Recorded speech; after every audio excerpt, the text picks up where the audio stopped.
more in a shorter amount of time. This leads to a phenomenon scientists refer. I super don't give a shit about this at all. My clothes all come from the garbage. It's not a joke.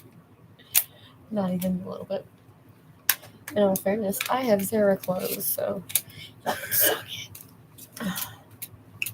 I didn't even know what Zara was until I found them. Apparently it's a good find. I had to dig through a lot of tomatoes though. So it's stinky.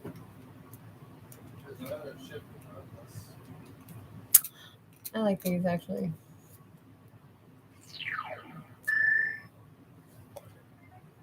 $36, 18, and finally 22. Look at this man. He looks happier than you've been in weeks. All of his dreams are about to come true because he was brave and took a fair shot at the American dream by playing the lottery. Makes you think, huh? This could be you. Though statistically speaking, it won't be. I'm Roger, and I'm here to tell you about my Power Sphere Lottery, an exciting way to potentially win lots of money by spending what seems like a small amount that will in fact grow quite dramatically over time. But my grandparents said they played the lotto for like 30 years or something like that. Right?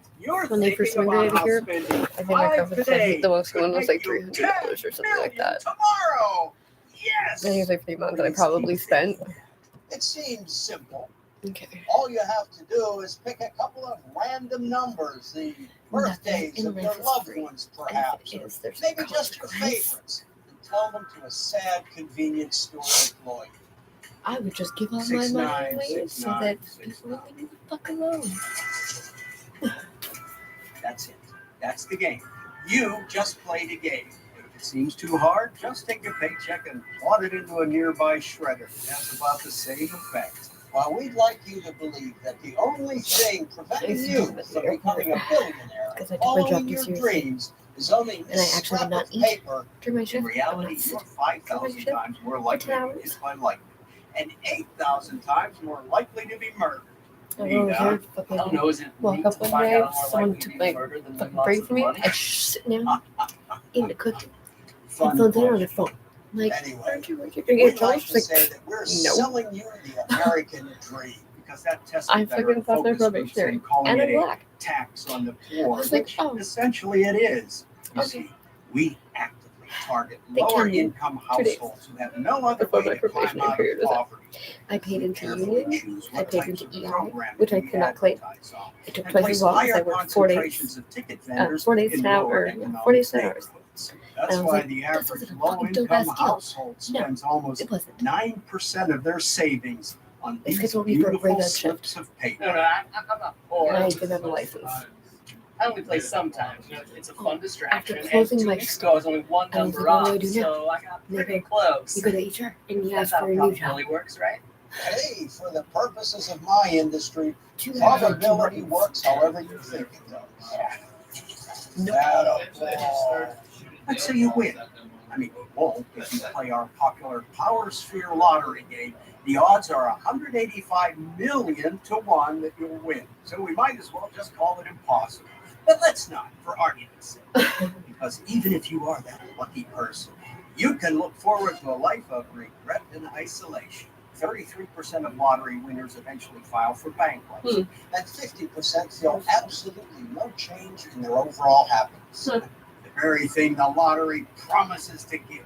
Wait, No, in case we haven't already mentioned it multiple times during the commercial, we'll tell you that the current jackpot is over $140 million. That's a nice number you'll never see, because when you win, you have the option of either taking the lump sum payment, which is actually worth about half of that 140 million, minus whatever the government wants, or the long-term payment, which we pay out over 20 or 30 years, minus again whatever the government wants out of it. I don't think I remember how we came up with those options. I just know they keep most of the money in our pockets. that sounds a lot like gambling. Bingo bango! Which is a Retraining. scratchy lottery game I think you just love. He's right, though. It's like gambling, but worse. We take away all of the skill of blackjack or poker just to make sure we have the best chance at getting your bet. Not only is it just as addictive, but literally the only reason it stays legal is because the government is the profiteer of your hopeless dreams. So, if you don't have enough money to rich gamble or play the stock market, we're here for you. Go ahead.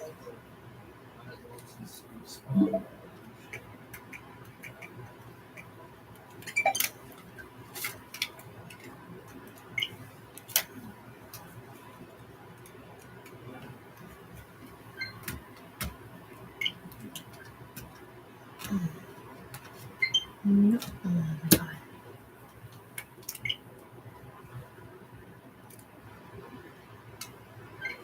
Come on.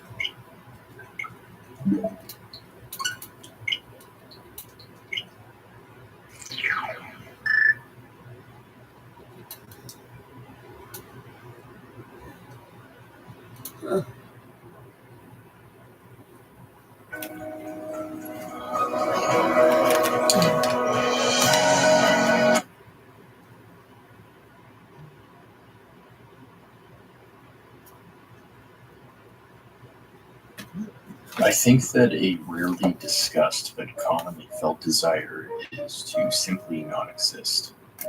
This should, of course, be distinguished from its far more violent and permanent cousin, an act that admittedly still holds tightly to this longing for nothingness. But the former sensation is far more vague.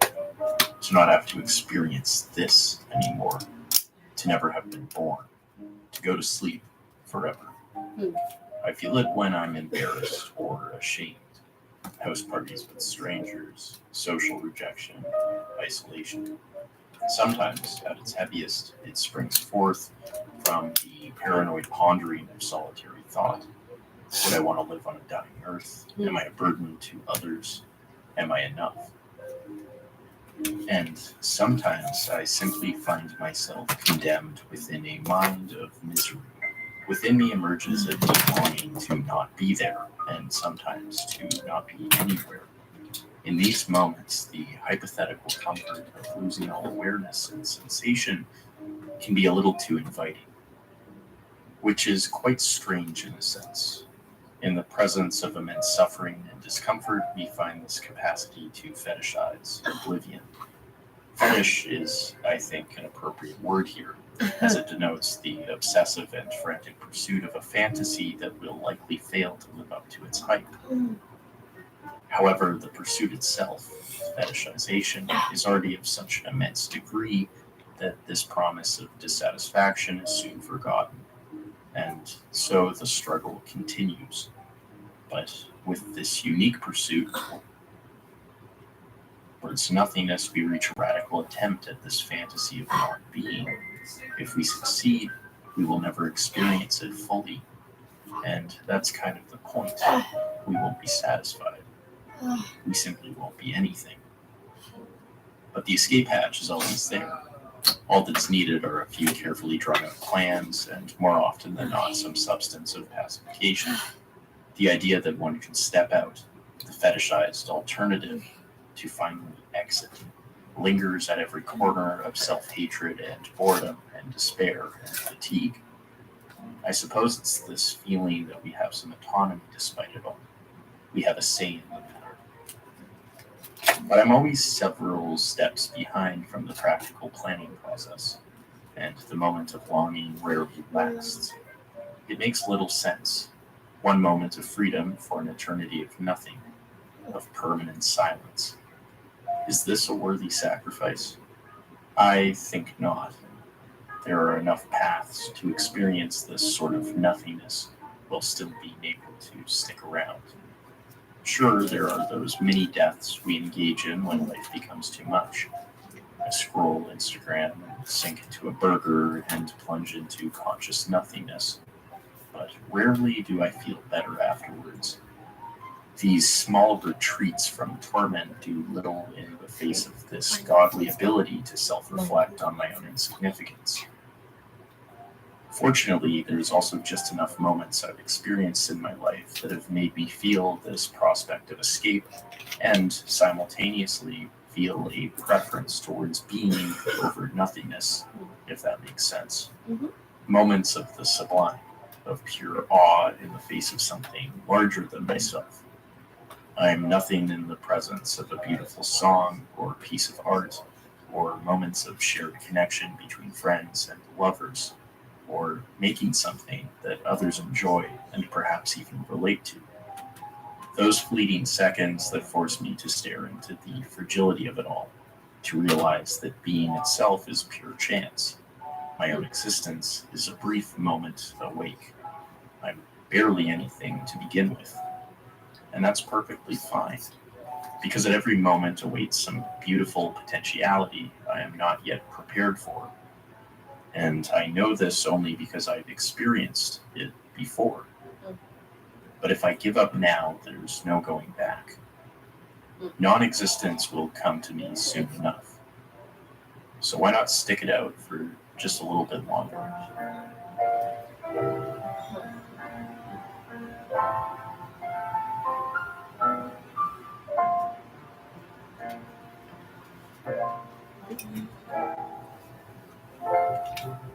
That was good. Oh.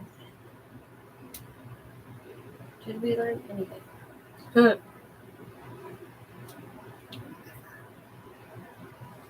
Since we didn't record anything, we just made some focus over and over and over and over. Like fucking over the natives. That's why we just keep fucking over. There we go. You guys need to fucking collaborate. Like, it's a give and take relationship. Well, this is Dr. Grande. A lot of fucking taking and a whole lot of participation going on. Well, this is Dr. Grande. Today's question.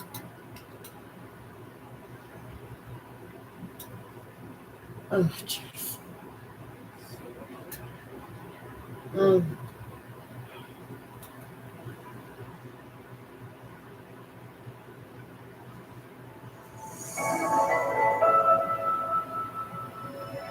Hi everyone, Julie Panessa here.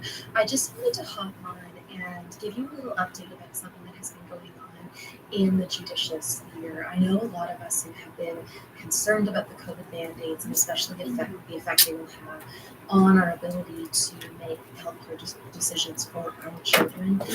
Have been following this case very closely, and there was a very interesting case just decided I was stressed all the minutes. Attention to. This is a case. I was almost fucking terrible. I mean, I'm not that good that where I could just jump on somebody's ship and really kill them really do that. But Sometimes I try to listen to make sure he's not really doing anything sneaky man stuff. I never find anything. It's always him talking to his nerdy friends. I probably just think I could be a treasure property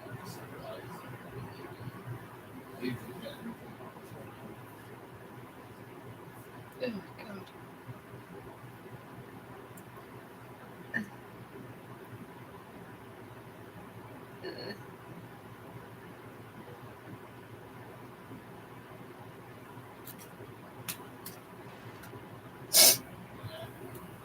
Yeah.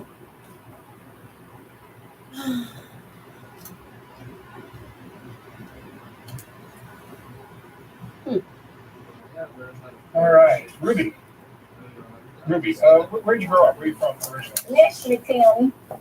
You grew up in Leslie County here in Kentucky. Yeah. How would you describe your childhood? Well, This should be amazing. You started with a K-pop dance tutorial, and now you're a Blackpink superfan. Catch every move and dive deeper with music videos and behind-the-scenes extras, uninterrupted. Sign up for YouTube Premium. I'd say I had the most wonderful childhood could be, and I stayed right behind my dad's back. We raised 5 acres of fall beans, peddled them through the mining camps, and then we'd take a load of groceries back to White Oak to the store from Drake's Law down here all the way to head of White Oak. We would sell everybody grocery stuff for their house. We got in home and we got empty for the store when we got there. You were born what year? 1934. Holy shit. I'll be 87 in April. That sounds 87. terrible. And so you growing up here, I assume you had no electricity, you had no running water. 27, and I'm like, holy shit, I'm about done with this place. And we got water out of the coal bank, and we took sacks, went up to the coal bank, drug the coal down the hill to the house to burn of the night. Keep it warm. Keep it warm. And for food, you'd go where? No, we raised her food. I still raise food. I've got 3 deep That's what I'm freezers. gonna do. I'm gonna do what Ruby does. This is full. And a hog, the penny on everything. I don't know what the hell. I buy 50 pounds of pinto beans at the time, and a big stand of lard like I growed up here. Big 25 pounds of sugar and salt. And you don't have to go to the store, but just like occasionally. Hero. So you're in garden, all this, Oh, yeah, we raise everything. you grow it in it. You've done that your whole life. I'm gonna get hens. That's what I eat. That's the reason my health is nothing wrong. I know. No, I see how hard you're working. Yeah, fucking Yeah. We idiot. found you here at 9 o'clock this morning, and you were coming back from what were you doing? I was getting ready. We got put an electric pole up today to a trailer and start carrying one down. And you hunt for. Tell me what else you do. You stay busy all day long. Yeah, I get up, usually about 5 o'clock. And then I lay down maybe 7 or 8 at night. I get turned in like I get in bed a while. But you spend your days doing what kind of stuff? Well, mainly chasing renters. Chasing what? Renters. I rent property. Oh, you rent property, so you're Yeah. trying to get. And the kids have to have it for college. I had to give one boy this week $4,000. I went and paid it tuition for him to get drive big trucks this week. So that's what the rent goes for. It's amazing. And do you have children of your own? Oh yeah, I've got 5 generations, and I've schooled all of them, sent them to college. So first. Right now, I'm betting he's going to get one college heirs to drive a big tractor and trailer. He's getting out of the mines. He was driving 5 hours a day to work and back. So I went and paid his tuition was $4,000 this week out of that money. You say you have 5 generations. You mean your children have had children who have had children. Yeah, that's what I'm putting this week. This one track right here, this old Texaco Park. It goes in the 5 generations. It can't be sold out of the family. And this property all belonged to my grandfather. How many acres? Again, Wow. How many acres? there is about 500 acres right here in this 1,000-acre patent on 421 highway. You're up in the mountaintop here. It's beautiful. Yeah, on top of this mountain. I had cancer in 1970 and they closed my restaurant down. So they said. And I took that money and sold out and come up here. My grandfather passed away in 1970 and bought the heirs out and come up here. And 5 years later, I got some insurance and had cancer surgery. And I'm still sitting right here. What kind of cancer? Female. The what? And they closed my restaurant down. I could never understand that. Huh? Surgery. And I'm still sitting right here. What kind of cancer? Female. Yeah. And they closed my restaurant down. I could never understand that. You're the healthiest 87-year-old I think I've ever seen. Well, there's nothing wrong with you. Every bit of my joints is as limber as they can be, but I got 6 joints of backbone. Now, a lot of people may hear this. Busted up in a rig. And that was about in 55 or 56. And out here to Miners Hospital, the lady and man was doctors from overseas. And they put me on a Jello diet. Each night, you heat, now you got a microwave heat your water in it. Just have it up in there. Put a teaspoonful of Jello. I like lemon and lime. And now you can see how limber, and I get that guitar and I can play anything. My legs is limber as a 15-year-old. Yeah, you move like you're 30 years old. And that hits that jello. Keeps my gelatin in my bones and everything built in my bones good and sturdy. It does that, the jello does. And your eyesight is good too, right? Your eyesight is good. Oh, yeah. And your hearing. Nothing wrong, no words. I know of. You don't wear glasses? No. To No. read? No. To drive? Nope. Still drive? Drive every day, going here and there. See, You say they say the Bible says as long as you got work to do, you'll keep you here. So it might be me running the roads in a truck. you're religious? You go to church?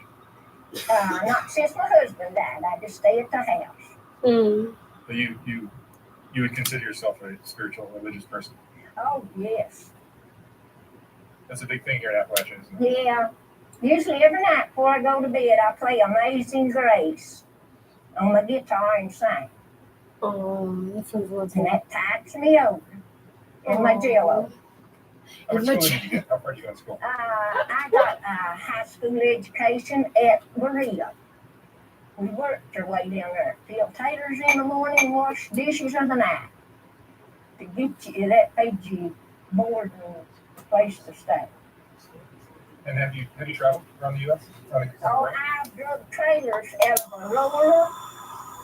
And from everywhere I reckon in the country, you buy them off of this outfit would come in with flood disasters. Buy them trailers for $50 to $300. Drag in all you want. No, but have you traveled? Yeah. Where have you been? Travel full of trailers. In Aurora is about the first way I've been over the ocean last there in Aurora. Florida. I think it's in Florida, and it's called Aurora. And we come through Tennessee with them here, and when we get back, I can see this mountain. Oh boy, I should get home. I just like that level country. What is it about Appalachia that makes it difficult for people to leave? Because it's a difficult life. We've got, I think, perfect air here to keep you in good health. And I don't know people's mind and everything just stays smooth. I think you're tuned into nature and you're living away. Well, and now me raising all my food about it and hogs and stuff like that to me and my kids. Roy is 70 years old, my oldest son. And the baby is 64. Lives right down there. Don't care. That's fucked up. Roy lives right down in that house in Birthday Valley, Greenfield. So this way of living, it's very difficult here for people to find jobs. Well, I don't know. Seems to me like they get paid good wages, but right now with people, the mines are going out. That's what I'm saying. They just took the coal out of that. They go over there, here back of where my granny Marky Midcook had 150 acres over there back way in the 1800s. Harrods on behind it, they set in and they went straight down with their coal in the back of mine. And the bottom seam was 9 seams of coal 10 foot high that they took and cut out. And that's the reason there's no work here. They just went to the top of the mountains and just cut the coal out down one down flat. And in my opinion now, if they took it all out, there's nothing to work. And they went down in Greasy and went under the mines, and they went through White Oak, they went through Wood Creek, and they come out way on Cutchin, busted out the mines. They went all the way through under the mountains and took the coal out. Nobody knowed it. Nobody got no money. Nobody got nothing. They took everybody's coal. That's a fact. I know that because I see where they come out at and where they went in at. They went plumb like right here. They went, and you see the mountains there, they went on the best down at the creek level. And see, now you walk down, there's no water in the creek. I was baptized where my grandfather drowned. And what I call it was a splash dam. And I was over there the other day and drove by. What's that? You know what? They had no water over there. No, there's- They done left it out there and wet your feet. In the whole creek. Hang the That's all. candlelight. And I think it's the mine underneath us. The water's just sinking. Jess Pennington told me that when I was a kid. It's buried in there. That makes sense. He said there'll be a day when you won't even see no water washing down there. This lady from me, man.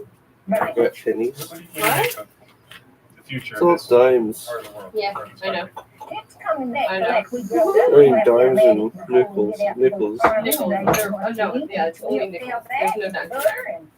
I just- Our family's all got it. We got two Just like your little name acres. a blow this She's like a road native in here. lady. And we've got all Or, the animals down Indigenous woman. there. And they got 4 horses. So we got wagons. You can put them wagons up and ride them anywhere you want to go. And Indigenous all those means stuff is stored there. like it's the same as saying native to Oh, okay. lands. Like, you know, Okay. So I have to say First Nations or specifically Is she whatever. First Nations or is she Well, just someone who's saying I'm indigenous? Because there's a difference. everybody treats me like I'm their sister or their mother. Now, really, because so many the kids like him have grown up. Because to me, she does not sound like she's a First Nations person. Well, she's Or she- American First Nations because my And they're uncle so Clint lives in Malone, which is right next to Augustine. Like we went too far and we ended up stopping in Augustine for gas, and that's how they all sounded. And they're all like fucking super fat, missing teeth. But they were very nice. I don't think that's an actual Aboriginal Do person. you feel like you've lived the life you wanted to? I think that's someone that has like maybe 10% blood. Appalachian. If you sat down and do what somebody else She's says, Apache. you would Apache. that ain't your, Yeah, isn't that well, Apache? it ain't No, mine. it's not. Oh, I okay. can't let nobody get in my She's just way. the Appalachian person, which I don't know what Get Appalachian. my way, It's I'll go not. around them. No. I don't believe that it's an And your kids are doing Aboriginal what kind of? type Hmm. term. It's Well, just someone who lives in the They've mountains. all retired from jobs. Like someone who lives in the Oh. mountains of What kind of We're work wrong do you then. Appalachia. I still think she's fucking hilarious. Social services, my oldest son, he went to college, so he went to She's social got services. 5 I'm gonna get him started generations on his of school family. here. And Her oldest kid is so, 70. Vern, she worked at the courthouse. I shit you not. How old is she? She's like 80 something. She had a kid when she was 10 years old. Well, no, Jenna got knocked out at 12 and she had her first baby at 13. Jesus. Like, it's not surprising. Like, it's normal that girls have babies at 16 now. 'Cause 16 and pregnant and fucking teen mom and all that shit. I just got 3. I lost 2 babies. Aw.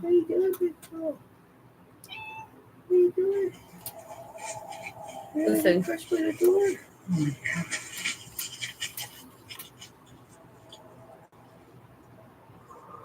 Bigfoot sighting? No, it's a sound that was heard all over the globe. Yeah. He and his wife and grandson first heard that howl when they were walking back to their. It was heard in Russia. It was heard everywhere, all over the planet. Again. Do you remember the one that were saying, "Oh, trumpets in the sky"? That was not the same as that. That was That's like different. a growling. Oh god. Are you serious? Imagine that there were actually ancient monsters and all the mythological things that we have in the old stories that are written and shit actually just started like coming up because like different types of oxygen levels. More oxygen is means fucked bigger creatures. No, so that would be different.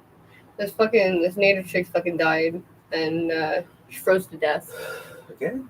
Well, no, she went to a party, but she was like in front of, like she was in the town. She was in a, like near people's houses, and her mother's like, I just don't understand what happened.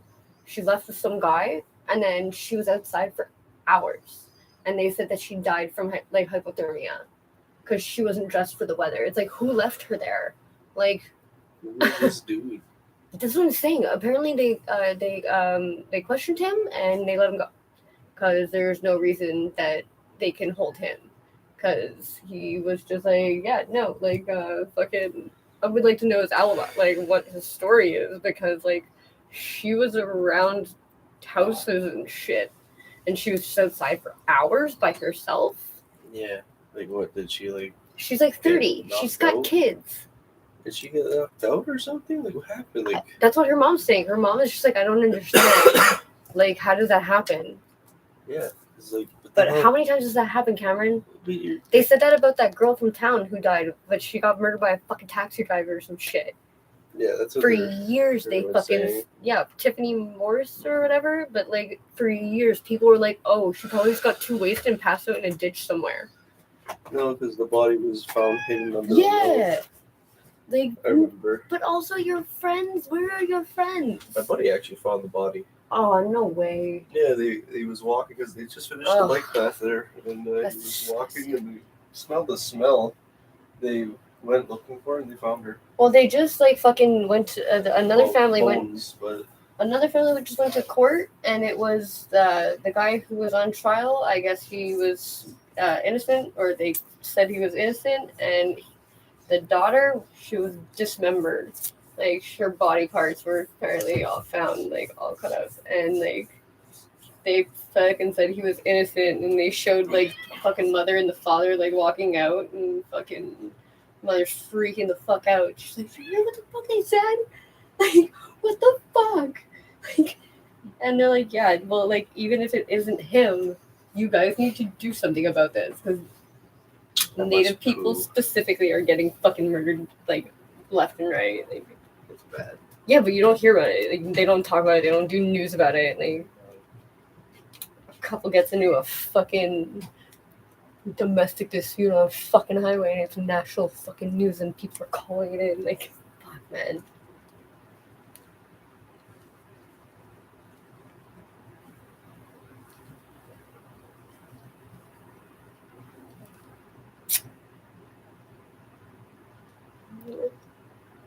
Yeah.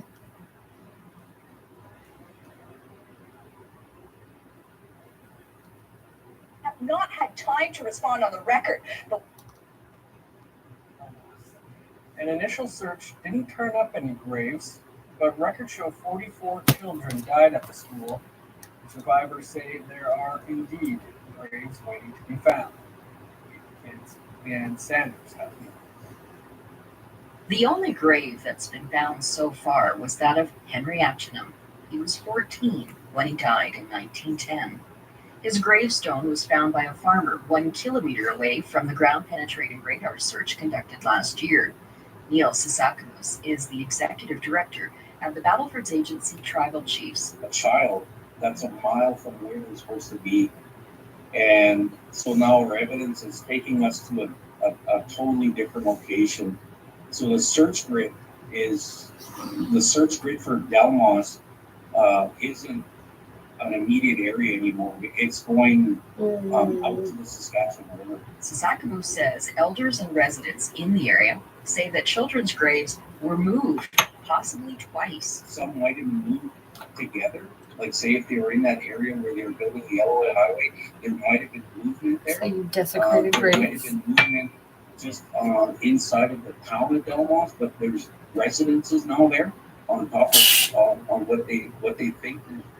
Some of them are underneath residences. We don't know.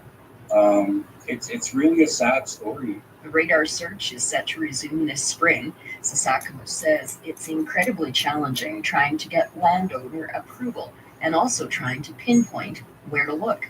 And when you start doing search grids in 2 miles and based on older history, I don't want to say they're needles in the haystack, but it's very difficult to find where those kids are. Once the Delmas search is completed, the Battleford Agency will shift their focus to the Battleford Industrial School. That school was operated on the site of the former territorial government house in Battleford by the Anglican Church and later the Diocese of Saskatchewan. Leanne Sanders, APTN National News, Saskatoon. Time for a quick break, and then we'll take you to the action of a military training that's underway in the NWT. Stick around.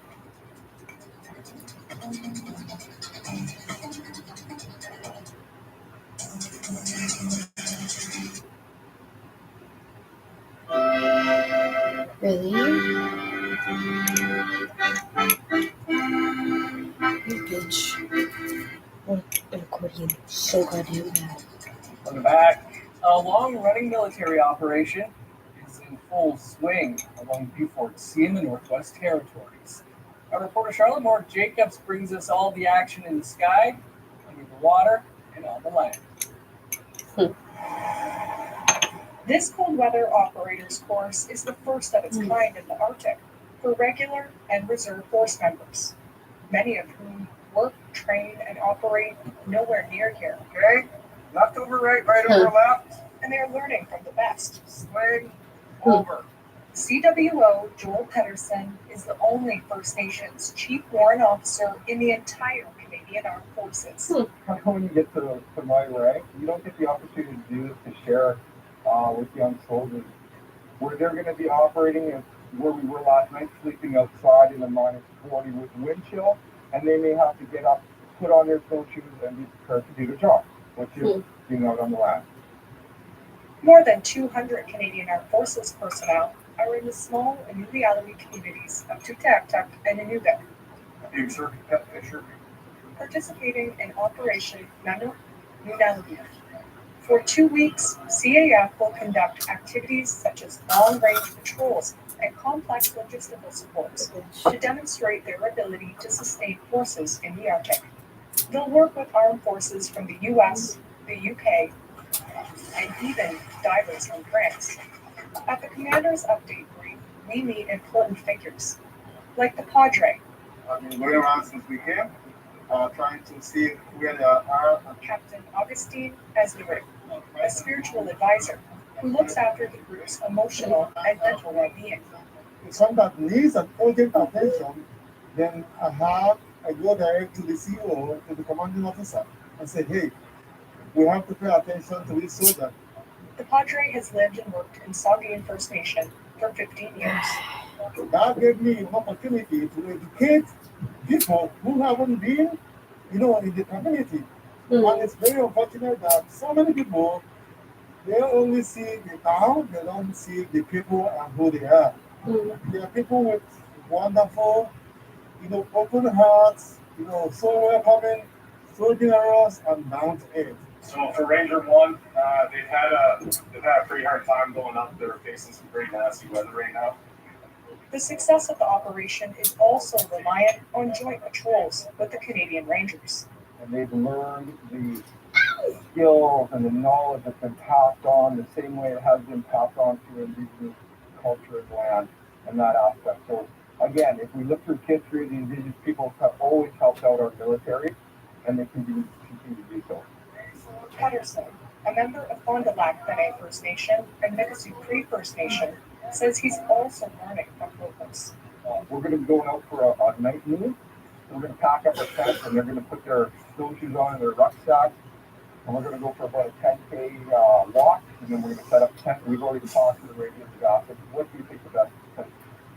Operation Nunaluvik wraps up February 28th. Charlotte Moore Jacobs, ABTN National News, Tuktaktuk.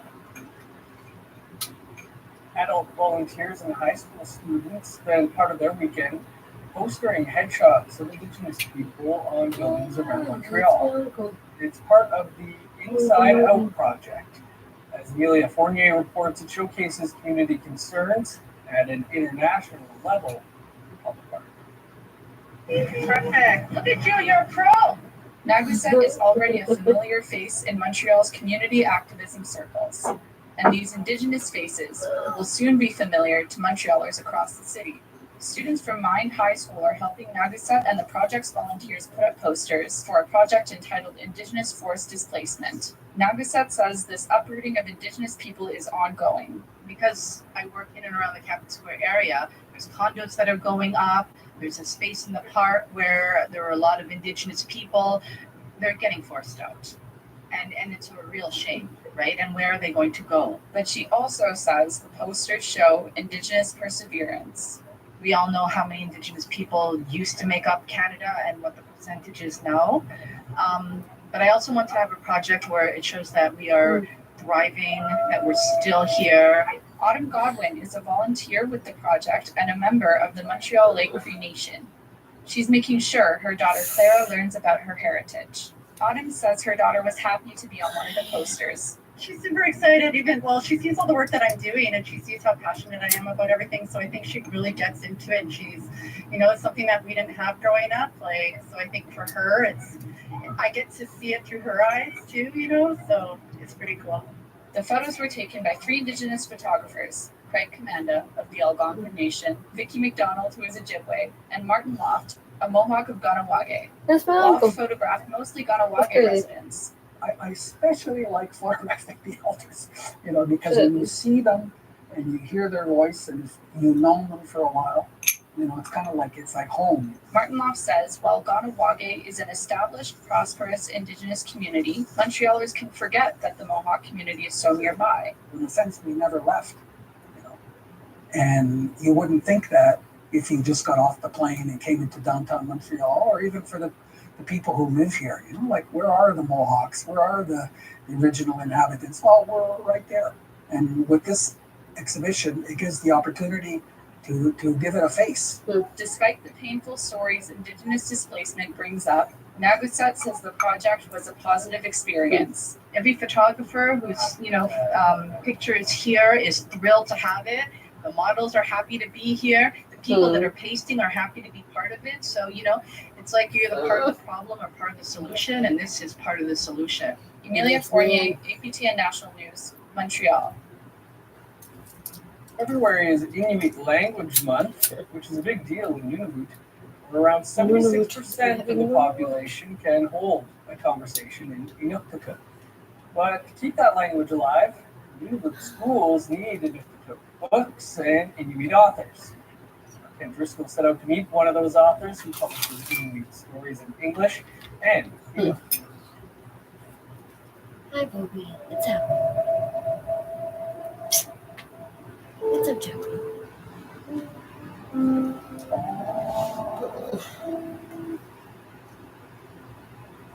In Nunavut schools, you can take 100% of your schooling in Inuktitut until grade 3.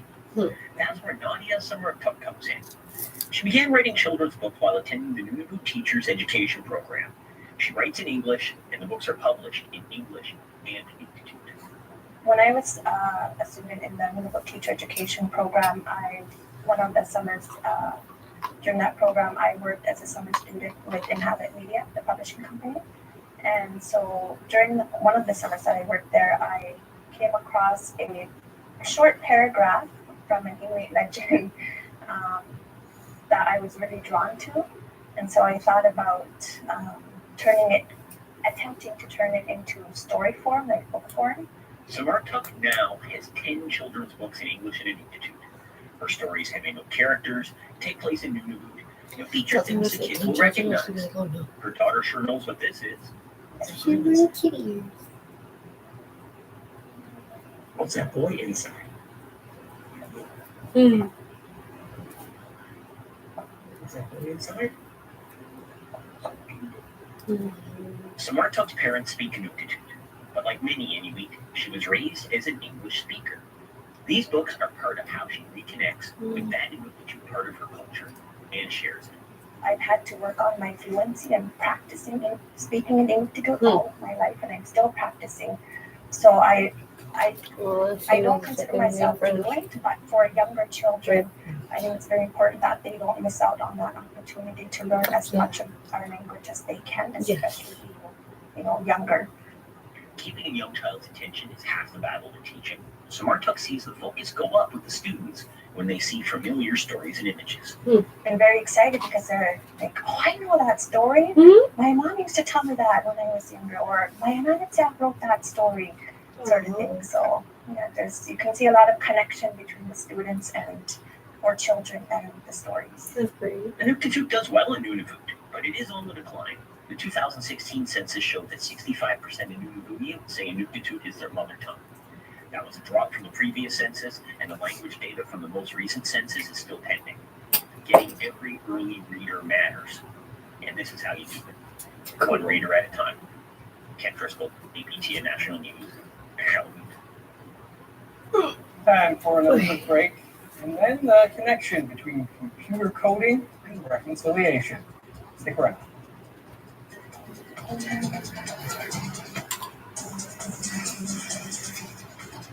Welcome back. As Yukon's opioid and addictions crisis continues to impact the territory, performers in an upcoming music show are hoping their voices change the way people view the issue. As Eric Connors tells us, they're hoping their performance will help addicts and people struggling with their mental health. Judy Mercady is one half of hip-hop duo Vision Quest. The Bunton Christian citizen is practicing a song he'll be rapping for Crush the Crisis, an online show to Yeah, honor which the lives recording lost to fucking Yukon's opioid and addictions The Rogan crisis. one is like It's a major $800. issue and it's scary, right? You buy You don't know. 10 super People are expensive going broken through whatever. So they start using, but then they can just drop. According to the territory's chief coroner, 8 people have died from drug overdose in the first 6 weeks of this year. Holy shit. At least 2 were from Mercady's community of Old Crow. You see the struggle in the community that guys is right now. Like you can see people hurting. You know, put a smile on them in the day, but at night they're hurting. You know that. I felt my way down the neck of the tunnel of the struggle, which made me scared to be humble. Mercady hopes his performance will draw attention to the Ogilvy Creative House in Whitehorse, where the show will be live streamed. The space is free to use for young creatives and has its own recording studio. Mercady says making music can be healing for young people struggling. People have their own outlets, but I like to write, and some kids like to write too. This would be a great place for me to come.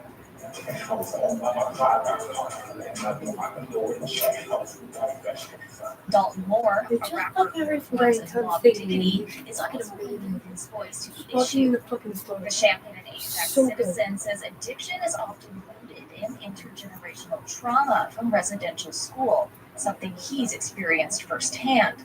This music has definitely helped me like paint a clear picture of what we need as a people and what we need to like actually get on mental health.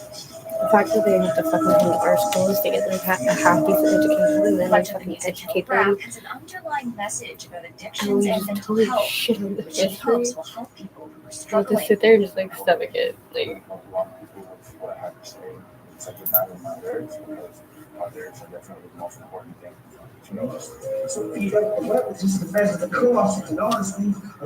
Mercady hopes people watching will be inspired to reach out if they need help. So if we can do a little part to make a big change, then that's what we can do. The show's organizers have also worked a message about the unsupervised consumption site into their show. Sarah Connors, APTN National News, Whitehorse.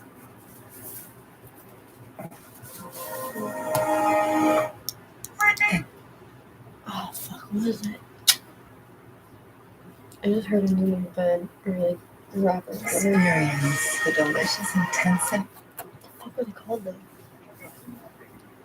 A Winnipeg-based Anishinaabe educator is helping lead the charge for teaching students the basics of computer coding while engaging in discussions about reconciliation. Your Voice is Power is a national competition for middle and high school students designed to teach fundamentals of computer science, entrepreneurship, and social justice. Students will create their own original songs using music from 3 Indigenous artists. They'll use EarSketch, a free online code editor available in English, French, Anishinaabe, and Nipkoot. Students will learn how music, computer science, and entrepreneurship can be tools to fight for social justice. The competition runs through May 31st. 2 winners will receive $5,000 for college or to start a business, and 1 teacher will receive $1,000. While students are engaging through this program and learning how to code, they're also learning about some of the injustices that Indigenous communities have faced here in Canada. So we talk about residential schools, we talk about the 60s scoop, and ultimately students learn about the 94 calls to action, and they get to choose one that inspires them or that they want to advocate for, and that's something that they get to write their original song around. Sounds pretty cool. That's all the time we have for your APTN National News for this weekend.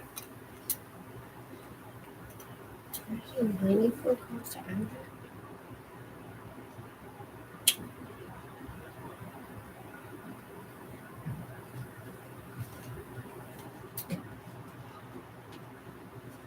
So happens when you eat a bunch of broccoli and tomatoes. I was wondering what the fuck you ate today. Why didn't you make anything? Huh? You didn't make anything.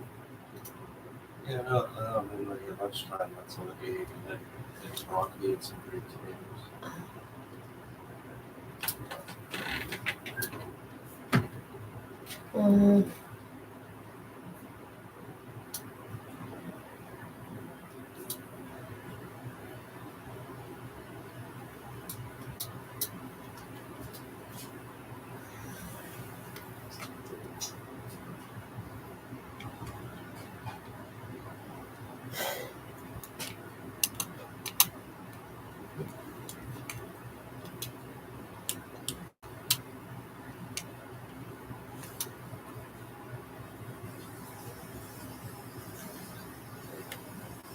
Oh god.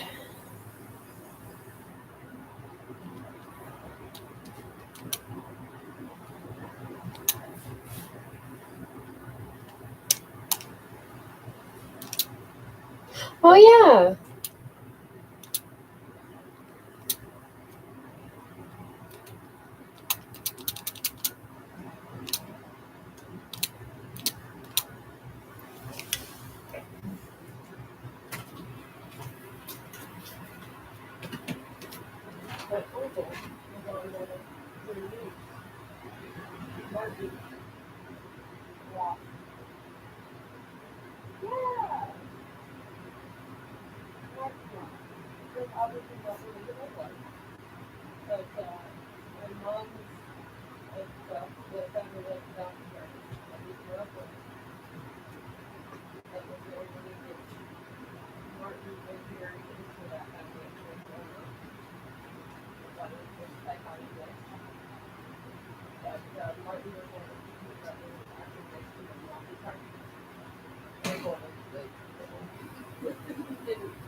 Talk shit about her. We go over and talk over her.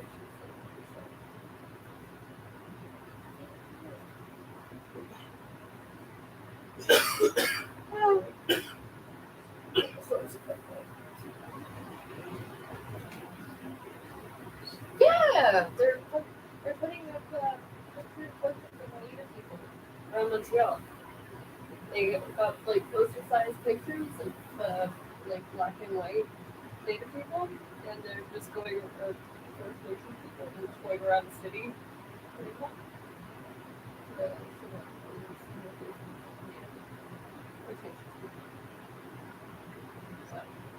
I thought that was really cool. I was like, Martin Bob. That sounds like my uncle's nickname.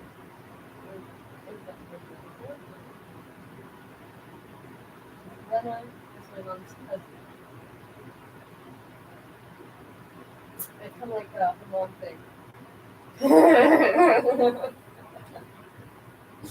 Yeah, like her my mom's mom is married.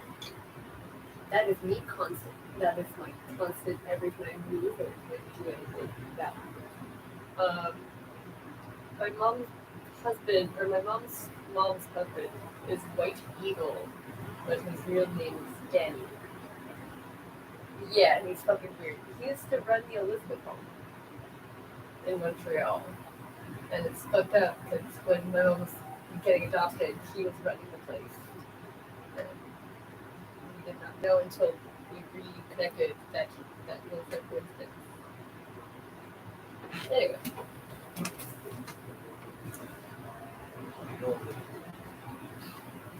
They're faking, really not really, because they think they're claims that they're just just it's sort of like, you notice that, like, the whole lot thing is actually like Singing like, wind. is white snow, not white eagle. Like, it's never like something so profound that it makes you see. Yeah, it's very possible that he's like not. That's actually one way to do it. The rest of it, but we got it all changed over because of this over here. There's some that are fucking weird. Like,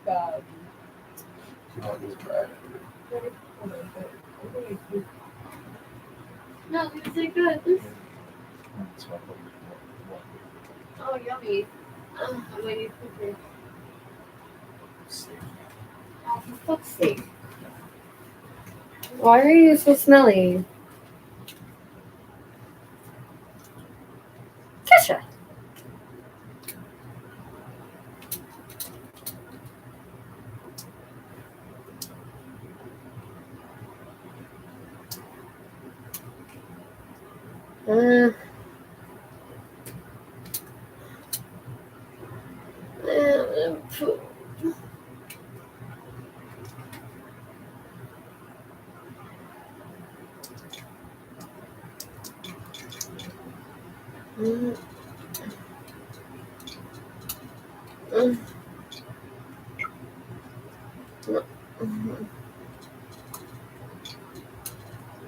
Nope. Yeah.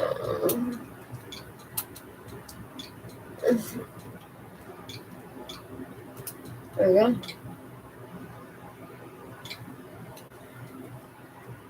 Health. We come.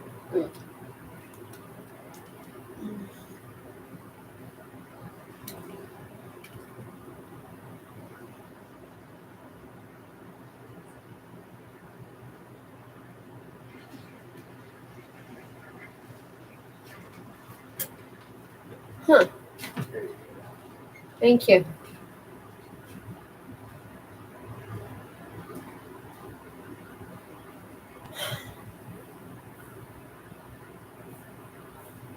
And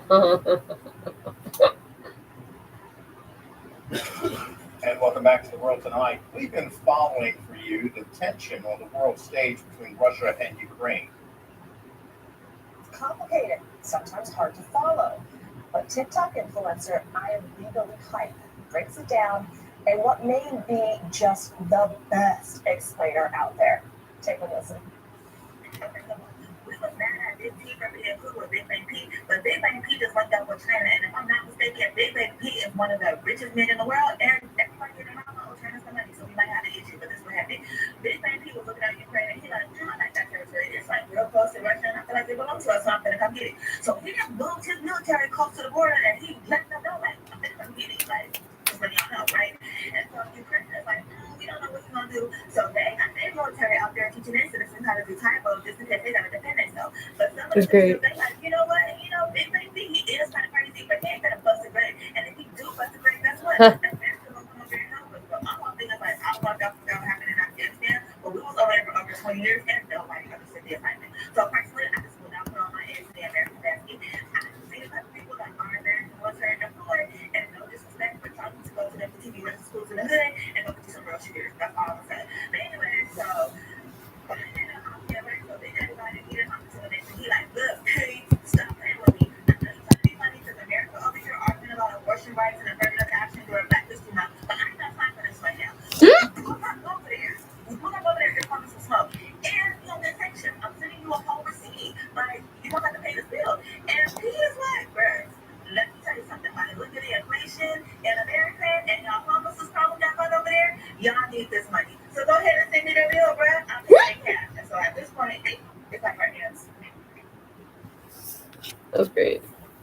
Receipts, right? All about the receipts. A.B. Burns Tucker joins us live tomorrow night right here in the World Tonight to talk about how and why her TikTok explainer went viral. And folks, it's not the only topic she explains. Yeah, I'm looking forward to talking to her. She has such a way with words, and she breaks it down and makes it real. It makes it really real, especially for the younger generation understanding what's happening on a global scale in terms of.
You.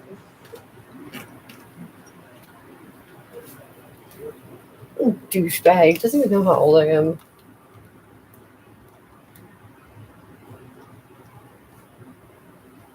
And finally, we got sanctions with Biden today from the European Union as it announced it would cut off Russia's key banks from the SWIFT financial transaction system. Now, this can rob Russia of being able to liquefy its assets to pay for war. This was the EU president earlier today. Putin embarked on a path aiming to destroy Ukraine.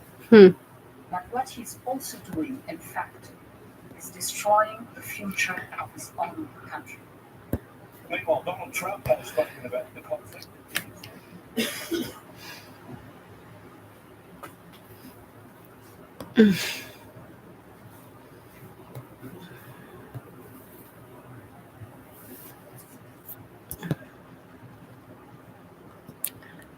Fear.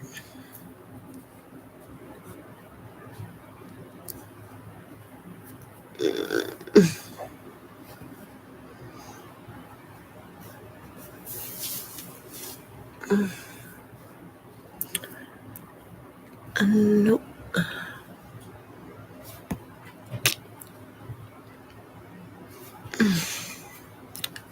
Shut up.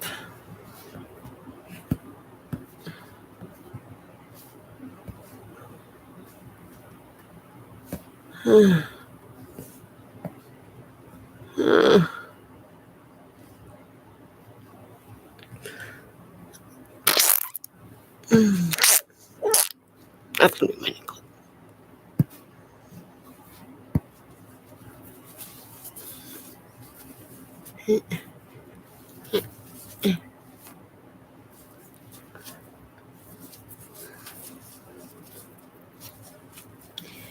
Okay. Arrows are fucking ridiculous. Like, actually.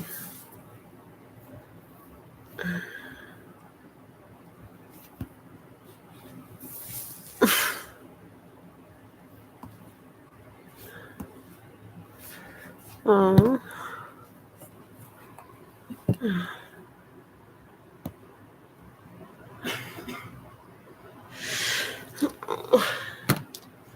Why is it so hard?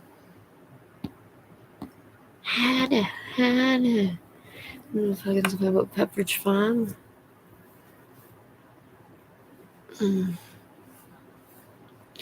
Why are you wearing a red bandana?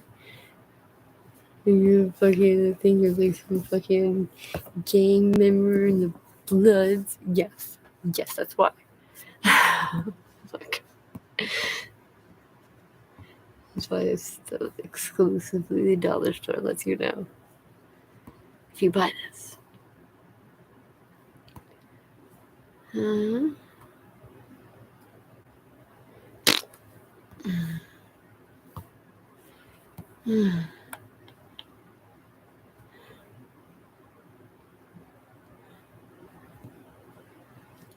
Why?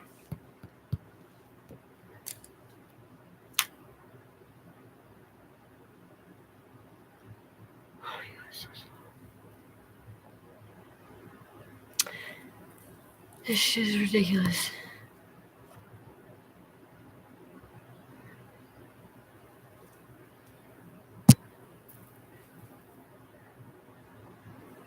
Why can't I see reactions? It's fucking stupid.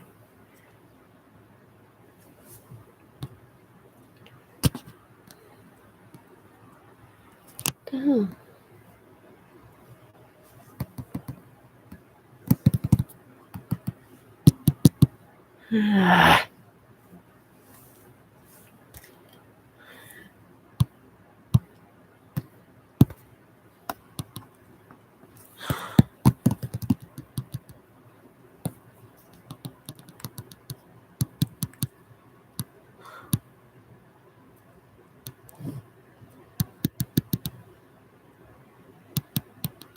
Why are you so fucking useless?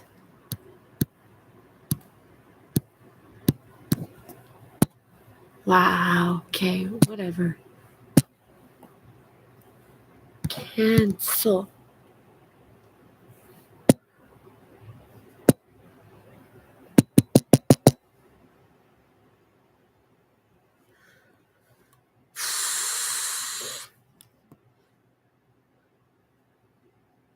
Fucking useless.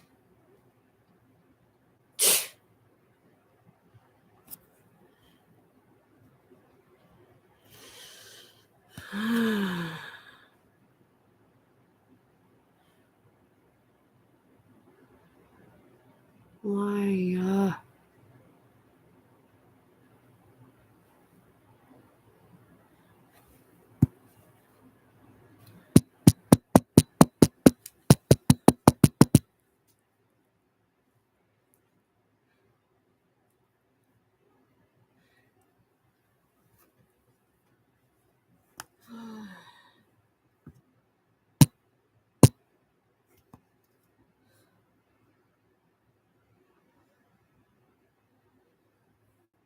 Fuck.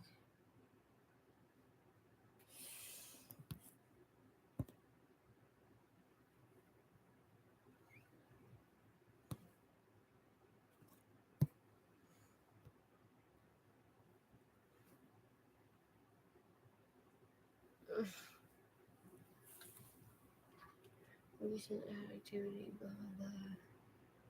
Save photos, memories, mother.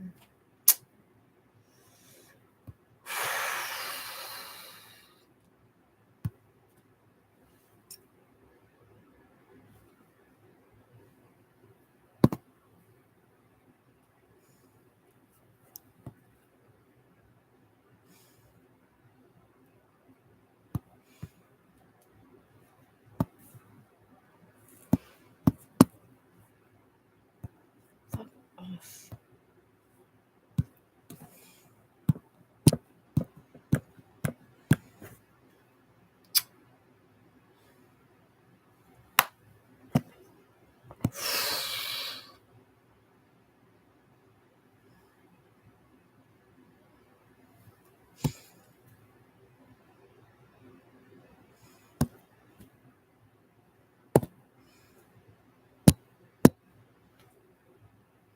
Stupid.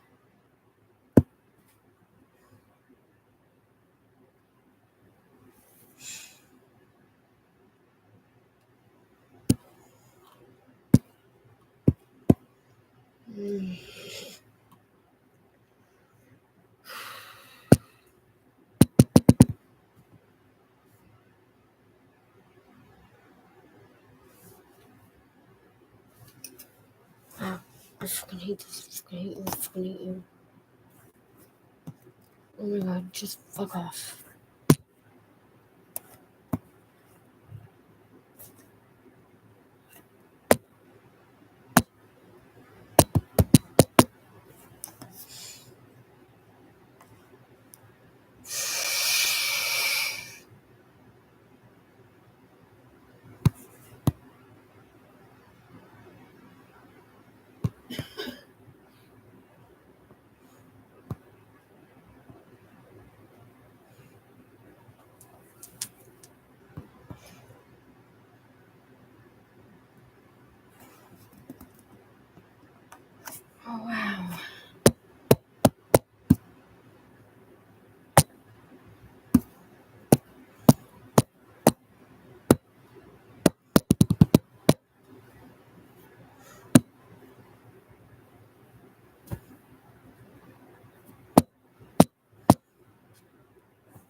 Bonjour, Tansi Amin, Jim Thunder Nidishnakas, Sachiko Lake Nduji.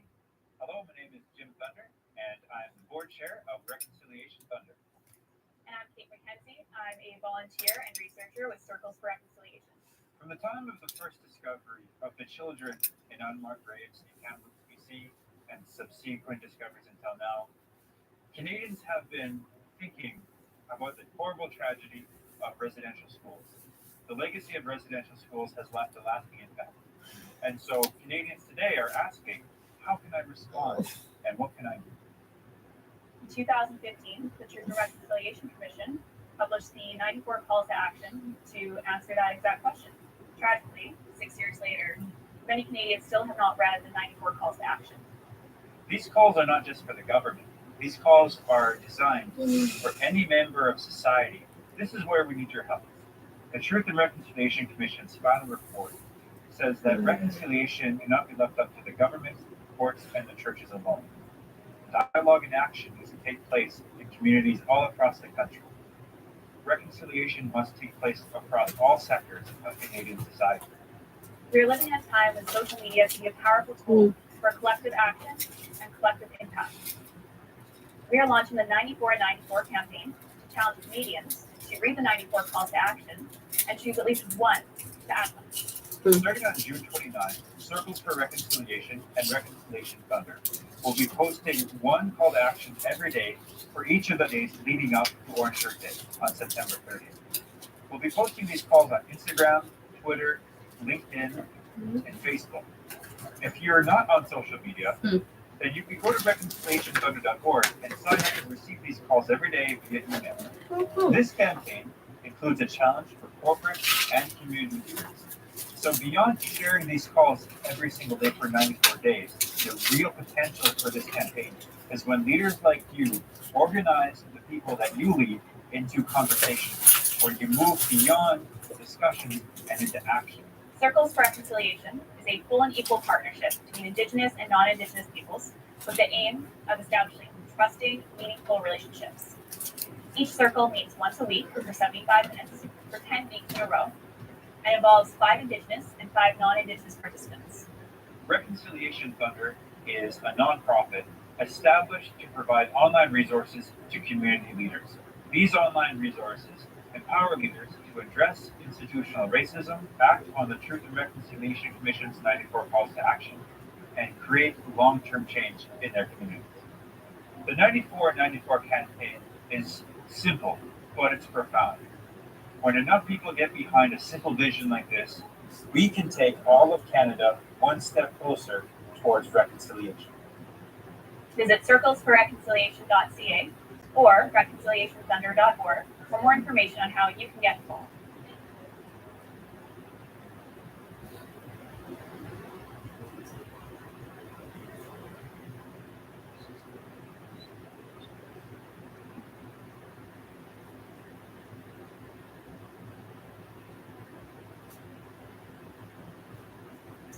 It's now been a little over 5 years since the final report of the Truth and Reconciliation Commission of Canada outlined 94 calls to action. The purpose, in part, was to begin to heal some of the profound harms caused by the residential school system and move towards a new relationship between Canada and Indigenous people from coast to coast to coast.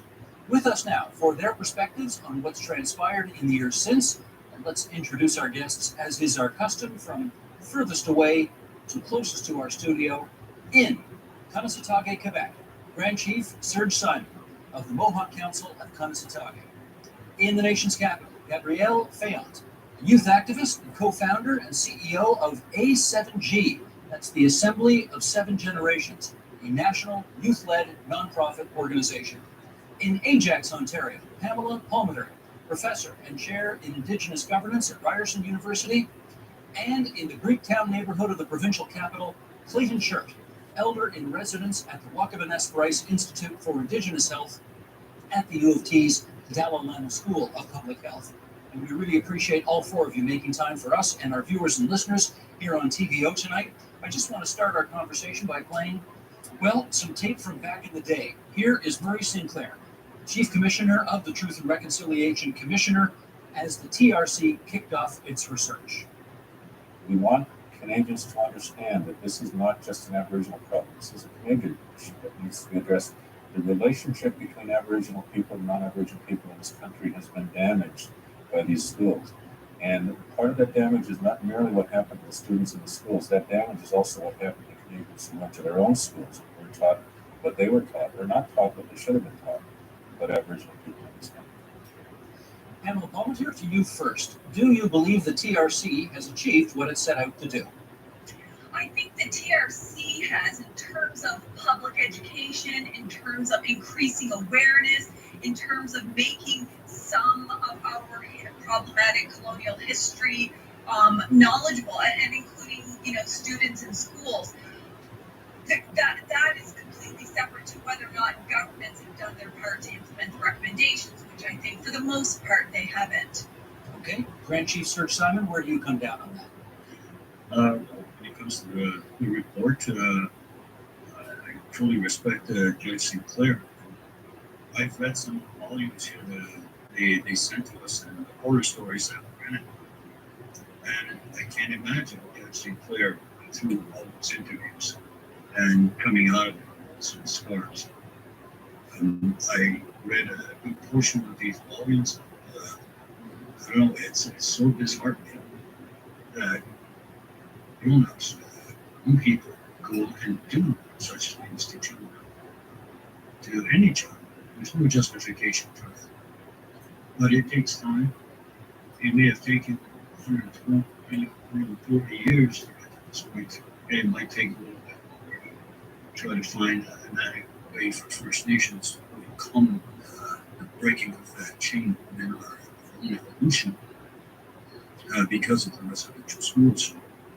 But governments, even though schools are doing not act at lightning speed, everything is scrutinized in full. So it's going to take time, but we can't slip on our own responsibilities as First Nation governments to keep up the pressure. We got to keep on holding the governments accountable to the changes that need to happen if we're going to reestablish our own evolution on our own terms. All right. Gabrielle, where do you come down on that question of whether you believe the Truth and Reconciliation Commission has essentially achieved its mission? I feel that the TRC did everything that they needed to do, everything that they wanted to do in order to achieve reconciliation. However, I do believe that reconciliation is ultimately the responsibility of Canadians. It is not up to Indigenous people to repair the harms that Canadians have done to Indigenous peoples. And right now, what we're seeing is that the burden is falling on the shoulders of Indigenous people, and that's just not fair. A lot of young people that I work with actually believe that reconciliation is dead, and that's what they say, reconciliation is dead. And that's not to take away any of the work that the TRC has done or that survivors have done, but that's a reflection on the Canadian government. We will surely come back to that comment because that's a very stark way to describe where things are at today. So to be sure, Gabrielle will come back on that. I wanted to give you three a chance to weigh in first, and now batting cleanup, if I can put it that way. Clayton Shirt, you're the elder among us here. Let's get your view on this. Well, first of all, I just want to say, I don't consider myself an elder. I'm just elderly, I guess, getting old. That's the title they've given me and everything. But I don't really recognize myself as an elder. That's my community. They do that. So with that, but I was just saying, I was just thinking about when they came here a few years ago. The commission came and we sat in Queens Park, and I was part of that.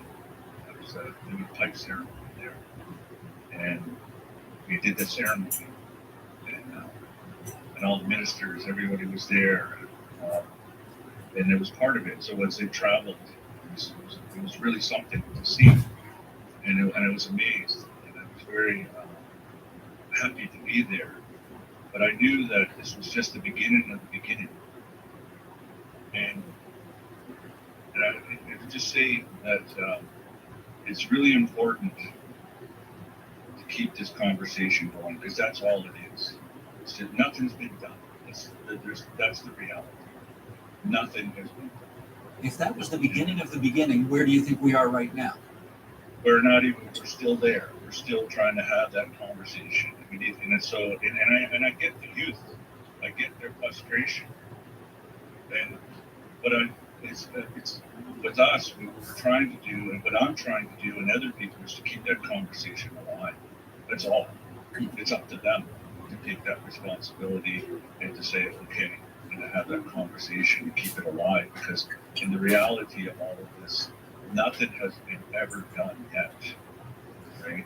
When it comes to those 94 recommendations and all of this. And so when I talk to so many people, and native and non-native and all of this, they this government and all the other governments are going to come and go.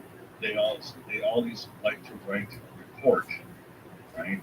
And Canada has a history of writing reports, and then they put it on a shelf, right? And then they tell the people that, and then they give this illusion that they give the people, the citizens, all of these things that we did something about this. And so they mislead their own people and saying to them, look, we did something. And I get this conversation with them all the time. They say, hey, did we do something about this? Right? No. They just do a report. Forgive me, let's go through some of this then if we can. Yeah. Well, let me just remind everybody, there were a number of general areas that the TRC recommendations tried to focus on. Education, language and culture, child welfare, health, justice, reconciliation. Gabrielle, we'll come back to that. Penley, you're a lawyer, so let's start with justice. What needs to be done immediately today to make Indigenous people in Canada think, we've made some progress on justice? And genocide. I mean, it's as simple as that. It means clear out the prisons, which are stuffed with Indigenous peoples, and that includes youth corrections. I mean, the fastest growing prison population is little Indigenous girls. Some of the youth correction centers are 98% Indigenous girls. We need to clear out group homes and foster homes and keep Indigenous children with their families. You know, we need to make sure that all Indigenous people are housed. They have the basics like clean drinking water. The fact that I'm talking to you about clean drinking water seems surreal. And so I think when we're talking about reconciliation, that's where we need to go on the ground, dealing with things like murdered and missing Indigenous women and girls. When we talk about things like a legislative amendment here, a policy change here, an apology over here, that's all at the high superficial political level. It's not at the ground where the people are. And I would welcome any politician from any level of government to walk into an urban center like Winnipeg, downtown Winnipeg, in a pandemic, in the winter, and take a look at all the Indigenous peoples there and say, we're making progress on reconciliation. And that's literally how stark it is. This is literally about life and death. It shouldn't be in this political realm that it is. All right, let's go right to the ground then. And Serge Simon, I'd like you to follow up with a conversation about health. Talk to us about what things are like on the ground, where you are, particularly in a COVID-19 age. Well, like everybody across the country, it's not easy. Here in Quebec, we're seeing 3,000 plus more cases every day. Government's trying to grab a hold of this situation, bring it under control. We have vaccinations coming in. But when it comes to First Nation health, as Pam was mentioning a while ago, everything else seems to fall to the wayside. We need palliative care. We need to get our own health institutions using some of our traditional healing ways, our own traditional knowledge of plants to heal. We need to really keep an eye on our own situation. Like I said, our own evolution was changed because of residential schools. Can I just confirm, Grand Chief, you are getting vaccines, though, in your community? We're being told that possibly next month. We're not sure exactly how many vaccines we're getting, or which one is Pfizer or Moderna or something else. So we're looking at logistics right now to start the vaccination program.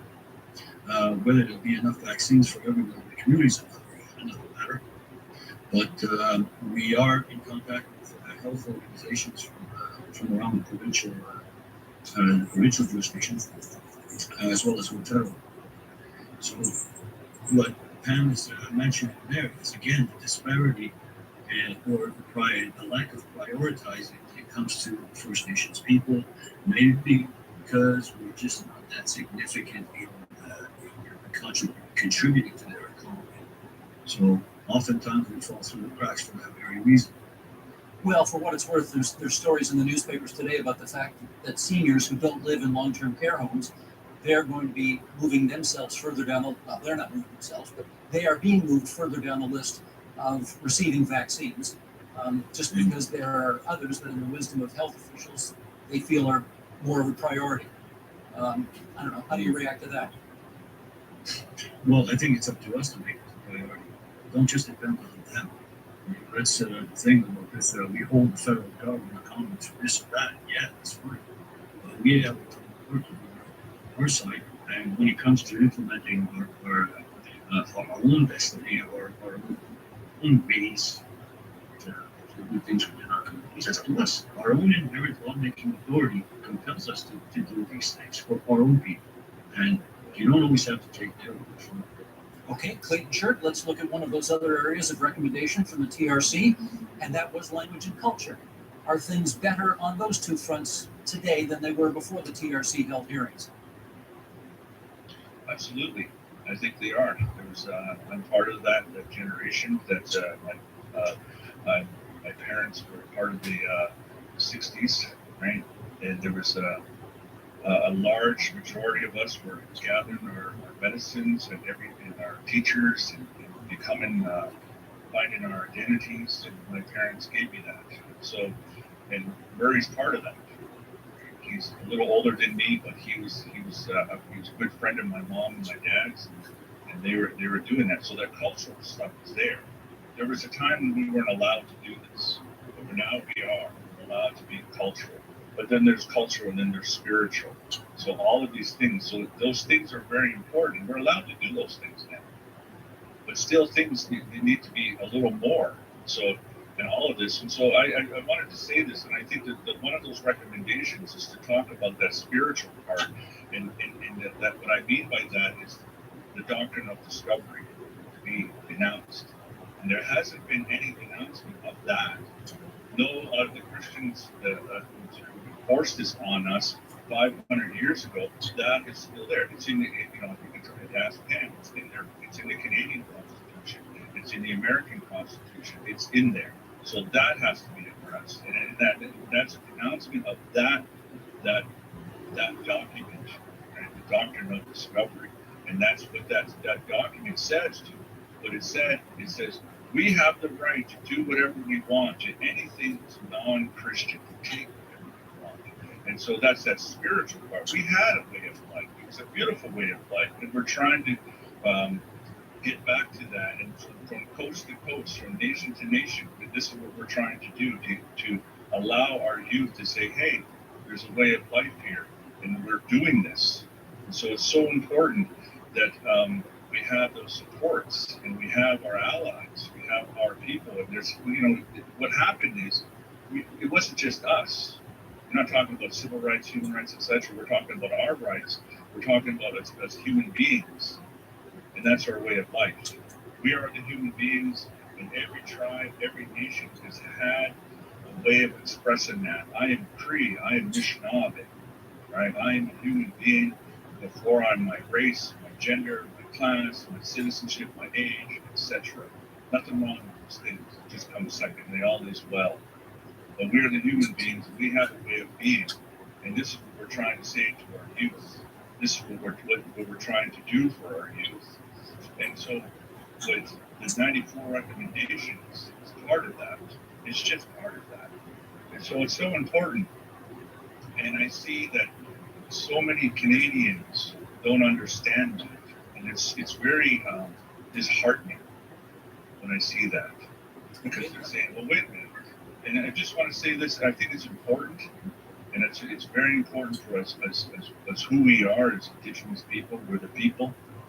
And colonialism, colonization has been trying to erase that memory from us since the beginning. But we've always said were willing to talk, because we said this at the beginning when settlers came. We said to them, you have your way of life, we have ours. Let's go down to the river of life together. But you need to stay in your boat. We said this to them in the past. We keep saying this. We don't want anything different from everyone else. And we want to contribute to this culture. Yeah, I appreciate the metaphor I've heard in the past of two canoes simultaneously going down the river together, side by side, but separate. I understand. Gabrielle, I got to get you back into this conversation here, and I want to find out more about this group that you've started called A7G, the Assembly of Seven Generations. What's that a reference to? Yeah, so as A7G, we started out really getting a spark from the work of Idle No More and that movement that happened in 2012. It really lit a lot of sparks for Indigenous youth, I think, across the country. And so myself and some young people started to really mobilize. The one thing that we really noticed was missing from a lot of conversations at that time was that there really wasn't a youth voice. So youth were mobilizing, but they really weren't being heard. And so we just started working, and 9 years later, we're here today, and we do a lot of groundwork with Indigenous youth. We do a lot of crisis intervention, unfortunately, and that speaks to the little work that has been done for Indigenous youth. We're still having to intervene in crisis and suicide, preventing homelessness, helping young people find jobs, all kinds of things that every Canadian takes for granted. Indigenous youth, we have to take the responsibility of doing these things because we have little to no resources, capacity, or support. Gabrielle, can I ask how old you are? I'm 32. How many friends have you lost to suicide in your young life? More than I can count on two hands. Well, that may help explain the comments that you made earlier, which were very stark when you said, in your view, reconciliation is dead. What did you mean by that? So we've done so much work on trying to educate Canadians about the harms that have been done to Indigenous peoples. There's so many reports, and my fellow panelists have also said this. There's like a whole library of reports that the Canadian government can utilize to help guide that work forward. However, they continue to ignore these reports. They continue to disregard the work that Indigenous people have done to get a better life, to get out of this crisis situation that we often find ourselves in. And I think for Indigenous youth, the final straw in this conversation about reconciliation was when the Canadian government invaded Wet'suwet'en territory last year. It was just, how can you talk about repairing harms that have been done when we're still in the process of witnessing them happening in real time? It's not like it happened 10 years ago or 20 years ago. It's happening right in front of our faces. We're seeing the actions and the words are very, very different. They don't align at all. Gabrielle is, of course, connected to youth through her work, and Pamela, you obviously are connected to youth through your perch at Ryerson University. What we've just heard is a very stark and bleak recitation of where things are at. Do you share that view? No, I entirely share that view, because here's the thing about the youth voices. They're not through a political filter. They're not through a filter of, self-promotion and, trying to get a seat on a board or trying to make political favors. It's what they see, it's what they experience, it's what they live. And it's pretty hard to reconcile, Prime Minister Trudeau's commitments to reconciliation, which are good. I mean, the change in rhetoric is good, so he gets that part. And say there's no relationship more important. We're focused on respecting rights and all of that stuff. But we have to take important first steps. We're not going to make these changes overnight. But boy, if he wants to buy a multi-billion-dollar pipeline, that decision will come overnight. And similarly, look at the health crisis in our communities that they have been chronically underfunding. But the second there's a pandemic issue, they have the ability to instantly call in the military and provide medical care, but only to certain groups. So the youth see that for what it is. You can't justify that. You can't plead with the youth, oh, just be patient, because they're living that disconnect between the promise and the reality of what they could be doing. Because keep in mind, it's our lands and our resources. And if we only had just a small fraction of those lands and resources, we would be entirely self-sufficient, and we wouldn't even have to have conversations with governments about do your obligations. We could be doing it ourselves. But they don't want to recognize our right to self-determination. They don't want to share with us our own resources, yet they blatantly breach every law in their own domestic legal system around human rights and indigenous rights and at the international level. And so we can't win. And you see that for what it is. You know, they don't have those political blinders on, and they're calling it out. And so when they say reconciliation is dead, we need to be listening to the youth, because we depend on them to be the frontline defenders in the future, like many of them are now. Think about who are all the land defenders and water protectors. They're mostly youth following the lead of other warriors and people on the ground. And so we can't have them losing hope about where we go in the future. But I agree with Grand Chief that, you know, that starts with us, with the government. You know, they have to pick a side. Are you going to do it and do it properly? Or are you going to recognize our right to be self-determining and let us do it the way we want to? Because we certainly couldn't screw it up any worse than they have. Well, Pamela, I hear you. And I don't want to give the impression of being optimistic or hopeful if you all genuinely believe there is no reason for that. But having said that, can you focus on where things are, for example, in education? You're ensconced at a university, at a very prominent university in this country. Do you see improvements in the education of Indigenous young people since the Truth and Reconciliation Commission call to action came out? I do. And, you know, for viewers of this show, I want them to understand that what we're talking about here, all of us on this panel and in the larger conversation, our strong criticisms is the lack of hope. We're being critically hopeful, which is better than being toxically positive. We just pretend there's no problems and you pretend everything's okay. We're saying, here's all the problems so we can fix it, and who's rolling that. And I have seen an improvement. I mean, the fact that outside of government, you have universities and K-12 schools who have actually embraced the TRC and what it stood for, you know, and its calls to action. And you've seen businesses do that. You've seen community groups. You've seen human rights groups. You've seen lots of Canadians do what the government really isn't doing. And what I would like to see, though, is not just focus on the TRC, but there's a national inquiry into murder and missing Indigenous women and girls that had hundreds of recommendations. The Royal Commission on Aboriginal People, hundreds of recommendations. Every inquest into shooting death of us, every inquiry, public commission, and our own voices. I mean, you've literally been saying the same thing since contact. Respect our right to be self-determining, respect our lands and resources, and let's find a way to work together. I mean, it doesn't have to be any more complicated than that, unless you're invested in the status quo and you don't want to give that up. What I see is really hopeful is that our people are still on the ground defending our rights, and Canadians are standing there right beside us, and that's hopeful. And I think the TRC reports like the TRC and the National Inquiry and others have helped really educate Canadians in a way where governments have failed to educate Canadians. Okay, so this may, Grand Chief, come down to a discussion about patience. There are some Indigenous people in this country who have completely run out of patience, and that is it. We're ready to throw in the towel. There are others who are prepared to give Canadians a little more time, to be a little more patient to get to the finish line. Where are you?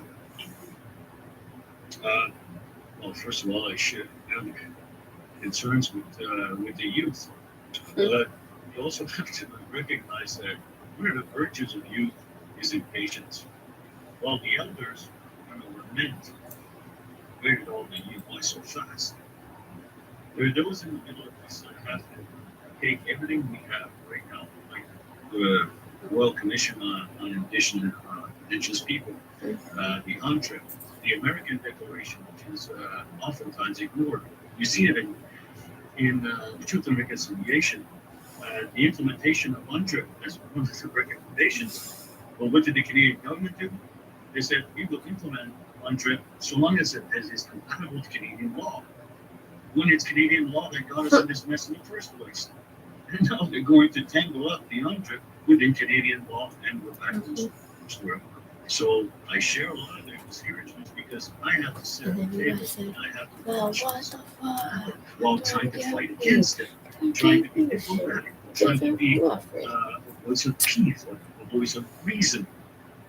Canadians have to understand that the recognition of Aboriginal people and the rights that come with it, the sharing of resources, isn't going to take anything away from them. It's going to enhance their society that they bring out to themselves. Now that they recognize all horrors of their race, of how they impose their dominance over us. Paranoias, another thing. No repudiation, at least no serious one. But there is an argument that by implementing UNDRIP, which UNDRIP in the preamble mentions that terra nullius is morally unenforceable, and that the Canadian government did implement, is in itself a repudiation. But then, if you take UNDRIP or any articles to the courts will not look at the preamble, will look at the articles and what Canadian law would be attached. So I'm getting a little discouraged myself. I keep seeing these beautiful promises being made to us. And all the hard work that was done, the sacrifices by people like Judge St. Clair. And I'm looking at where we work, where we're going, and how fast we're getting there. I share some of the usurpations. Okay, you mentioned his name. I hear what you're saying, and you mentioned Murray Sinclair's name there again. So I'd like to play another clip from him. Here he is. We talked at the beginning of the program from almost 10 years ago. Here he is from last month. Let's see if anything's different. Sheldon, roll it through. There's I know we're now growing up in this day and age. I have examples like perhaps mine, but others as well, to see what it means to be patient, to persevere against ignorance, discrimination, and actions that are not acceptable, to be courageous, to strive to be wise, to learn how to apply that in a way that was not harmful to others. Gabrielle, how does or does not all of that resonate with you? It just feels like we're saying the same message over and over again with very little progress on behalf of the Canadian government and Canadians too. Canadians as a whole have to take responsibility as well. It's exhausting. And I think that that's something that we just saw in that clip. You know, Justice Murray Sinclair is getting tired. Just as we're all so tired of having the same conversation over and over again. It's really like being in an abusive relationship. And the abuser continues to apologize, but never changes their harmful behavior. Eventually, you just walk away. And that's really where we're getting to. I just like can't even express how discouraging it is, how awful it feels to be living in these crises. You know, not only do I have friends that have passed away from suicide, but I also have people in my family and friends that have been part of the MMIW crisis. Murdered and missing Indigenous women. Murdered and missing Indigenous women, which is a crisis, a Canadian crisis. I also have so many young people that I work with that have been in and out of incarceration. There's so many youth that we work with that are part of the child welfare system. And these are things that the Canadian government perpetuates. There's no solutions that they will take and actually put action into. So we have to do it. Indigenous people have to carry the burden of that reconciliation. And that's not fair at all. Clayton Sherp, we're going to give you the last word on the program. Go ahead, please. Well, I would just say about reconciliation, I think there's a misunderstanding again of what the word means. If you look it up, I just say this to you, I'm going to speak in plain, simple terms. You look the word up, and what does it mean? It just means friendly relations. That's all it means. Truth. And so when I say this, as an Indigenous man, I don't have to reconcile with anything. The only thing I have to reconcile with is the impressions left in my mind of colonialism, colonization, all of these things. And I've been struggling with this for my whole life. And I say this, and so that's the only thing as Indigenous people we have to reconcile with. Friendly relations, again, with our spirit, our heart, our body, our mind, find that balance again. And so as human beings, we say to our brothers and sisters, we say, yes, this is what we're trying to do. They have to reconcile with what their ancestors have done. They have to do that. It's their responsibility. It's I'm a human being. I am independent but dependent on everyone else, the nation, the tribe, my community. So it's very important to understand that. So when I try to decolonize my mind and I say, okay, this is all I have to reconcile. It's who I am as a human being, as a Anishinaabe man. And so I encourage our youth, right? You guys don't have to reconcile with nothing but that, with those impressions left. So, and of colonialism. So I take great, very, very hopeful. But again, hope has to be based in reality. Because if it's not, then it's just fantasy. And I know that word gets thrown around a lot. And I just say that to the youth. And so the reality is, it is a struggle, but the Creator has given us something besides life. The greatest gift besides life is our intelligence, our minds. And so I encourage our youth to use that again, do more thinking, right, about this. Don't believe anything they're telling you, right? As Indigenous people, that word belief, again, was never said this here. In Indigenous languages, we don't have a word for that, the word belief. And that word belief, we use it cautiously because this is what they did. They forced us to believe in something we didn't want to believe in. Their way of being, their way of life. And so we need to understand that, and we come to the terms. We know who we are, and this is what we're trying to do. And so I say to our youth to keep going, to keep struggling, and it is going to be a struggle for all of us as human beings. We're in a critical time. The earth is being threatened, etc. All of these things. So the truth and reconciliation is just a conversation. So I encourage the youth and I encourage everyone to keep that conversation alive, because that's all it is. It's just a conversation. And so we can borrow from the past, be present, look forward to a new future. As Canadians, whatever identity that you want to hold on to, we know who we are. We are the Indigenous people. So I just want to say that, and I want to say thank you for all these people who come here to speak their truth. And miigwech to all of you. Miigwech to you. Let me echo those views, and we thank you for coming into TVO tonight, metaphorically speaking, to have this very important conversation. Clayton Shirt, Gabrielle Fayon, Pam Palmer, Grand Chief Serge Simon. Good wishes to all of you, and stay safe out there. Thank you.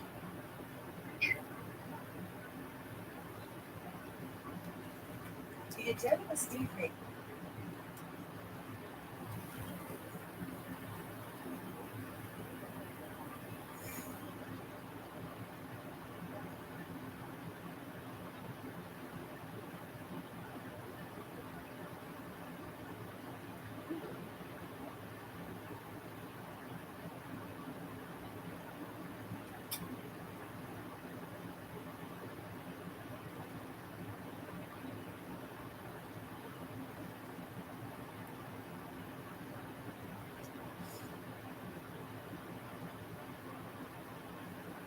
Okay, hello. My name is Lindsay Dupre. I am a member of the Métis Nation of Ontario.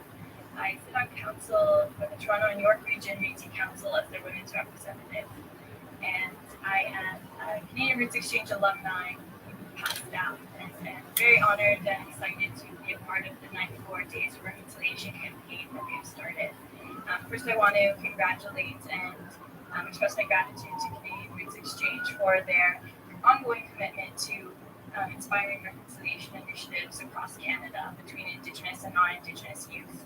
I think this campaign is incredibly important because when we look at the 94 recommendations, every single one of them affects all of our communities and really relates to our non-Indigenous allies as well and community members. So again, we're so grateful for Canadian Roots Exchange taking the initiative to start this campaign and to have youth be the ones to ensure that they are taken seriously and that the recommendations are actually put into place. The first recommendation under the TRC's calls to action is under child welfare. We call upon the federal, provincial, territorial, and Aboriginal governments to commit to reducing the number of Aboriginal children in care by monitoring and assessing neglect investigations, providing adequate resources to enable Aboriginal communities and child welfare organizations to keep Aboriginal families together where it is safe to do so, and to keep children in culturally appropriate environments regardless of where they reside. Ensuring that social workers and others who conduct child welfare investigations are properly educated and trained about the history and impacts of residential schools. Ensuring that social workers and others who conduct child welfare investigations are properly educated and trained about the potential for Aboriginal communities and families to provide more appropriate solutions to families. And lastly, requiring that all child welfare decision makers consider the impact of residential school experiences on children and their caregivers. This recommendation is of particular importance to me as I recently completed my Master of Social Work degree. While I think that there's a lot of hope for improvements in the child welfare system, there's a long ways to go, and from my experience in the social work program, I saw that firsthand. But as I said, there is hope, and by committing to these calls to action, I think that we can start inspiring positive change in this sector. Addressing issues of child welfare is a key component of reconciliation because so much harm that has happened to our communities has really been grounded in the ways that child welfare has inspired violence or taken a negative toll on our communities. Children are at the heart of our First Nation, Métis, and Inuit communities, and if there's not a focus to really protect our children and to give our communities the agency and the power to address issues in child protection ourselves, then we're really not moving forward. So again, I just want to thank Canadian Roots Exchange for getting this campaign started, and I encourage everyone watching these videos to really take a look through these calls to action and to find which ones really resonate with you and what you can contribute to. Thanks, guys.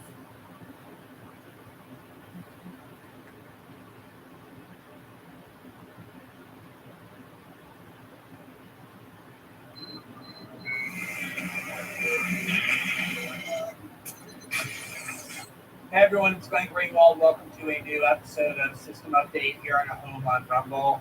It is really not an exaggeration to say that there is a rapidly escalating war on dissent by the neoliberal ruling order in the West, and I'm going to have an article up on Substack either shortly prior or shortly after publication of this video detailing exactly how that war has evolved and what all of its component parts are and where it's likely to go from here. I think for the first time, people are really understanding the gravity of how much of a multi-pronged attack there is on dissent as a result of the events in Canada that have been quite stunning. Watching the Canadian government under Prime Minister Justin Trudeau, who essentially is a political prince. His father was the Prime Minister several decades ago. He sort of is part of this political dynasty and is very much acting like a member of the royal family, simply declaring a state of emergency which eliminates civil liberties when so clearly the conditions aren't met for that, and has eliminated civil liberties and is now crushing what was a peaceful movement of dissent against vaccine mandates and other dissatisfaction with the government. It's obviously shocking to watch both the gravity of it and the fact that it's in Canada, which means it can be essentially anywhere in the West. So I'm going to focus in that article on the broad scope of what this war on dissent is, but I want to focus on one particularly disturbing element of that war on dissent in this video, because a lot of people seem to think that it has just newly emerged, and that is the very stunning weapon of of simply freezing bank accounts or otherwise banishing people from the financial system, an incredibly draconian penalty and elimination of the ability to function in society, often without due process, simply for punishment for one's ideological crimes or participation in what ought to be illegal protests. But the reality is this weapon, banishment from the financial system, not through proving in court that anyone is guilty of crimes, but through extrajudicial or extra legal punishment by the government, has been at least a decade in the making. And I want to walk through exactly where it began and how it has evolved, because back then, a decade ago, there was a small handful of us warning about how dangerous the emergence of this weapon was and how likely it was to lead to exactly what it is we're seeing in Canada and elsewhere throughout the West. This weapon, banishing people from the financial system without proving they're guilty of any crime, actually began, like so many of the repressive measures against dissent, with the U.S. war against WikiLeaks. It was 2010 when WikiLeaks did their series of disclosures that really put them on the map. The Iraq and Afghanistan war logs, followed by the diplomatic cables. WikiLeaks had already been on the radar of the U.S. government. In 2008, the U.S. Army had proclaimed them an enemy of the state, had prepared a secret document plotting how to destroy WikiLeaks, which got leaked to WikiLeaks, and they promptly published it, which obviously made the government hate for more. But it was 2010 when the fury and rage and really fear of WikiLeaks inside the U.S. security state escalated with those blockbuster revelations. And the Obama Justice Department under Holder convened a grand jury investigation to attempt to prove that WikiLeaks was guilty of crimes, to try and indict WikiLeaks and Julian Assange, and they couldn't do that. They couldn't find evidence that WikiLeaks had done anything different than the New York Times or the Guardian or El País or any of the other newspapers which had partnered with WikiLeaks on these publications and had done exactly what WikiLeaks had done. So in lieu of proving that WikiLeaks is guilty of crimes, which the U.S. government under the Obama Justice Department concluded it could not do, they decided instead to punish WikiLeaks using extrajudicial means. Let me repeat that because of how alarming that ought to be. The only way the U.S. government should be able to punish anyone, a citizen, a journalistic outlet, an activist group, is if they're able to go to court and present evidence that the person or the group they seek to punish is guilty of a crime and convince a court or a jury that they're guilty. That's foundational to how a functioning democracy operates. The government can't just go around punishing whoever it wants without evidence that they've committed a crime. But they were so determined to punish WikiLeaks, despite the fact that they were incapable of proving WikiLeaks committed any crime, that they began to resort to extra legal means to do so, extra legal means of punishment. And one of them was to try and prevent WikiLeaks from participating in the financial system by pressuring private companies to deny WikiLeaks the ability to have accounts, to receive funds, to use credit cards, to use banks. Basically destroyed WikiLeaks without having to bother if they were proving that they were guilty of any crime. Now, I've spent a lot of time this year, both here on Rumble and at Substack, reporting on how the U.S. government is doing something very similar with censorship. The U.S. government, of course, can't and doesn't censor the internet directly because the First Amendment precludes that. What they do instead is they pressure private companies, Facebook, Google, Twitter, and others, by implicitly or sometimes even explicitly threatening them that if they don't censor the people and the messages that the U.S. government wants censored, those companies will suffer legal and regulatory reprisals. And I've been covering how that is clearly a violation of the First Amendment. This was the tactic that the U.S. government in 2010 and 11 used against WikiLeaks to get them banished from the financial system, to pressure private companies to basically simply exclude or expel WikiLeaks from the system of financial services.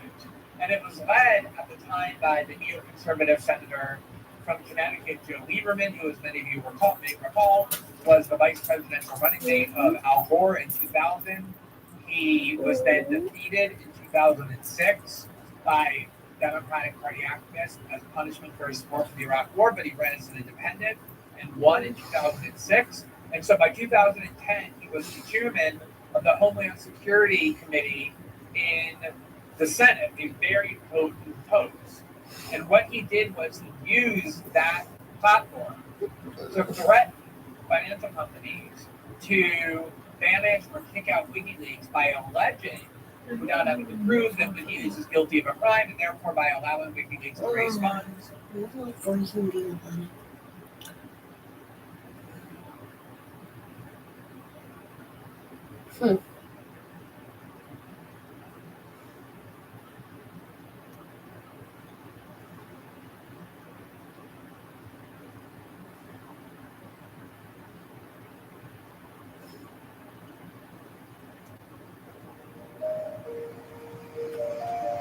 Hey everyone, right now I'm on the beautiful Wet'suwet'en territory. Oh, it's so stunning. The particular community behind me was named Morristown for well over 100 years, but when we arrived, we actually got to celebrate the historic name change with the locals to Witsat. Now, Witsat is their traditional Wet'suwet'en language, which means first or before anyone. And I truly believe that right now we are in a time of reckoning as Indigenous and non-Indigenous people. What does that mean? It's everyone's grappling with the realities of what's been taking place. The Kamloops, the unmarked graves of children, that report that came out really shook the world on the wickedness that took place in Indian residential schools. And so we're all kind of grappling with what do we do with this history. And in the midst of all of this, there's the Truth and Reconciliation Commission report and the calls to action, which many of you have been reading. And it's really the reality of the pain has been hitting a lot of you, and so it's provoking you to action. And so I wanted to give you an update on what's been taking place with the TRC. Out of the 94 calls to action, 13 have been completed, which includes APTN, which is the Aboriginal People's Television Network. More than 80% of the content is Canadian, and the majority of that focuses on Indigenous culture and language and restoring honor and dignity. So, woo! Love that. We also have the North America Indigenous Games, which helps aspiring young athletes excel in a competitive environment. And of course, churches and denominations have been really proactive, gaining an understanding of the history, the atrocities of the past. And of course, call to action number 80 was just fulfilled this year with the National Day for Truth and Reconciliation. So I feel like we're doing a really good job. I do know that out of the 94 calls to action, 13 have been fulfilled. 29 projects are underway, 32 have been proposed, which only leaves 20 still yet to have movement. So if you want to go and read up on those call to actions, maybe there's something in there that you can participate in. You can help move that needle forward. And so I love being here. I love being on the ground, chatting with the people. And there's this commonality amongst all of us that says there is a fresh hope awakening across the country, and there is a fresh awareness. And I think a lot of people are saying, man, I feel like we're getting our dignity back. We're getting our strength back. And we are rising up to be the people who God created us to be. And in my Bible, it says every tribe, tongue, and language will worship the Father. And so could you imagine First Nation, Métis, and Inuit people rising up in the fullness of who God created them to be as gatekeepers of this land? Woo! It's going to be a sight to see. So thank you for all of the ways that you've been supporting. Thank you for your prayers. You can keep praying for Indigenous communities, keep reading, keep listening, keep learning. And together, all of our little action steps are going to bring healing to this land. I really do believe that. So thank you.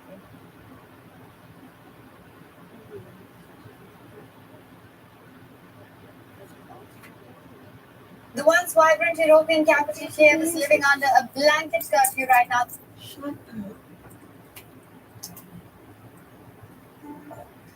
Tim made a good choice with those seats and getting his COVID-19 booster. In my view, the justice system has been incredibly destructive.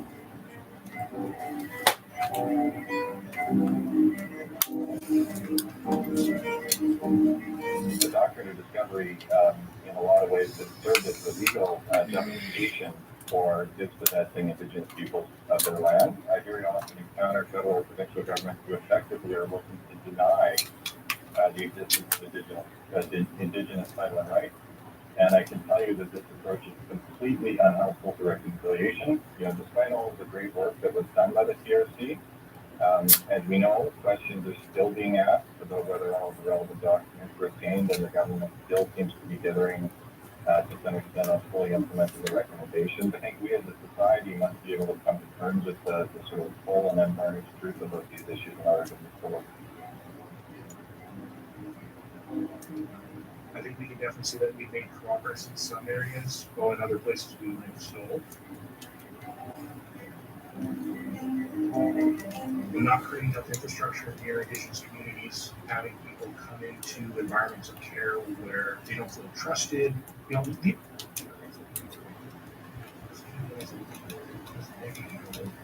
I sometimes felt like I was off to the side, just commenting on Indigenous health. But the effect and impact of TRC is that I found that there's been a transition where, you know, you're just a voice with this special, you know, lived experience, but that lived experience it lateralizes across a lot of different areas. But this empowerment that Indigenous communities experience, it's a magnification of all the things that we're not necessarily doing right now.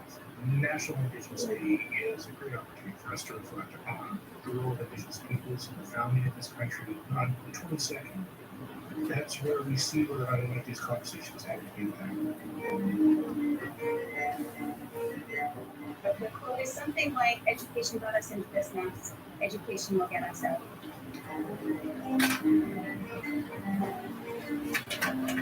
And in BC, we are really lucky to work under a curriculum that mandates K-12 integration of Indigenous worldviews. Specifically with residential schools, I believe it comes in the curriculum in grade 5, 9, and 10 cultural studies. Aboriginal education is everyone's responsibility. And although we're on this path and we're making progress, we still do have a long way to go. I think on June 22nd, collectively, as a country, as a province, as a parent, as a sister, we keep taking these steps forward.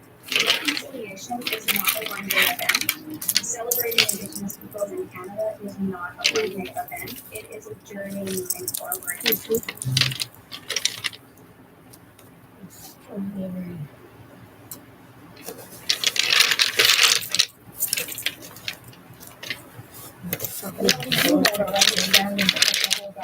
Intends to move forward with the National Council in the year. For nearly 3 years, we've been hearing that it's coming soon. Nearly 13 years ago, every national political party in Canada offered residential school colleges in the House of Commons. Each one committed to reconciliation.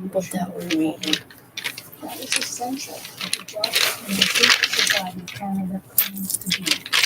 A National Council for Reconciliation is a crucial tool to get us there. Today we call it on urgency.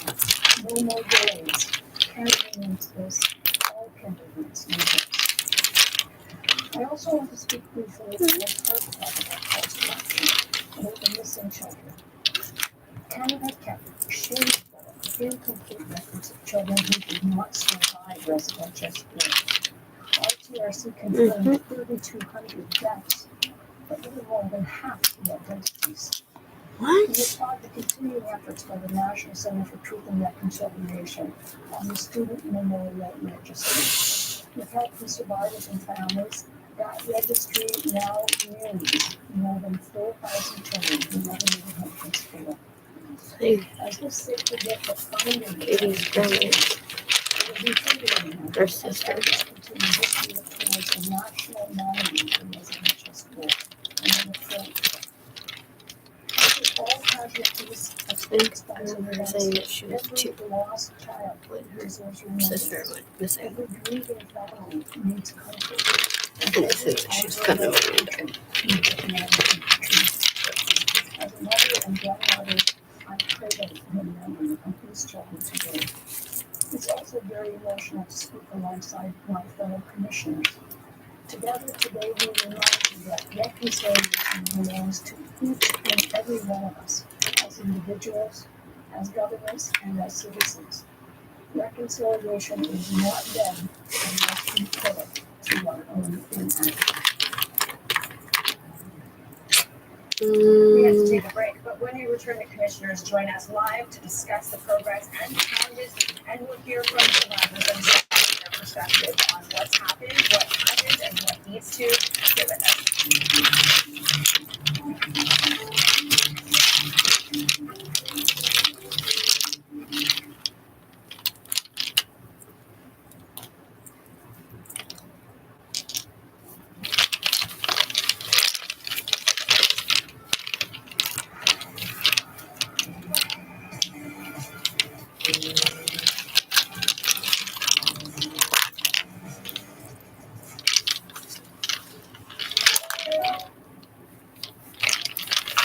I can't let diabetes get in my way. So here's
The most common questions that we get as commissioners is what's the event, what's been going on, and who's doing what.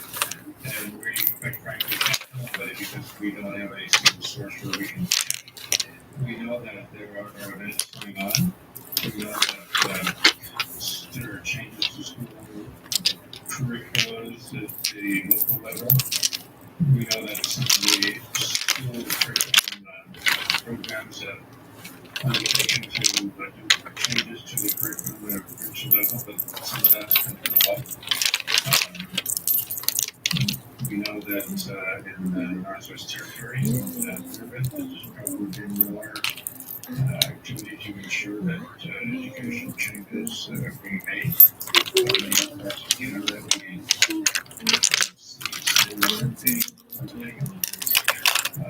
by the school administrators for church congregations and community organizations brought together business and non-business people for the purpose of discussing reconciliation and talking about how they can change and improve their relationship. So we know that there are those similar events going on.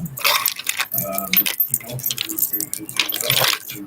British Columbia, legislation that adopted the U.S. Declaration on the Rights of Indigenous People. The thing, of course, is that we see every day in the media activities going on in society that show that there is still abundance of racism that's not being adequately addressed. there are issues around systemic racism. So we need to have our own approach, ensuring that people understand how it works and what can be done about it. So there's still a lot of work left to do. Yeah. But there have been some pockets of activity that so we can't ignore. We have to give credit where credit is due that somewhere. Towards our society. Ms. Wilson, you said that nobody thought that the 94 calls to action would be complete by now, 5 years later, sitting here saying, well done, washing our hands of it and moving on. But you did say there's 2 missing pillars. Under implementation and the creation of a national council, which I guess that would be part of the, to Mr. Sinclair's point, nobody's keeping track of any progress. The national council would, I guess, be one facet of that, keeping track. What needs to come first, under implementation or the national council, or does it matter? Good question. I just couldn't hear the last piece. Yeah, sorry. So what needs to, did the national council, when you're talking about the 2 pillars that need to happen, does the national council have to come first or under implementation, or does it matter? I don't think it does matter which comes first, but just to understand that both are essential. We've said that the UN Declaration really is a framework for understanding the spirit and purpose of all reconciliation and articulating its relationship to the rights in Canada and recognized within our Constitution as well.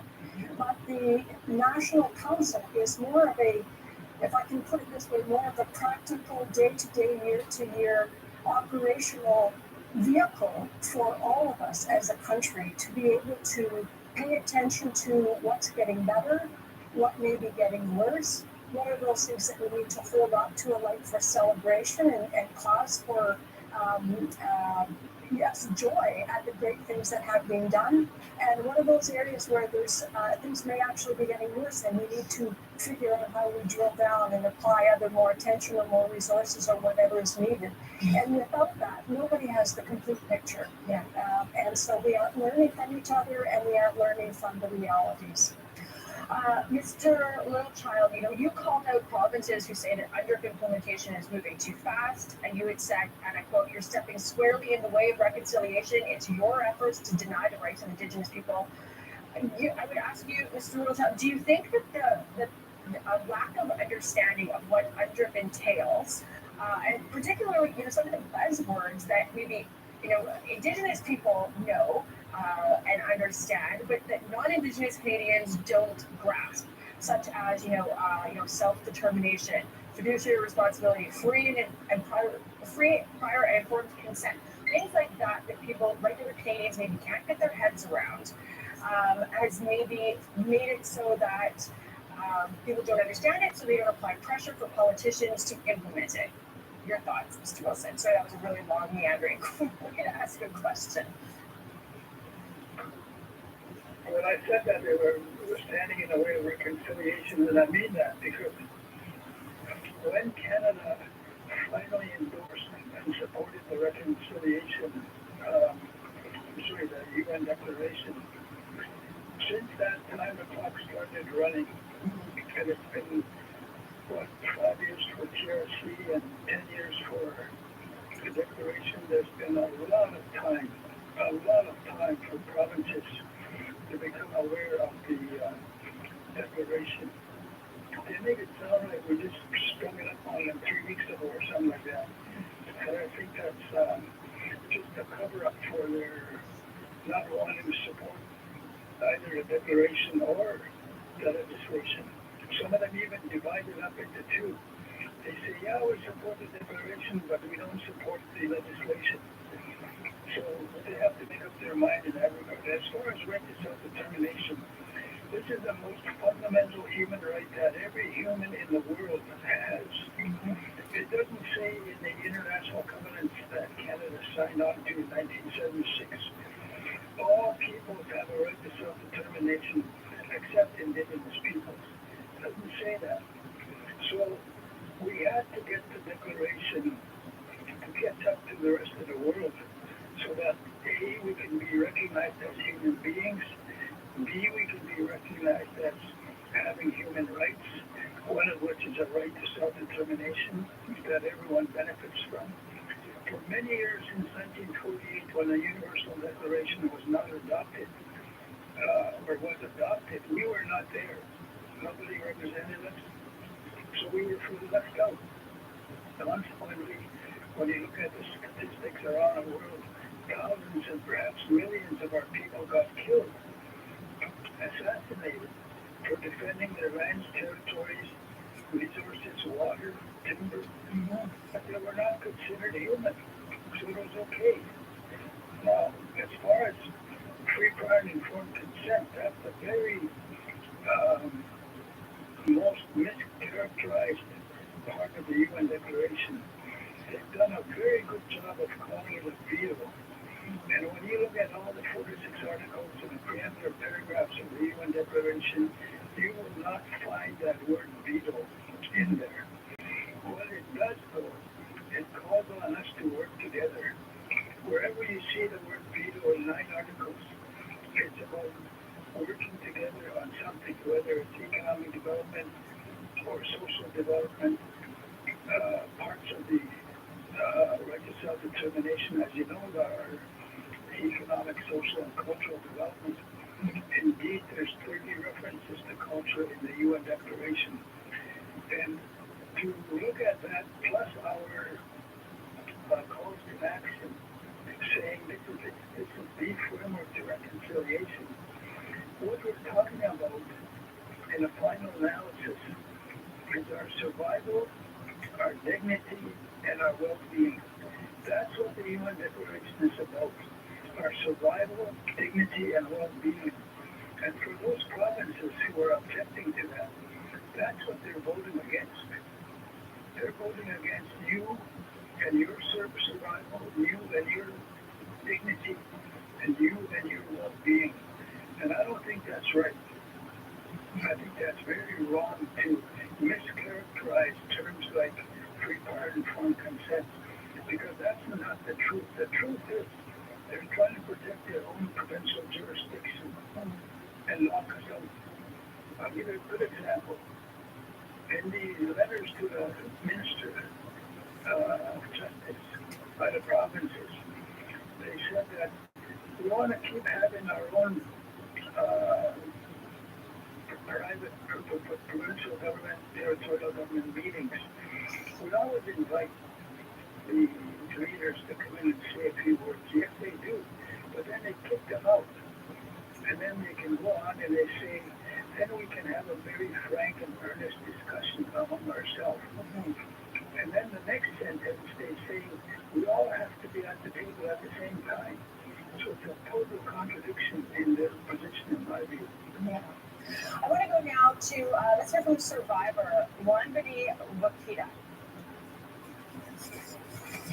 It takes a lot of effort and learning and understanding to know what this, first of all, the human being laws that are connected to the natural laws that are out there.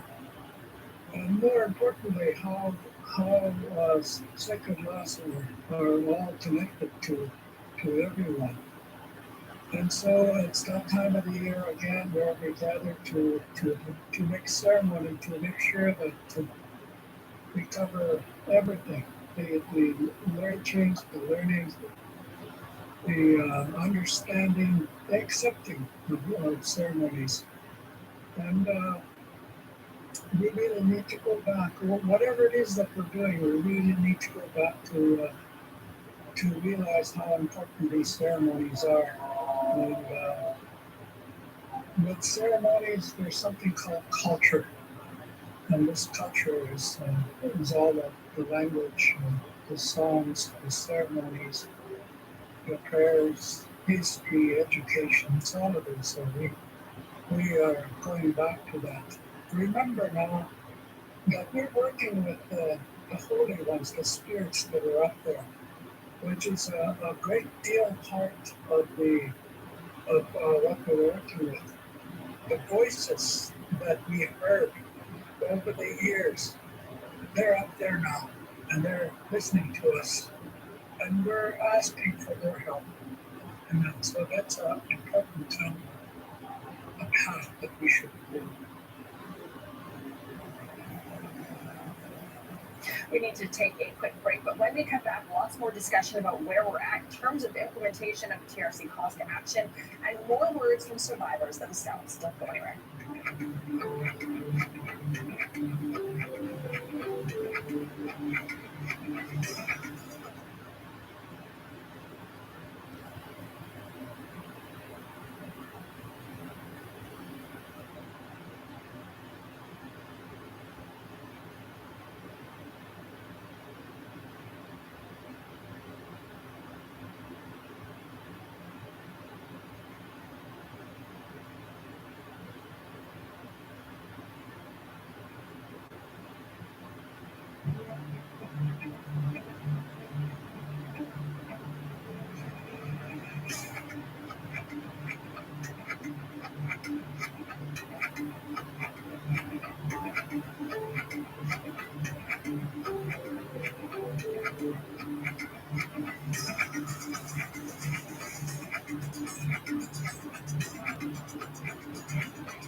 Welcome back. Here's another survivor of Garnet and Deneuve. Let's take a listen.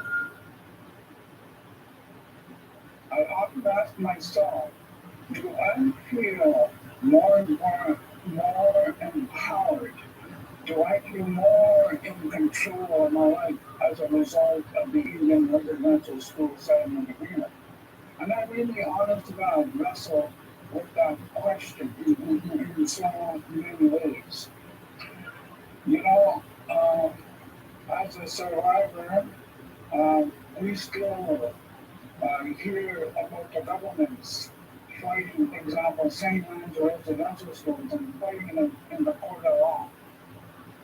Here in Northern Ontario, we still have unfinished business of dealing with the Law Society of Ontario, for example, that's been in the Indian Residential School Settlement Agreement.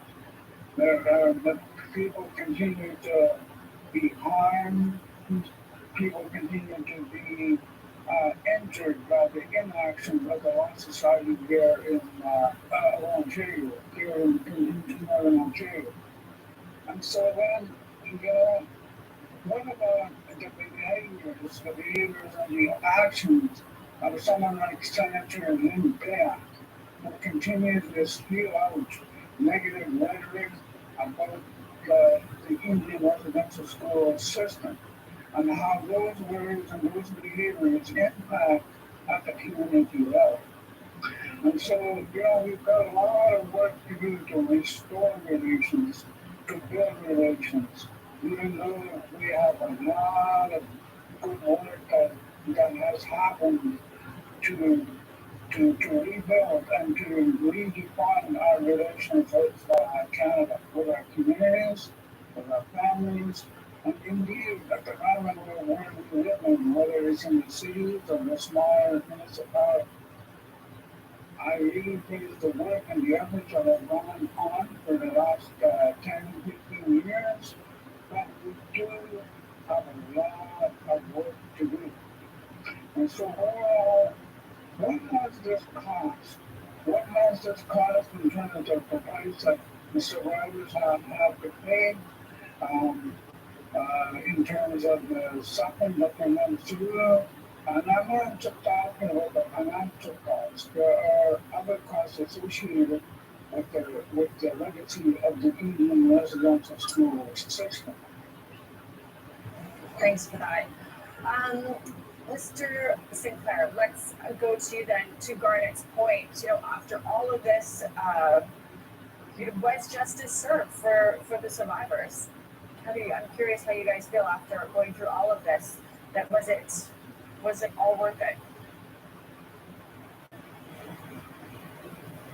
Well, the short answer to that is yes, it was. But I think the real question is, are we finished? And the answer is no. Until we finish, we can rightfully say that justice has not yet been reached. I think that Garnet makes a very good point. There are still lots of work left to do, and it's up to us as Indigenous and non-Indigenous people to make sure that it gets done. The problem that I see sometimes is that people think it's up to the federal government to do everything. But in reality, it's up to Canadians and it's up to Indigenous people themselves as well to do things. And I don't doubt for a moment that there is a level of frustration out there that we have not yet seen the kind of results that we were hoping for. And that's the very issue that we've raised in our comments. Yeah. Ms. Wilson, I'll ask you this question. We had a question from Jimmy DeRocher about those many people who were not part of this. The day school survivors who were left out, and then there's some of them are being dealt with in one capacity, and then others in a different way, and still others that are left out entirely. Jimmy DeRocher said, he would like to see commissioners kind of take this and kind of lead it, I guess, through as part of reconciliations to make sure that nobody else got left behind. What are your thoughts on that? Well, I'll say that during our time with the commission, when we were still active, we made a decision, an intentional decision internally, that even though some people were left out of the settlement agreement, we would not leave anybody out of our work through the TRC. And so we went to parts of the country where there were so-called excluded students. We were in many Métis communities, for example. We were in parts of Labrador and other places that have been excluded. And we basically said anyone who feels that they have something that they need to tell the commission that will help with Canada's understanding are welcome to share with us. So we were not exclusive in that way. Having said that, I do think, and I've said this before, I think we may have made an error in under-calculating the extent to which there would be follow-up work in which we ourselves could be implicated. Just this very week, this coming back together as the three commissioners have, we were all noting it's the first time we've all had a group of coming back together since the end of the commission.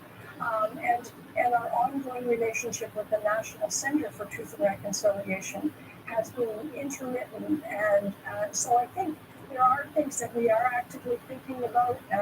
Even yesterday, having some discussions with Minister Bennett about some of these issues of ongoing momentum and how we stay in good communication and keeping momentum alive. these are active conversations, and I think they are very important because, as Senator St. Clair just said, absolutely the work is not done. We knew when we finished that it would not be done, but it definitely, there's a lot more to be done still. Yeah. Mr. Littlechild, I want to ask you, going back to something you said in your opening statement, you said that every single act of reconciliation done by Canadians serves to heal the wounds of the residential school system, and every act of dishonesty and disorder pours salt in those wounds. My question to you would be, has there been more healing or has there been more salt in the wounds from your perspective over the last 5 years? Well, I suppose it varies with individual to individual in terms of whether they feel more harmed now, in terms of more wounded, in terms of the salt, as I used as an example. But can I just make two comments before I come back to that? I wanted to respond to the first survivor who spoke, because I want to underscore that when we went to the UN for 27 years and 10, 12 years after that in New York, we didn't always go and ask for stuff or ask someone to recognize our rights. We contributed a lot to humankind, the world. And let me just give you one example that he raised. So when he talked about natural and sacred laws and ceremonies being bundled up in our culture, the UN and the international community only recognized 5 bundles of rights: economic, social, cultural, civil, and political rights.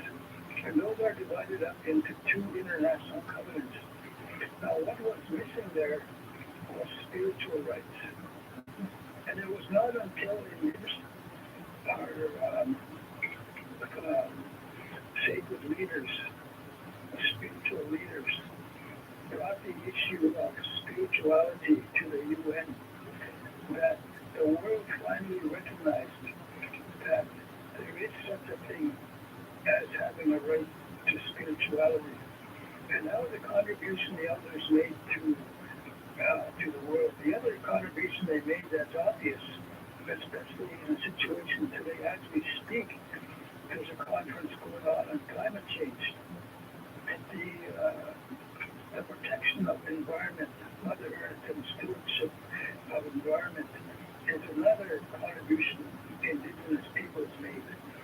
The recognition of Indigenous law, Indigenous family, Indigenous spirituality, as I said, Indigenous spiritual connection to the land, those teachings are a contribution to the world that the elder was talking about.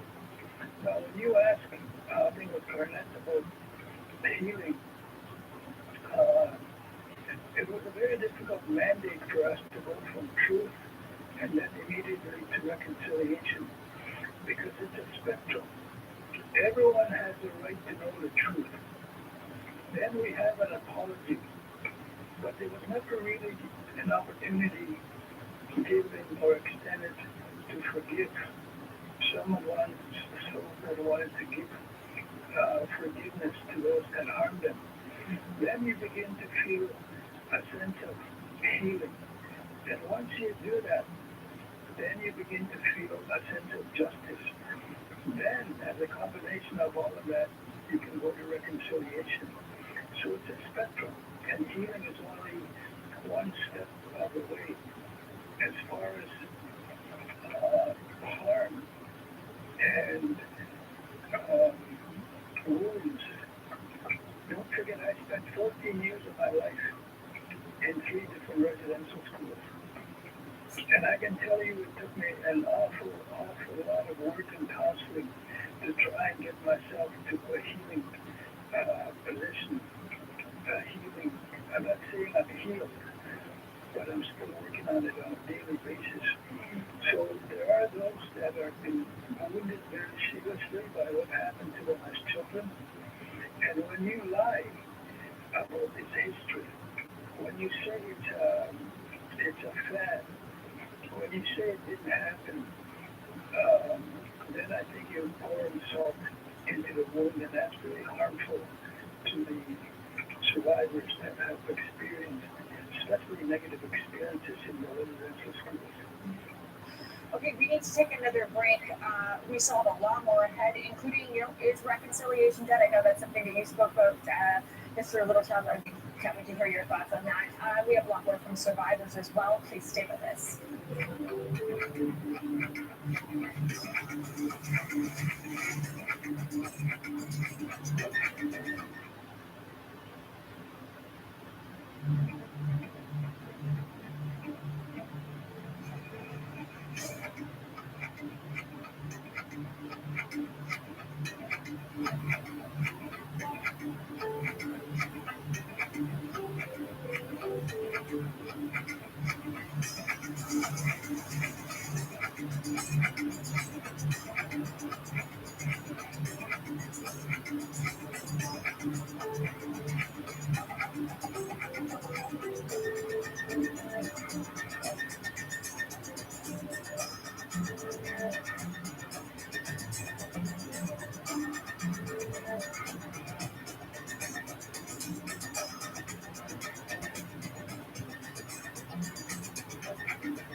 Welcome back. Let's take a listen now to another survivor.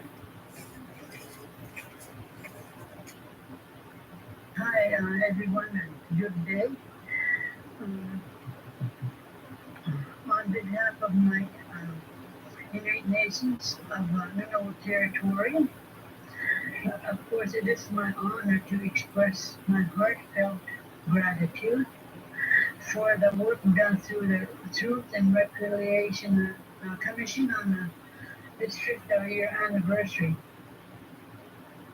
Although I always knew that it would be difficult for many to share their painful experiences.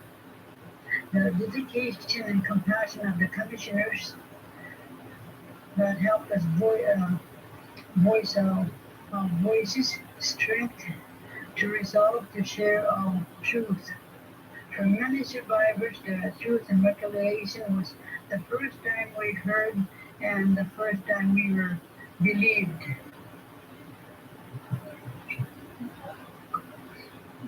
it is important to honor the words of those who share their experiences.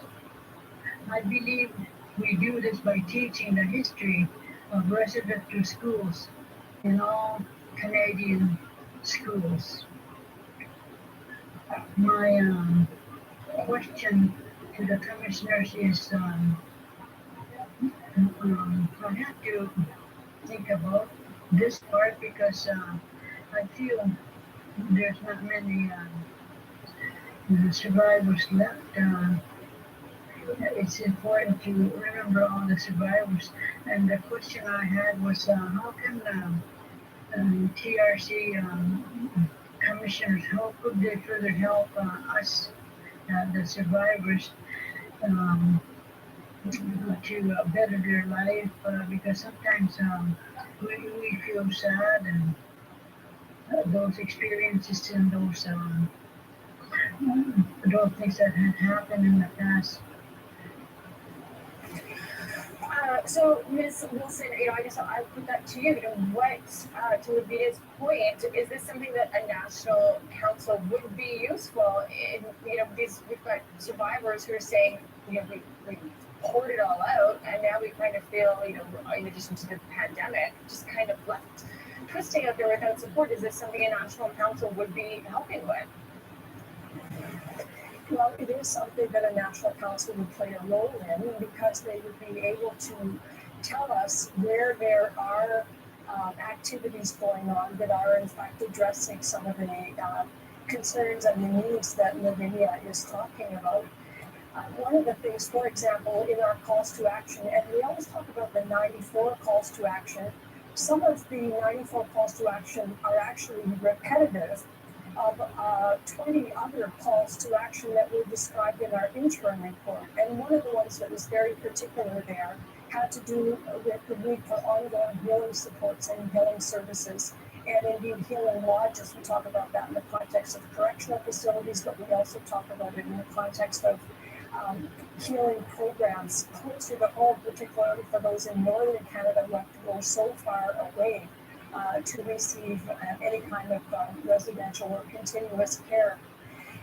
And the reason I think that's so important is that when you bring it back to the commissioners and say, what can we do to continue to help? I think it is fair to say that each and every one of us, the three of us, is trying in the ways we can through the influence that we have and through the activities that we're involved in to keep the conversation alive and to keep reminding people of their promises and their obligations.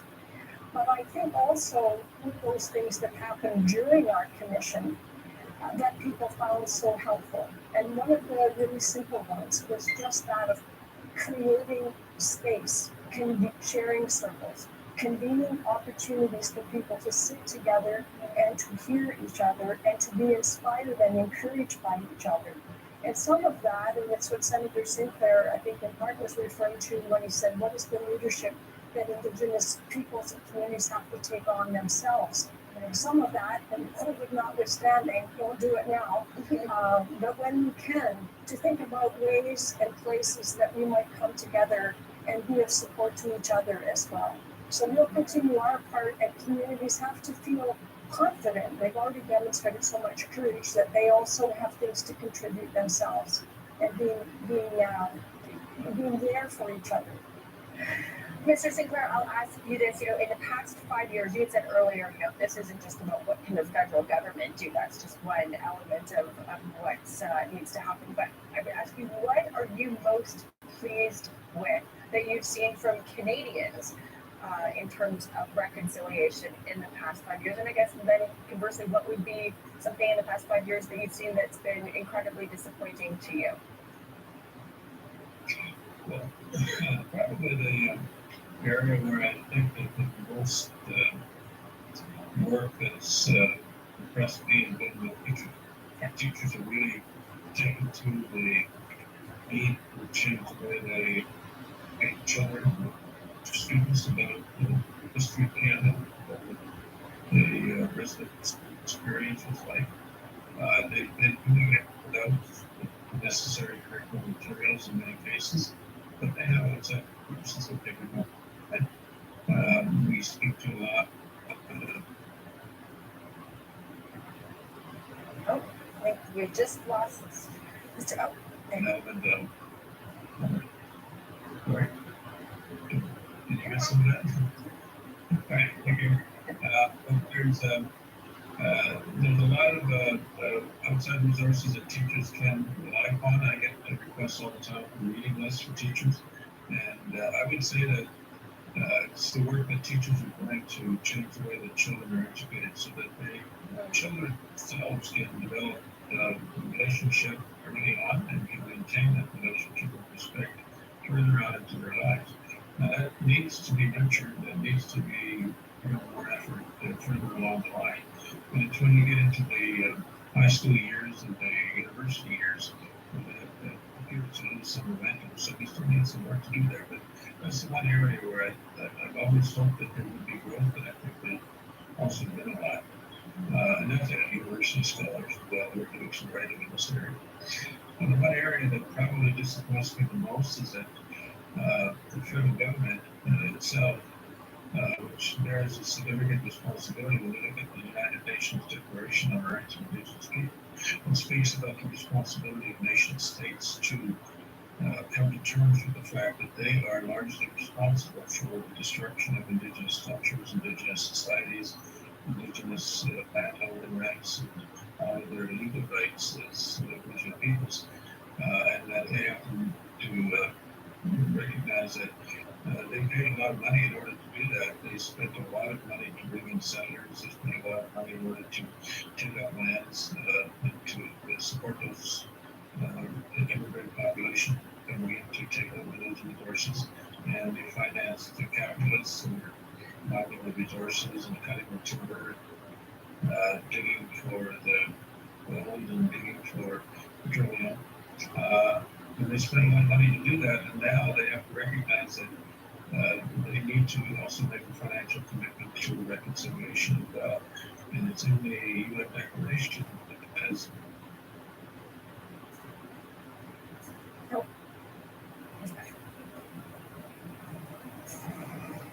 He's frozen. Sorry, we've got a technical difficulty with Mr. Sinclair. Mr. Littlechild, just very quickly, we have to go to a break here, but I did want to bring up with you something that you had said in your opening statement. You said that it bothers you when people say that reconciliation is dead. We only have probably about a minute before we have to go to a break. Can you kind of quickly say what you were talking about when you say it bothers you when people say reconciliation is dead?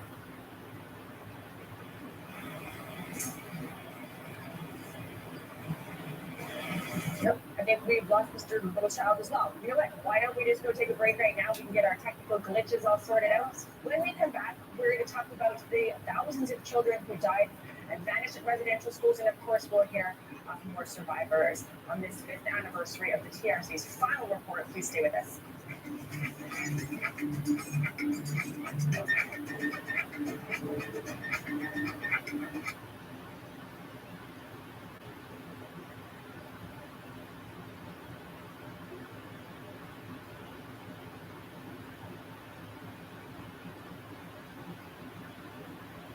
Greetings.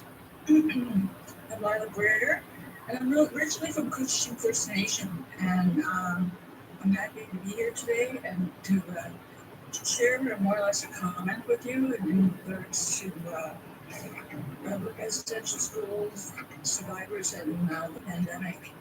And I'm speaking specifically with the northern and northwestern Ontario. And because I went to residential school at St. Margaret's Residential School in Fort Frances, Ontario. And I think about what they've been through, what they're going through right now as far as the COVID-19 goes and what they're going through. And so just, I guess I'm thinking, right off the hop, I'm thinking about a question like, how is, how are you handling what's going to happen with survivors as far as the pandemic goes? How can we help them? And the way that I've been doing it is by, talking to survivors on Facebook, and there's someone who I went to school with that I'm in contact with, and and ask them what they're doing. And I talk a lot about depression, and they shared that they're going through the same thing because there's triggers going on, and there's no help out there. There's no counselors or anyone for them to talk to, except maybe their family, extended families, that are survivors. So I have a concern for them because, what can we do as far as reconciliation goes, to help these survivors. So I'm really happy to have the opportunity to reach you today.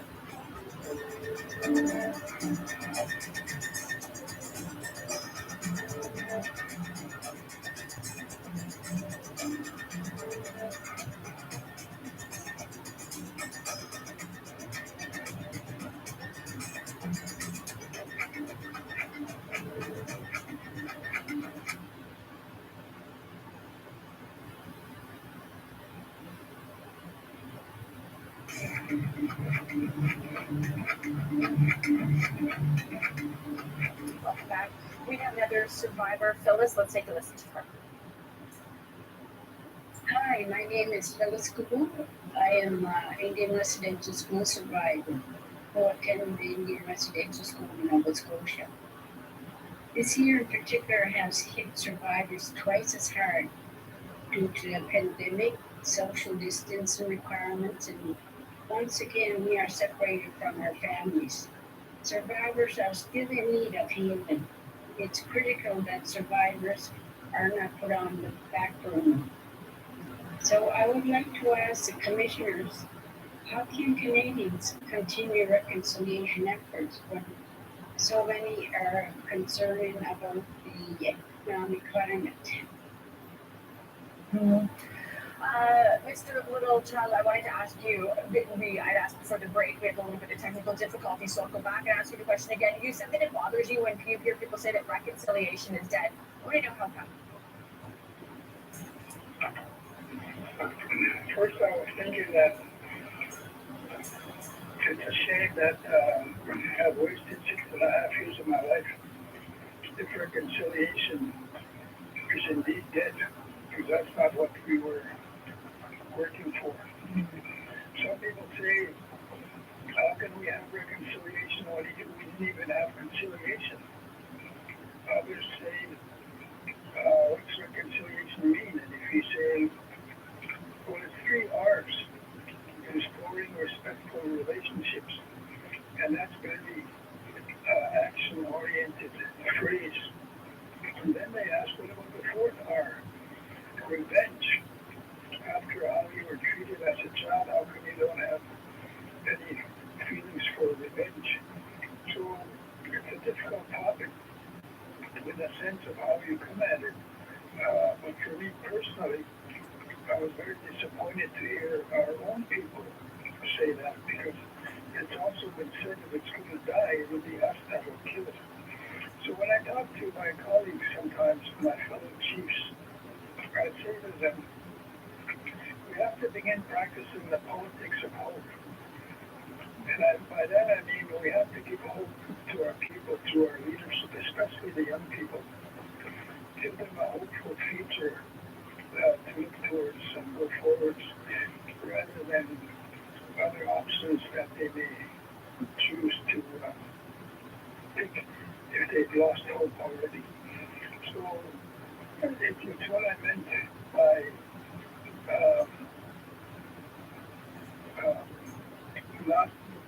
not agreeing with reconciliation being dead, because I see it being acted upon every day, at least around me, in different places I go. That's not perfect, right? It's not, but at the same time, we knew that it wasn't going to be short-term activity either, reconciliation. It's going to be a long time. I remember someone saying it took us 7 generations to get here, it will take us 7 generations to heal. And so hopefully, of course, I pray and hope that it doesn't take us that long to see reconciliation, true reconciliation happen. But wanted to also make a comment on the importance of focusing on mental health, especially during this time of the pandemic. And the last speaker talked about it in a very good way, that we're not only separated from our families, we were separated from our community, we were separated from the land, and now we're separated from family again. So it's so any kind of treatment, and by the way, culture is treatment. We need to focus on that part as well, so that our advice about just contacting and phoning someone to ask how they're doing does wonders for their mental health. So it's in a way a team effort to do that. But let's not be the ones that kill reconciliation. Ms. Wilson, I wanted to go to you to something that you had said that really hit me when I heard you say it. The missing children who were taken to residential school never returned home. You know, this country didn't even value them enough to document most of that. You've mentioned that that's not how honorable countries act. But is Canada now doing enough to act honorably, to honor those children and their loved ones?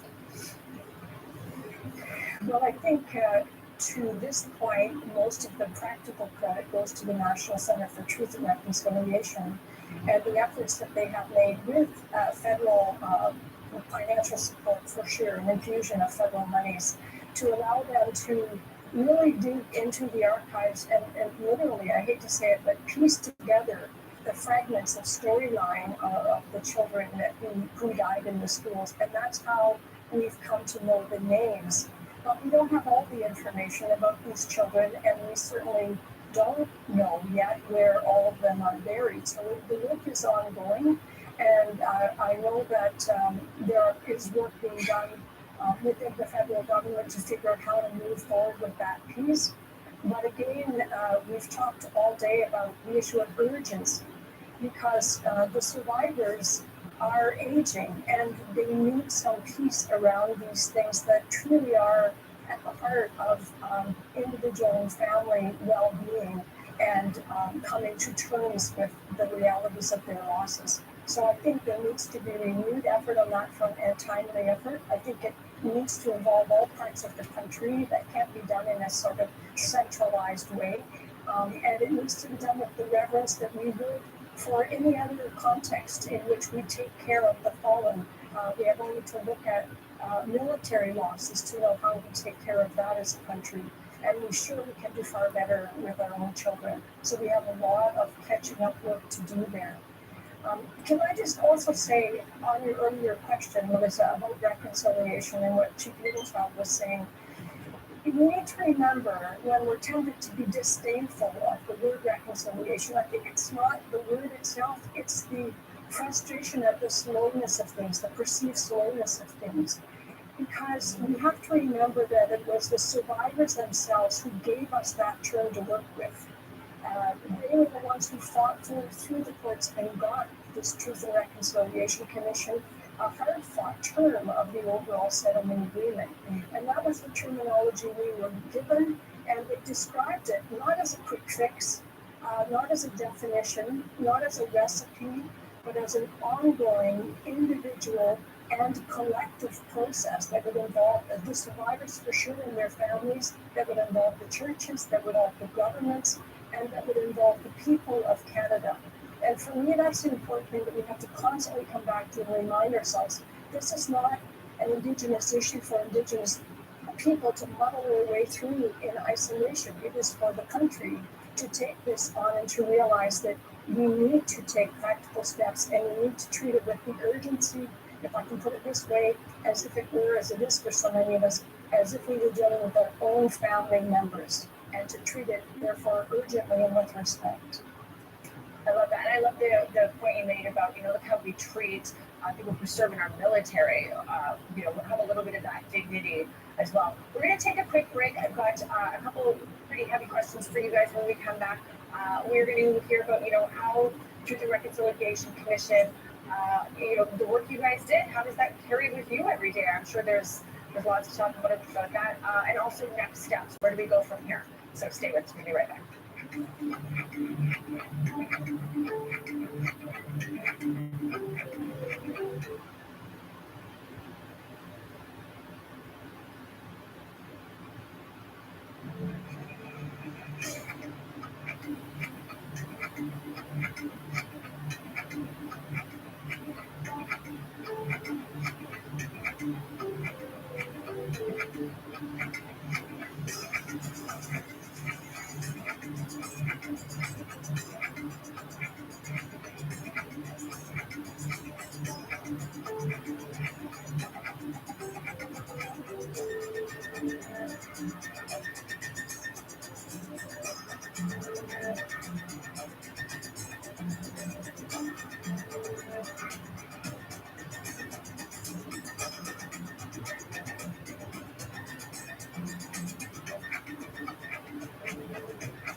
Welcome back. Just lastly, this is our final block before we're done here. I want to ask each of you, and I'll start with you, Mr. Sinclair. 6 years of doing this, lots of work, lots of heartache to listen to. What have you carried with you from this? What still stays with you?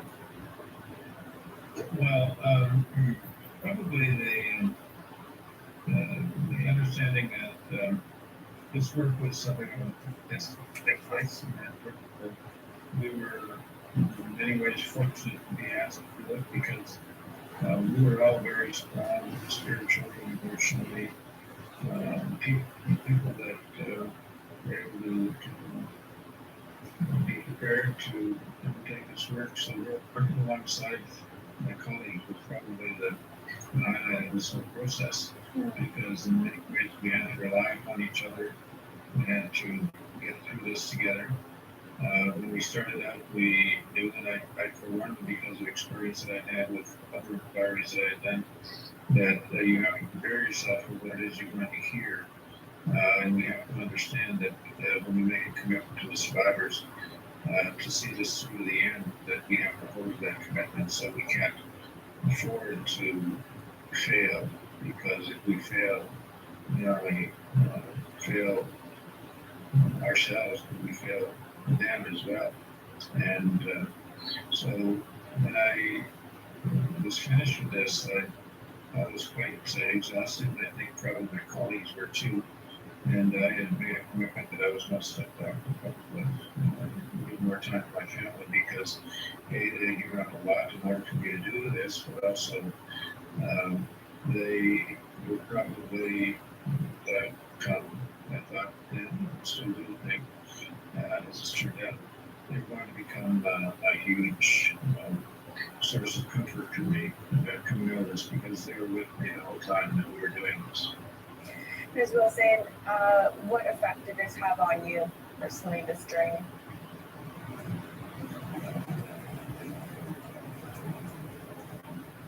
Was that for Chief Little Child? I'm sorry, that was for here where that was correct. That's for you, Ms. Wilson. What did this journey, what was the effect that it had on you personally? Well, you know, on a day-by-day basis, as it was unfolding, I can tell you there were days that were ravaging. And it is true what Senator Sinclair has said, that we relied on each other and we held each other up, and we each had spiritual supporters as well, advisors who helped us on that level. But what kept me and sustained me always was the example of the survivors themselves. I would often say to myself, all I have to do, all I have been asked to do is to bear witness to this and to make sure that it's understood and never forgotten by those who need to learn. I didn't have to live it, and it was little children who lived it. And so I need to keep that as a grown-up in perspective and not think of my role in this as having been anything other than a sacred trust and an honor and a commitment that I made that I would continue advancing the stories and the teachings and the expertise of survivors for as long as there was breath in me. And so I have tried on a daily basis in various ways since then to keep that promise and to continue to be inspired as my colleague Chief Littlechild was talking about the leadership of hope. Yes, hope was a very big part of what kept us going, and we also saw it on display in exemplary ways as one survivor's courage would serve as encouragement to the next one, even those who didn't intend to speak and who ended up coming forward and therefore setting down wounds that they've been dragging around for decades. So I think we have to continue to be that to each other, and we have to help Canada learn its lessons by continuing to teach them in the ways that we can. Mr. Littlechild, what 6 years you spent gathering these stories, what was the effect on you personally? Well, first of all, I didn't want to do it. I didn't want to be a commissioner, but I never really knew why until a couple of years into the journey, because I was hearing my own story repeated over and over again in front of me. The abuse, the physical, the mental, the psychological, the spiritual, the sexual abuse that happened to me. I was hearing that in front of me all the time, every single day. So I still wear that. I still wear that part of the journey personally today. Also, to have the government deny that 3 years of my life in one boarding school didn't exist, that there was not a boarding school. So that would make me very angry, and I had to really deal with my anger. There was some very, very good and strong counseling. So, but what I take away from it, on a positive side, is when somebody said that there's the 7 most powerful words I can leave with you. It's that I'm sorry, I forgive you, and I love you. And I try to share that now today with my family every chance I get, because that's something that was kept away from us, that emotion of love. And like I say, I still work today, I'm still working on it daily. So it was a very difficult journey for me at times, but luckily with my colleagues, as they said, we held each other up, and that's what helped us go through this very difficult time. Very quickly, I'll ask each of you one more question. What would you, we've been 5 years. Mr. Sinclair, what do you want to see happen in the next 5 years? We've got about probably 3 minutes left, so that's about a minute to each of you. I just wanted to say in response to the last question that one of the more motivating comments that I heard with both survivors was the lady Isabel Lockwood, who used to say to us, happiness is my revenge. When she talked about her experience with schools, and I was really motivated by that. So I think so your last question is what again? What, very quickly, what do you want to see happen? What's the most important thing that could happen in the next 5 years? Well, next 5 years, I think we need to have a possible reconciliation in place. I think we need to get the UN declaration in place. I think we need to get on the legislative change process if necessary. And I think that the government needs to develop a plan about moving reconciliation forward at the national level. Ms. Wilson, what would you like to see the biggest priority to happen in the next 5 years for you? Well, I'll just say ditto to the expediency, but just but adding in that we would have had at least a couple of cycles of annual reporting State of the Nation back from the Prime Minister of the day, so that the whole country becomes normalized in understanding that this belongs to all of us, and that becomes a regular expectation that we will take stock of ourselves and figure where we need to do better. And also that all the real children will be found, and that we will have a magnificent national monument for residential schools in the national capital that is there to remind everyone, to teach everyone, and to offer solace to everyone on a regularized basis. Those are practical things I would like to see. Not unreasonable. Mr. Littlechild, what would you say your biggest priority is, what you'd like to see in the next 5 years? In the last, at the United Nations, when the UN was adopting the UN Declaration, after it was adopted, I asked myself, notwithstanding Canada had voted against it, now what? And in 2008, I made a list of next steps of what had to happen.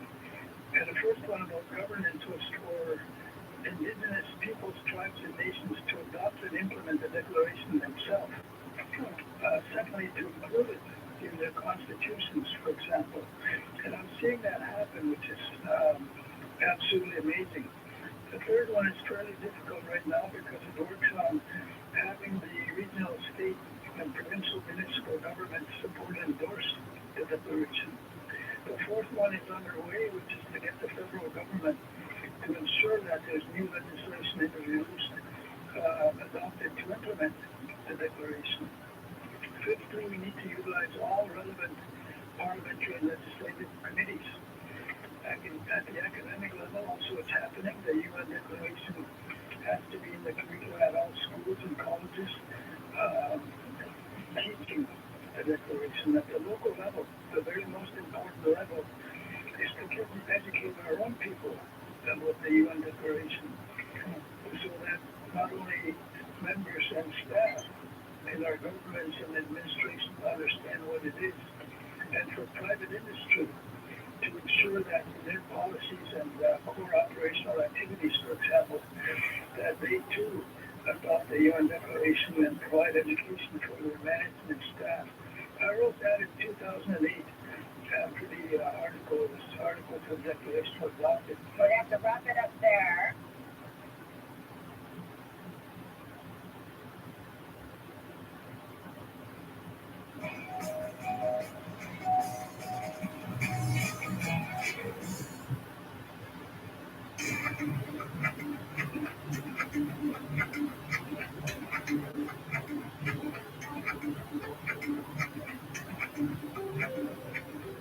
Good afternoon, welcome to the show. I'm your host, Melissa Ridgen. It's the time of year that we all love a good scare, and there's no shortage of legends in our communities that will do just that. Today we are putting tricksters, shapeshifters, and other legends in focus.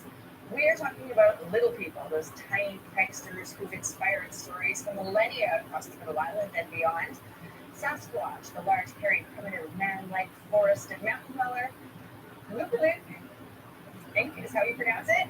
A sea witch who steals children who get too close to the water in the Arctic, as well as old wives' tales like whistling or singing at northern lights, and contact with creatures not from Earth.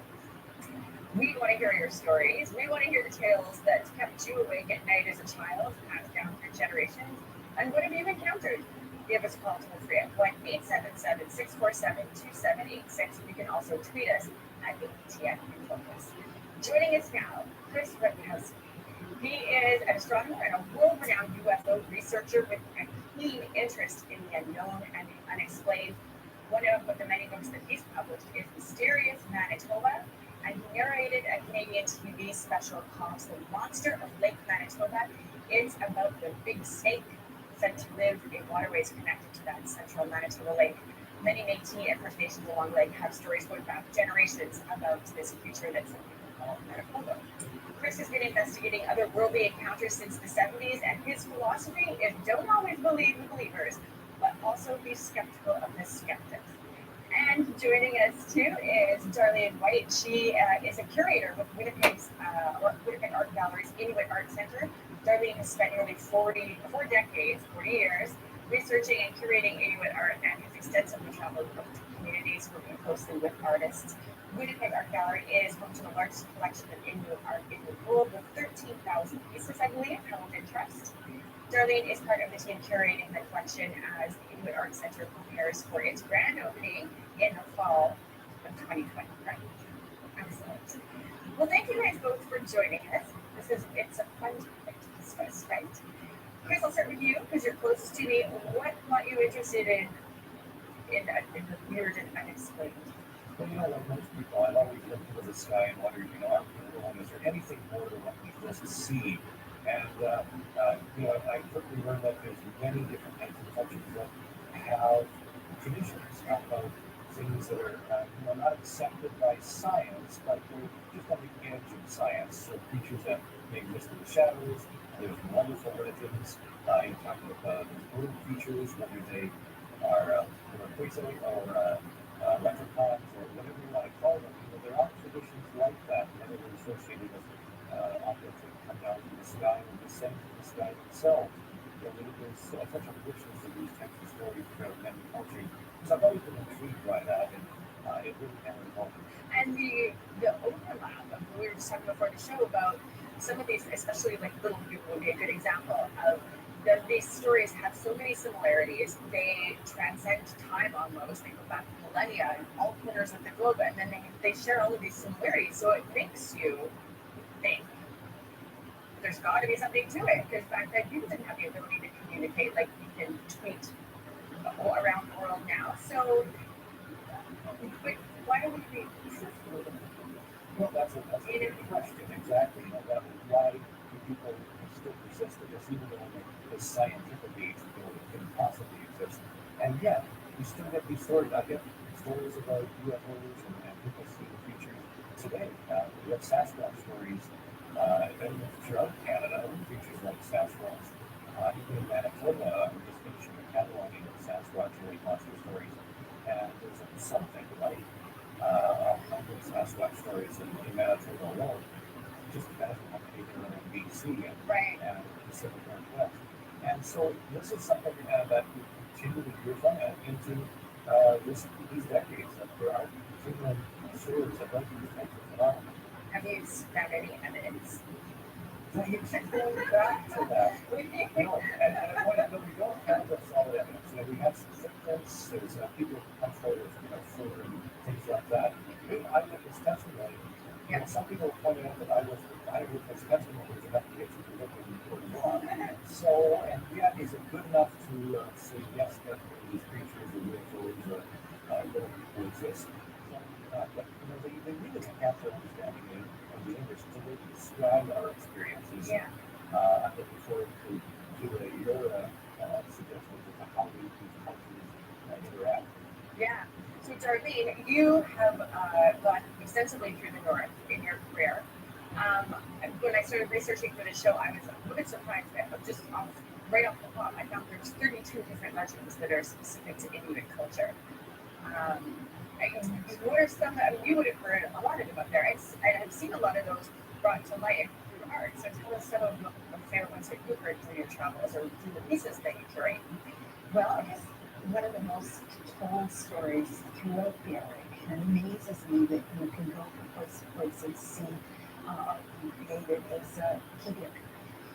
He is known, he's sort of a shaman who is like a Ulysses figure who has wonderful travels and adventures, and he meets weird and wonderful creatures who threaten him, and he takes very wives, animal wives, as he goes, and it's just you see it in the art a lot. So that fascinates me.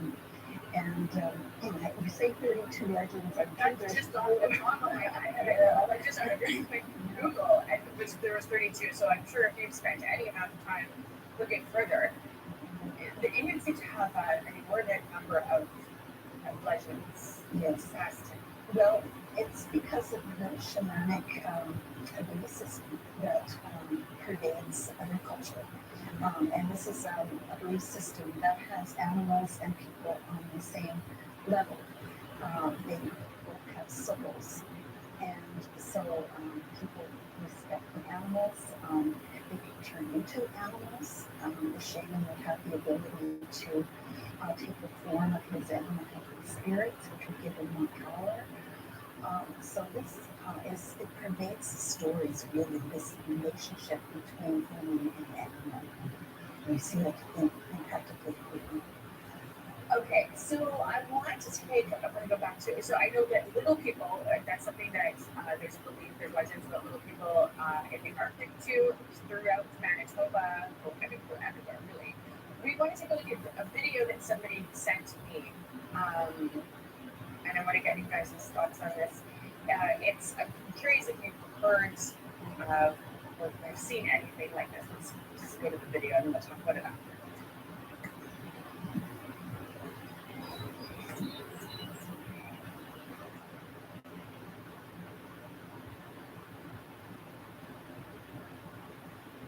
Sent this to me. I made a little red mark so you can see it, because if you watch it in real time, it's hard to.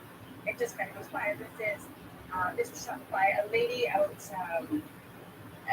Satisfy. She was just walking to work one day and had taken, kind of a selfie of herself. I didn't notice it until after the fact. She didn't notice anything around her, but somebody said, "Oh, I heard that you're doing this story on, our legends and our tricksters and our shapeshifters, and I wanted to send you this video." So, what do you think of this? That's a good question. It's quite interesting. A little thing with a lot of depth, perhaps.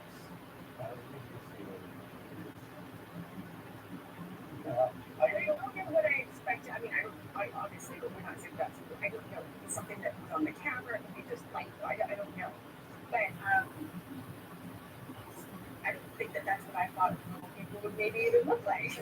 No, it's not. I mean, when I think of the story of little people, I think of things, that story that came to life in the 1960s, for example, where some of the liquid children had said that they had met in the bush, small men with large hands and long arms, who gave them what they described as chewing gum to eat, and they could chew on it all day long, and it would never lose its flavor. And then later on, some children disappeared for days on end, and they said, "Oh, I was spending time in the bush with the little people," and it got many of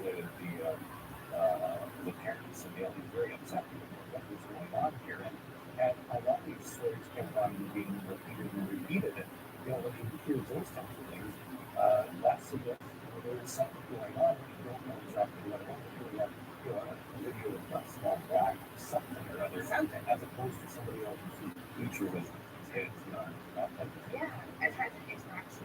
Have you ever heard of people, when you do your travels in the North, where people, artists, talking about interaction with any creatures, predators, technological beings? Oh, for sure, yeah. I guess the one that comes to mind most readily is the most powerful of all the spirits in the belief system. She's sometimes called Sedna, Tellure, or she's called Lily, depending on which part of the Arctic you're in. And people to this day say, "Oh, yes, such and such saw one on the beach the other day." And this Sedna she controls all the animals, the sea animals. And if people break taboos or break rules, she was always the youngest.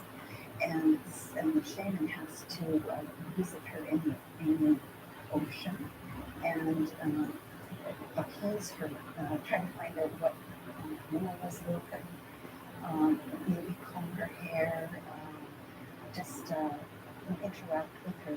And that's one of the big functions of the shaman, as is he's the intermediary between humans and animals. But people just, I was in Cape Dorset 12 years ago, and people mentioned, oh, there was a sighting to such and such, so you look like everything. So one of the most terrifying ones that I have found while researching for this was, let's take a look at the story of Every parent can know that there's one of their children not treated shore. Whoever goes to the shoreline without any permission is a return with a grab or conflict. She will take children who do not listen to their parents or respect their elders. Timothy decided to go to the shoreline anyway, even though he knew it was selfishly correct. That was me.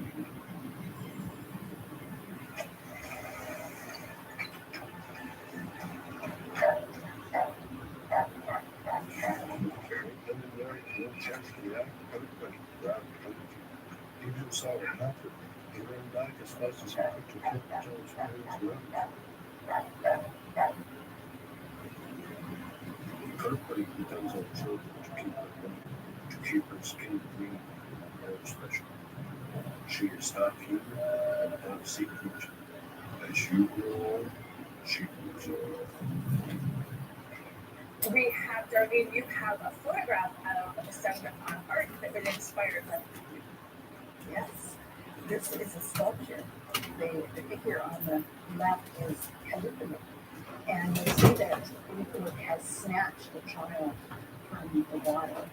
And the children would venture to the ledge. They were in great danger of being snatched up by Caligula, and she would put them in her group, in her mountain, and take them away.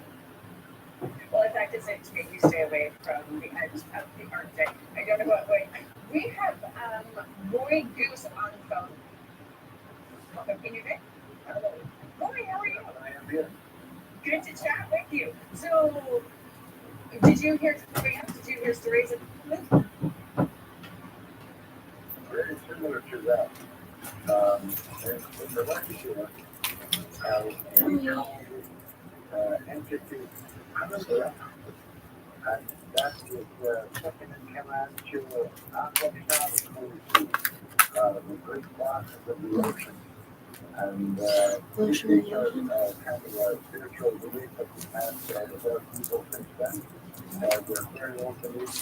Spiritual was a very powerful that has command of all.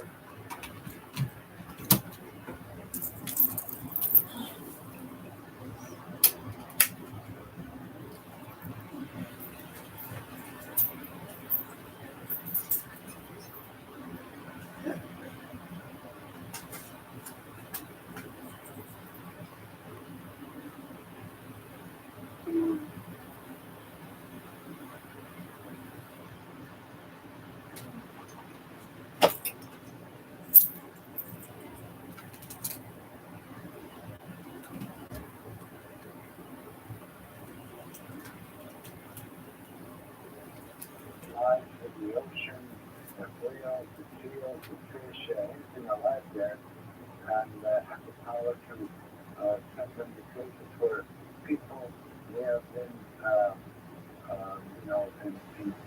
in danger of starvation or need some oil for themselves. So we can send a bunch of seals to their location and sacrifice themselves so it can save people.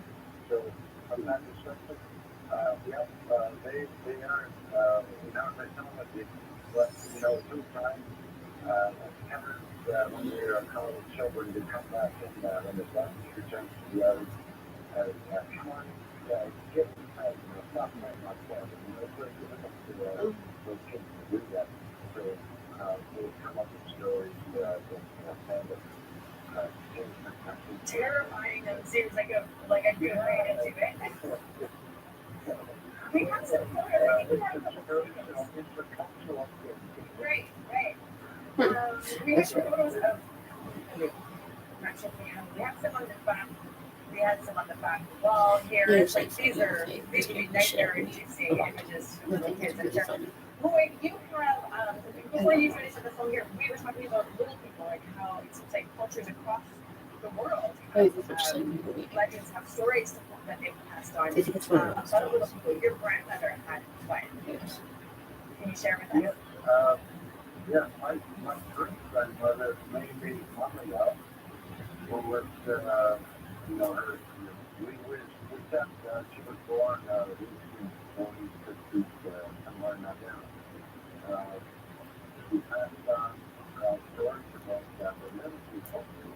When they went to school or something. Here's such things for little people. That's going on. Matter of fact, one time, Semester of the weather, it could be many moons ago before any contact with any other race on Earth while we were still in the valley. She said, the little people lived amongst other people. And one day, the dog of one of the big people came along and mauled our little people to death. And the little people chief who lived in town with, they all dressed up with, came up to the big people and requested that the animals be put down because it now has developed food for the little people. So the villagers got together with the chiefs and the number of houses, and it was just a matter of length. And nothing to do with the dog. At that point in time, our people had 1 or 2 dogs each, and each of those dogs were very valuable at any time.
Summary of the Truth and Reconciliation Commission of Canada's 94 calls to action. Child welfare. Call to action 1. We call upon the government to reduce the number of Aboriginal children in care. Call to action 2. We call upon the government to publish annual reports on the number of Aboriginal children in care. Call to action 3.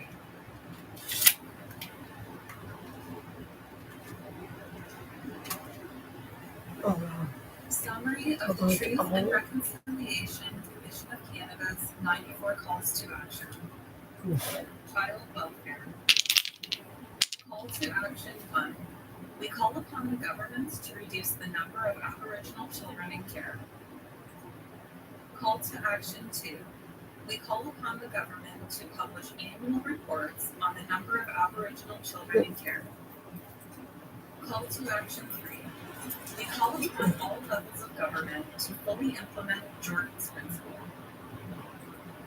Call to action 4.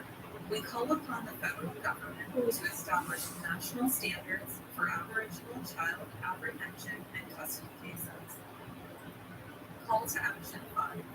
We call upon the governments to develop culturally appropriate parenting programs for Aboriginal families. Educate. Call to action 6. We call upon the Government of Canada to repeal Section 43 of the Criminal Code of Canada. Call to action 7.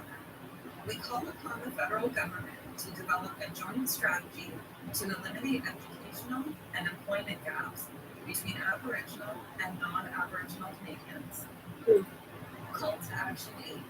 We call upon the federal government to eliminate the discrepancy in federal education funding for First Nations children being educated on and off reserves. Call to action 9. We call upon the federal government to prepare and publish annual reports comparing educational funding of Aboriginal and non-Aboriginal peoples in Canada. Call to action 10. We call on the federal government to draft new Aboriginal education legislation with the full participation and informed consent of Aboriginal peoples. Call to action 11. We call upon the federal government to provide funding to end the backlog of First Nations students seeking a post-secondary education. Call to action 12. We call upon the governments to develop culturally appropriate early childhood education programs for Aboriginal families. Language and culture. Call to action 13. We call upon the federal government to acknowledge that Aboriginal rights include Aboriginal language rights. Call to action 14. We call upon the federal government to enact an Aboriginal Languages Act. Call to action 15. We call upon the federal government to appoint, in consultation with Aboriginal groups, an Aboriginal Languages Commissioner. Call to action 16. We call upon post-secondary institutions to create university and college degree and diploma programs in Aboriginal languages. Call to action 17. We call upon all levels of government to waive the administrative costs for a name change process for residential school survivors. Health. Call to action 18. We call upon the governments to acknowledge that the current state of Aboriginal health in Canada is a direct result of previous Canadian government policies, including residential schools. Call to action 19. We call upon the federal government to establish measurable goals to identify and close the gaps in health outcomes between Aboriginal and non-Aboriginal communities. Call to action 20. We call upon the federal government to recognize, respect, and address the distinct health needs of Métis, Inuit, and off-reserve Aboriginal peoples. Call to action 21. We call upon the federal government to provide sustainable funding for existing and new Aboriginal healing centers. Call to action 22. We call upon those within the Canadian healthcare system to recognize the value of Aboriginal healing practices. Call to action 23.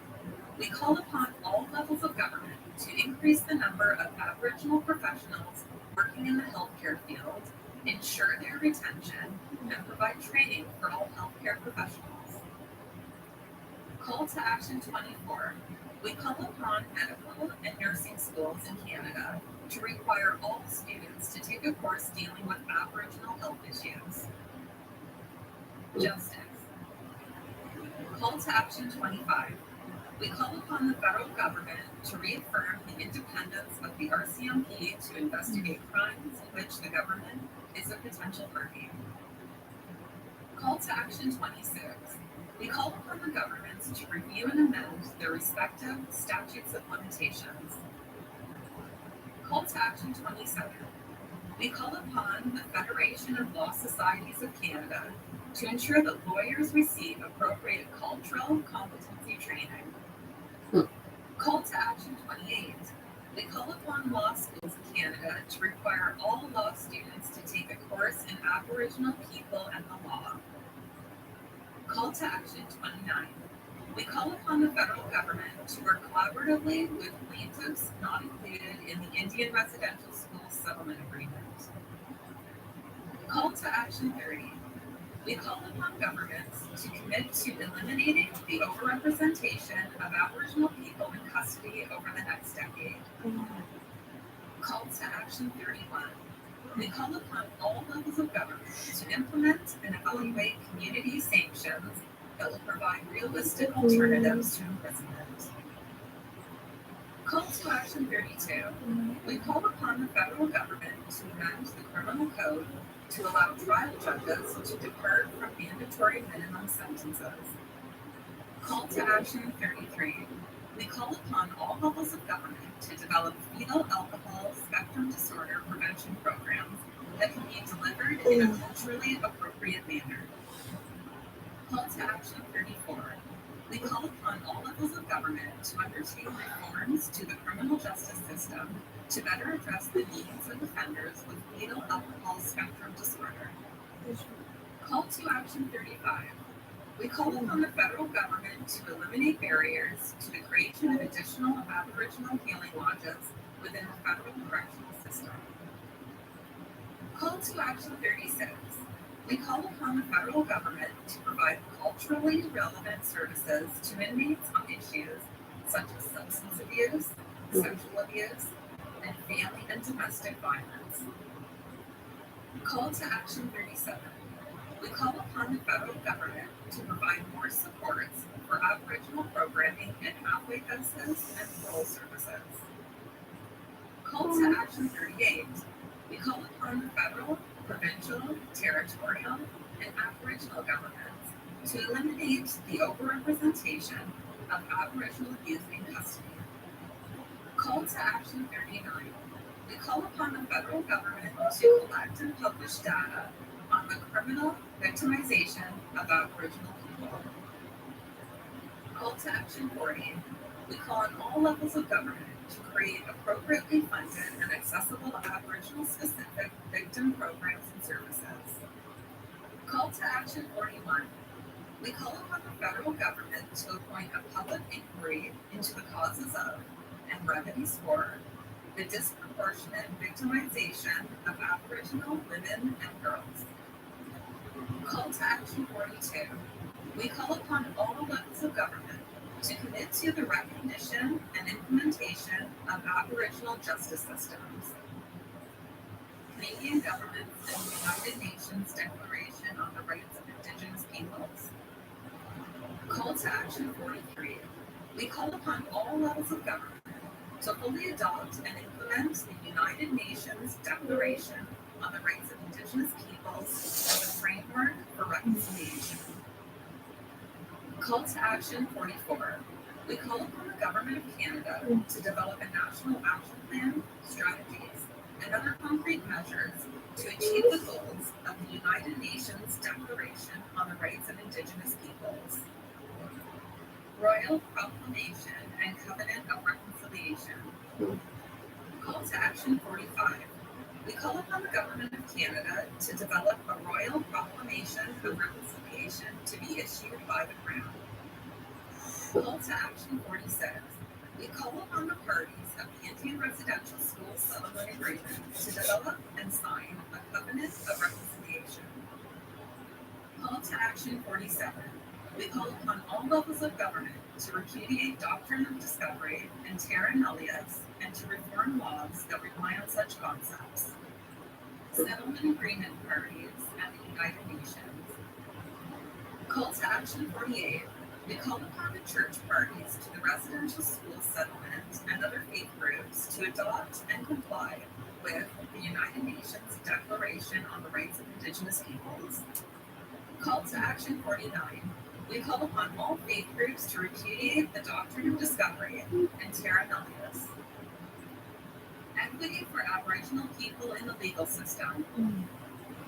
Call to Action 50. We call upon the federal government to establish Indigenous Law Institutes. Call to Action 51. We call upon the Government of Canada to develop a policy of transparency on legal opinions upon which it acts in regard to Aboriginal and treaty rights. Call to Action 52. We call upon all levels of government to adopt legal principles on Aboriginal title claims. National Council for Reconciliation. Action 53. We call upon the Parliament of Canada to establish a National Council for Reconciliation. Call to Action 54. We call upon the Government of Canada to provide multi-year funding for the National Council for Reconciliation. Call to Action 55. We call upon all levels of government to provide annual reports or any current data requested by the National Council for Reconciliation. Call to Action 56. We call upon the Prime Minister of Canada to issue an annual State of Aboriginal Peoples report. Professional development and training for public servants. Call to Action 57. We call upon all levels of government to educate public servants on the history of Aboriginal peoples. Church apologies and reconciliation. Call to Action 58. We call upon the Pope to issue an apology to residential school survivors. Call to Action 59. We call upon church parties to residential school settlement to educate congregations on why apologies are necessary. Call to Action 60. We call upon faith groups to develop and teach curriculum for all student clergy and staff who work in Aboriginal communities. Call to Action 61. We call upon church parties to residential school settlement fund reconciliation and culture revitalization projects. Education for reconciliation. Call to Action 62. We call upon all levels of government to develop and fund Aboriginal content in education. Call to Action 63. We call upon the Council of Ministries of Education Canada to maintain an annual commitment to Aboriginal education issues.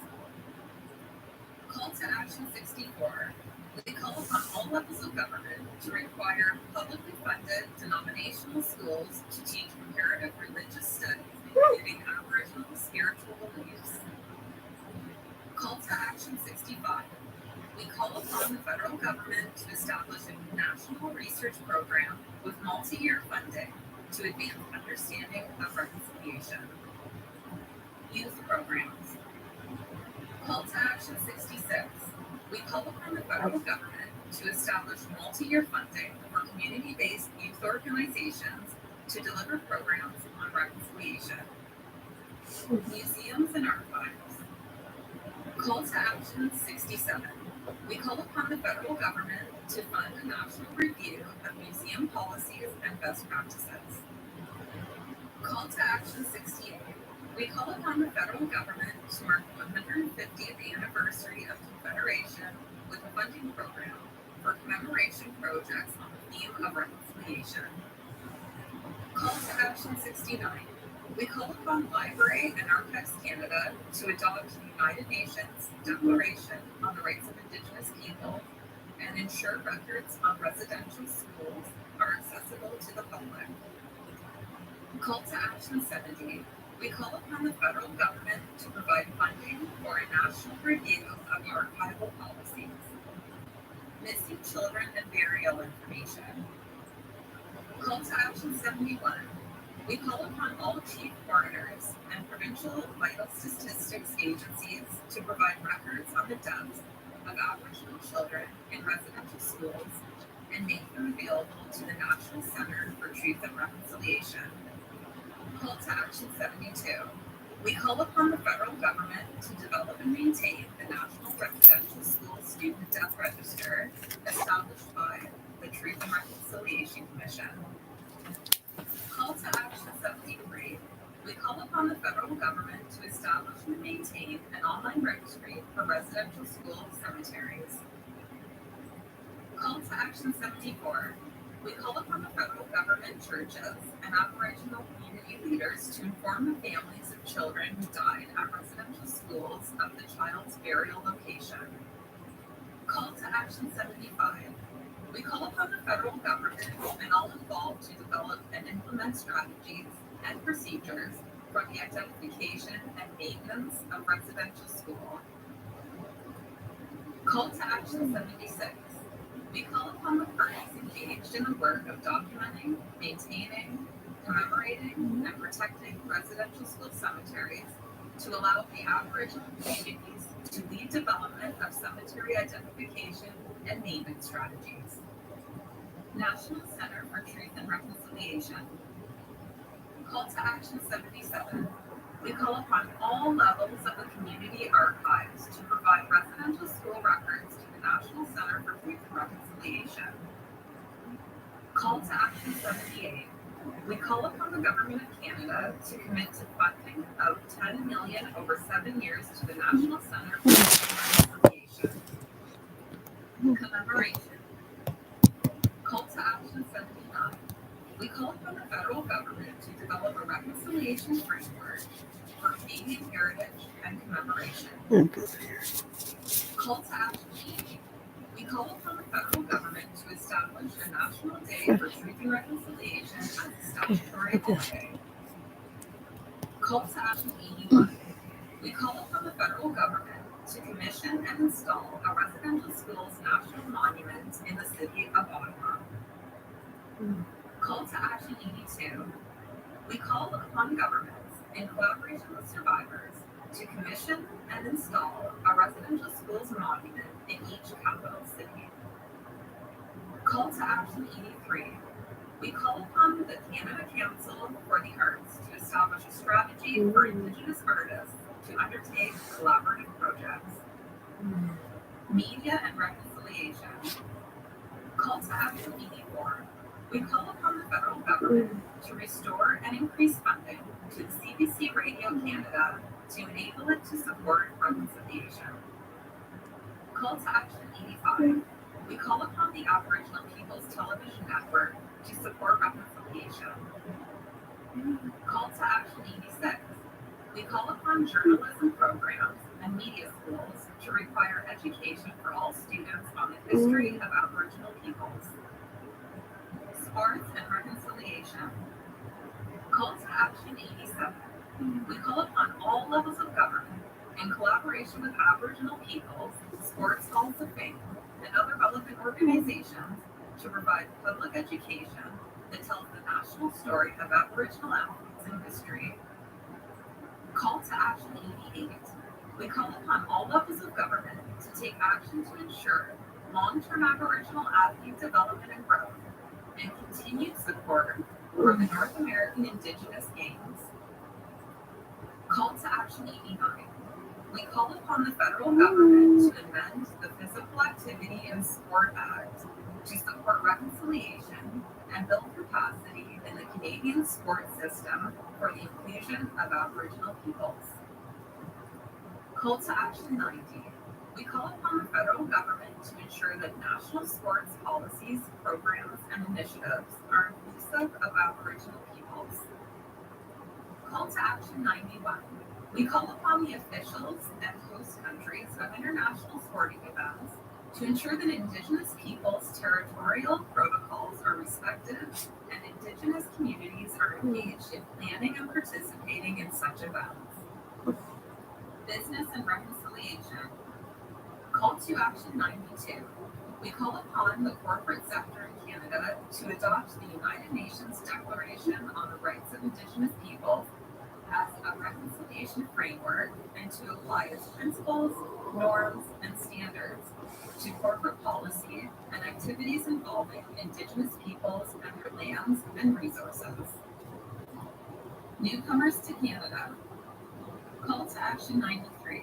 We call upon the federal government to revise the information kit for newcomers to Canada and citizenship test to reflect a more inclusive history of Aboriginal peoples of Canada, including information about the treaties and the history of residential schools. Call to Action 94. We call upon the Government of Canada to replace the oath of citizenship with the following. I swear or affirm that I will be faithful and bear true allegiance to Her Majesty Queen Elizabeth II, Queen of Canada, her heirs and successors, and that I faithfully observe the laws of Canada, including treaties with Indigenous peoples, and fulfill my duties as a Canadian citizen. For more information, visit the National Center for Truth and Reconciliation's website at www.nctr.ca.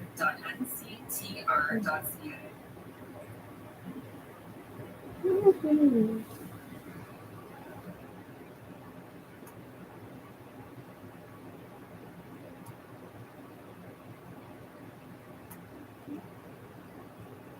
Nicorette Quick Mist gets to work on your cravings in just 60 seconds.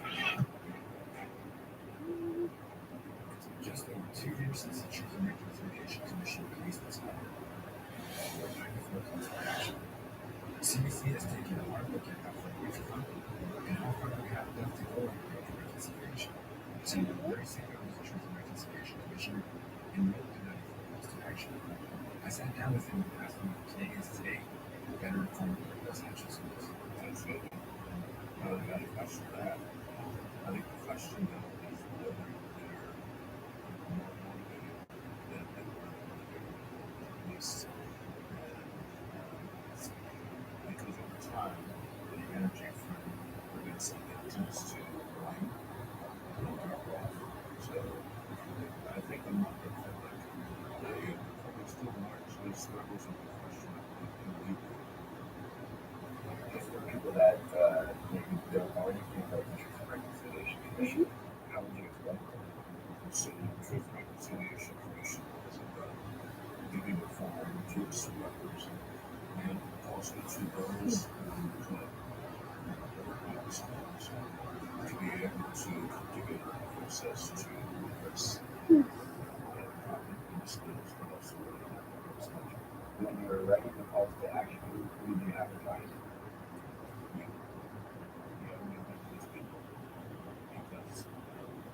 Said at that time, in 2015, we were faced with a federal government that had already indicated that through their actions, that so much through their actions, that they were unlikely to go into this direction, and they already did that.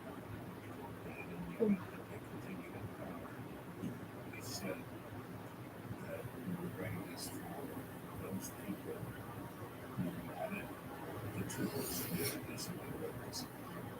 And the phrase I used to use with the staff was that we have to write this for a reason. I know that there's a lot of people that don't believe in reconciliation after having OBA and the Jonestown words. What would you say to those people that believe reconciliation is possible? Reconciliation is a synonym. You're always going to have a relationship with the people in this country. The question is what kind of relationship you want. And if you want to have a relationship with distance, then have a relationship with distance, we just know how they have it. We've seen all of the headlines about Senator Lynn Mayak. What would you say to people who think that the residential schools don't have that much of an impact on these kids? What I'm saying is the only way to run this is hard. And it's hard for them to make up stuff, which is what she tends to do. Is what understanding of this sort of imagining what would be like if we went to a process or Canada or national like commission to go through that process. And understand that the process of taking children away from the purpose of indoctrinating them to is inherently a regular process. I know that there were criticisms about using the term cultural genocide instead of just genocide. Would you still use that term today? Cultural genocide is genocide. People need to understand that. I will continue to use it. That's Jonathan Hall using it. I think at the last meeting, it's more sort of a process was really built. The schools were not put in place for the purpose of killing children. Schools were put in place for the purpose of killing the culture. And that's what we wanted people to understand. This process and other processes to child welfare system is a very sad thing because they fail to recognize the importance of that culture to these children. They think that there is no culture. They want to base themselves on that without realizing the fact that it's a cultural reality that they live in. Only Canada that calls for action have been complete that before. How do you feel about that? It's great to hear. How do you think the government has performed in terms of their obligations and the calls to action?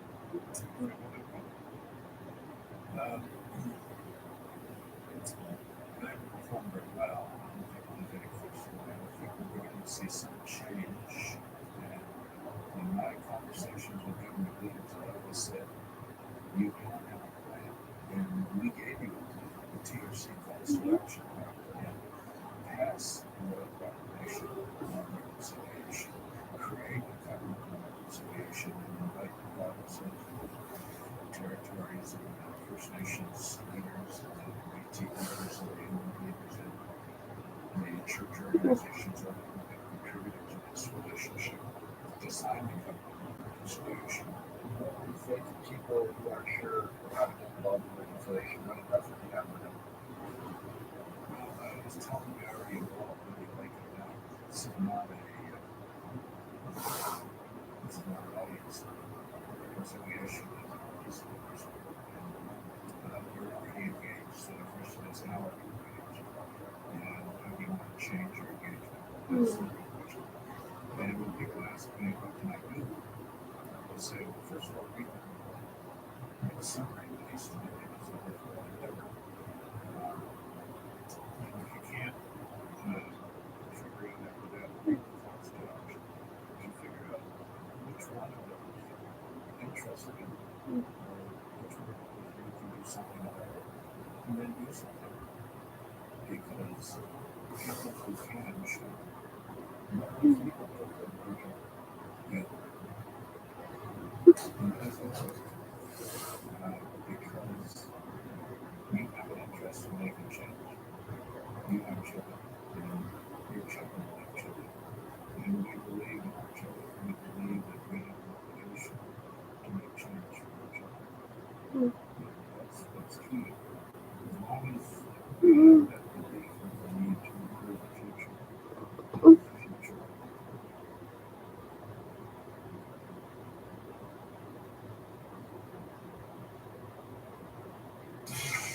Reese's Pieces peanut butter and milk chocolate. It's what's inside that counts.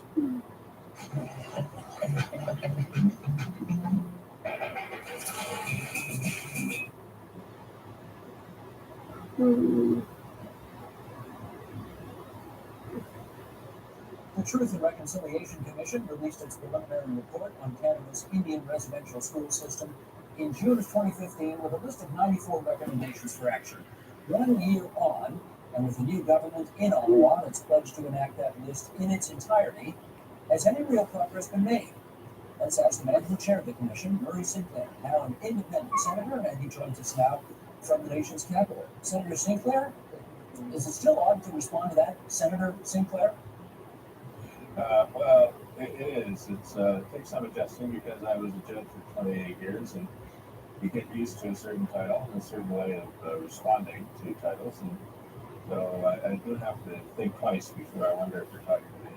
Well, we are talking to you tonight, although not about the Senate at the moment. Let's look back at a year on from the TRC recommendations.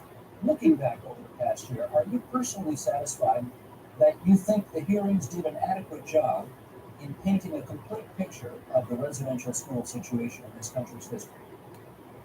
Well, I think it would probably be giving too much credit to say that the hearings did a complete job.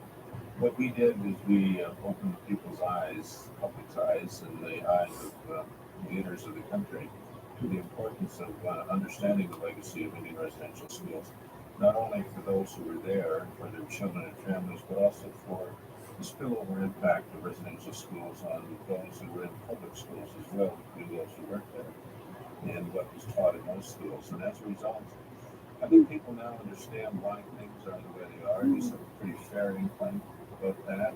There's a lot more detail, of course, that we can reveal, and there's a lot more detail that should be revealed. But for our part, I'm satisfied that we took advantage of the opportunity to listen to the survivors who did speak to us and record their statements, to put that on the record, to create a national memory, and to show to Canadians that something needs to be done about this. I wonder how much you think the cause was helped by the fact that your recommendations, your 94 calls to action, came out just a couple of months before the then Prime Minister called the election campaign, and it did seem to garner quite a bit of attention.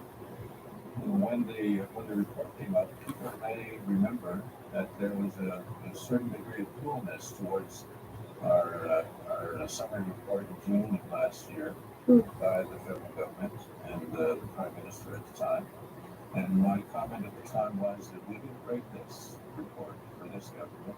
We wrote this report for all future governments. And whenever a government comes along and wants to do something about this, then our report will be there for them to use. did you ever get a meeting with Stephen Harper about Ward 94 calls to action? Oh, yes, he responded the morning of the release of the summary report and the calls to action, and we had a discussion later that afternoon. Were you satisfied with his response at the time? No. Are you more satisfied with the response of the current Prime Minister? A little bit. The reaction by the current Prime Minister during the election campaign, I thought, needed some more consideration because not all of our calls to action are aimed at the federal government. So for the federal government to undertake to implement all the calls to action meant that there probably wasn't a lot of thought and consideration that went into what areas of responsibility for the provinces, what are the areas of responsibility for the churches, and what are the areas of responsibility for the private industry that we had identified. But I think what it did show was a willingness to step up and take charge of the process going into the future. And what we said at the time of the release of the calls to action was that we need to understand that getting to the truth was hard, but getting to reconciliation is going to be that much harder because people are not going to necessarily understand why change is needed, or even if they do understand why change is needed, they may not be able to appreciate that things are going to have to change in a way that they didn't expect. And so I think the conversation around reconciliation is going to take us a long time, especially for older generations. I think to expect that much will have changed in the first year or even in the first term of this government is expecting too much because we have to change entire institutions. What we said during the hearings and what was contained in our report is that this is like trying to turn a huge ship. It's going to take a lot of effort just to get the prow of the ship pointing in a different direction, and then to get it moving in that direction is going to take another period of time. I want to just take a moment to focus on call to action number 19 because it talks about closing the gaps in health outcomes between Aboriginal and non-Aboriginal communities, and specifically refers to the suicide and mental health crises that we have heard so much about lately, in particular at Wakaska. And I wonder what approaches you think will best serve the people in Attawakaskat to take those appallingly tragic circumstances out of the headlines and find some improvements for those poor people. Well, first of all, I just want to point out that most of our early recommendations from the call to action on all the way through to the first 25 or so calls to action were really aimed at getting information together so that we can have a proper conversation about causes and effects and benefits. The government of Canada had stopped doing statistical gathering relating to Indigenous people for the last several years, and as a result, there was very little upon which one could base proper decision making going forward. And so, in our calls to action relating to child welfare, education, and incarceration rates, for example, we said that we need to get that data together so that we can start measuring success and looking at causes. The ones related to health focus upon the issue of mental health and the issue of suicide rates because they're critical point. They were then a year ago, they are now. They have been for some time and they will be for some time in the future because the issue of children or young people who are wanting to take their lives is a reflection of the despair that they feel about where they fit into society. And it's a reflection of the despair that they feel about poverty, about the housing situation, about the living conditions in their community, about their family relationships, about the dysfunction within their families that's come about because of the impact of residential schools, about the ongoing violence, which many would argue, and I think we would support that the Commission stemmed from the violence that residential schools experience in residential schools, and which perpetuates itself in violence in the home. And for those young people, as Frantz Fanon, a famous sociologist, said in 1947, initially their violence is going to be turned inwards, so it'll be in the form of self-abuse, such as alcohol and drug abuse, and self-abuse in the form of suicide, attempted suicide rates. But eventually, that violence is going to turn out. So it will manifest itself in violence to neighbors and violence to family members. But it could also manifest itself in violence against society, against the state. And so we need to be concerned about it as a society, that we address it completely now and do something that will allow those young people to find ways of feeling more hope about their lives in the future. And what we said is that we need to fix the way that the educational system in their communities works, so that they do feel that they're getting an education which helps them to find answers for themselves, that are truthful to their past, truthful to their sense of self and their identity, and gives them self-respect and pride. And also they can see employment opportunities being realistic for them, whether within their community, near their community, or in other parts of the country. And we also need to ensure that they can feel that they have a safe environment in which to grow up as young people, and that they're not living constantly in a life of danger. Whether that danger is passive in the form of inadequate food supplies or inadequate living conditions, or whether it's more aggressive in terms of violence in the homes that they live in, all of that needs to be addressed. In addition to that, we say that young people today, young Indigenous people today, suffer dramatically from loss of identity, loss of self-respect, loss of pride. This has been engendered for many generations, and they can't find answers from their families. They can't find answers in their communities because their elders and their family members have themselves lost their sense of identity. And when young people are growing up in the teenage years and as young adults, they want to know who they are. They want to be validated. They want to feel that this country has a place for them, and that they have a place in it that means something, and they want to feel that there's a future here. They want to feel positive about all of that. And right now, we're not giving them that. And until we can do that, we will constantly be fighting critical issues in a crisis, emergency kind of way, as we are now. And we can't keep responding in that way because it's inadequate. I'll do one brief follow-up on the educational aid, which you just referred to there, and that refers to call to action number 62, which is to improve resources to help teachers inform students about Aboriginal people's historical and contemporary contributions to Canada. As far as you know, is that happening yet? Beginning to happen. We do know that beginning in 2012, as commissioners, we met with the Council of Ministers of Education for Canada in order to persuade them that they need to include in the curriculum materials for all children in the school system some information about residential schools, but also a fuller history, a fuller awareness of what Canada's history is all about, so that they can grow up understanding what the country that they now live in, that they are going to be assuming responsibility for, actually has done over the years, not just to Indigenous people, but also to non-Indigenous people. And with that awareness, with that opportunity to develop a sense of respect for Indigenous people will be that much greater.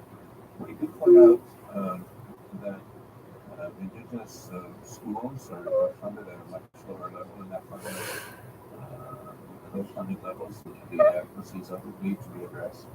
But at the same time, what the children are being told also needs to be fair and proper to them, not just Indigenous children in the schools that are run by the Indigenous communities, but also non-Indigenous children in public schools, because children being educated in this country have for many generations been taught that Indigenous people are inferior, and that people of Western European civilizations who come to this country are superior people. But that's, those combined mythologies need to be corrected. Well, let me follow up on that, because there are, I think, teachers in this country of goodwill and good heart who nevertheless feel ill-equipped to introduce Aboriginal cultural content into their classrooms, or alternatively may fear charges of cultural misappropriation, that kind of thing, if they do try to educate kids on that front. What would you recommend on that? Well, there's probably three things that they need to keep in mind as they go forward. First of all, the responsibility for curriculum development and the dissemination of curriculum materials falls on the shoulders of the Department of Education across the country. because so long as it is left in the hands of and the responsibility is left to individual teachers, it will be a haphazard approach. And once a teacher leaves, who is doing good work, then that good work leaves the teacher. And that's the way to run an educational system. The system itself has to have and undertake to fulfill its responsibility to educate all children properly. In addition to that, teachers of goodwill, and there are many of them who are struggling with the fact that not only is finding materials hard to do, but being able to figure out how to utilize it in a classroom setting without the training and support is something that's missing in the system, and that needs to be provided through faculties of education where teachers are trained on how to do that kind of stuff. And finally, there is the need to engage with, to consult with Indigenous people and Indigenous leaders about what schools are doing. And at schools where there is a significant number, or any number for that matter, of Indigenous people within the school or within the school division, need to feel that they are involved and they have the right to be involved in the education of their children, and that's not the case as well. Okay, Senator Sinclair, let me read an excerpt from the interim report of the TRC that came out a few years back, and here's the quote. The Commission also heard about the fun that children had in school. In the presence of a dedicated teacher, some children experienced the pleasure of learning. In some cases, particularly in more recent years, parents had sent them to school to learn the skills needed to make a contribution on behalf of their people. The Commission heard about how these students made and are continuing to make those contributions. Now, I note that there is this brief positive note in the interim report, but I think you left it out of the final report. And I'm just wondering why. Well, no, we didn't leave it on the final report. It's the final report is over 5,000 pages long, so you could expect you're going to have a hard time finding any particular piece in it. We do certainly reference the fact that there are success stories coming out of the residential school experience. There are people who talk about the positive relationships they had with teachers, positive relationships they formed with each other, the marriages that resulted from people who met in residential schools, and the long-term marriages that resulted. Not everybody was abused in residential schools, we point that out. Not everybody talked about the residential school experience in a negative way, and we point that out as well. But what we do say is that the predominant feature of residential schools was the negative environment. We feel the schools were intended to place the Indigenous children in, to press upon them the fact that they came from inferior stock and that they needed to overcome their Indianness, their Aboriginalness, in order to become full functional members of Canadian society. And a school system that is built upon that principle is a raw winning system. All right, let's talk about poverty a bit. The Canadian Centre for Policy Alternatives looked at this and estimated 60% of First Nations children on reserves are living in poverty. And I wonder whether you now are in as strong a position as you'd like to be able to monitor the federal government's commitment to doing something about this.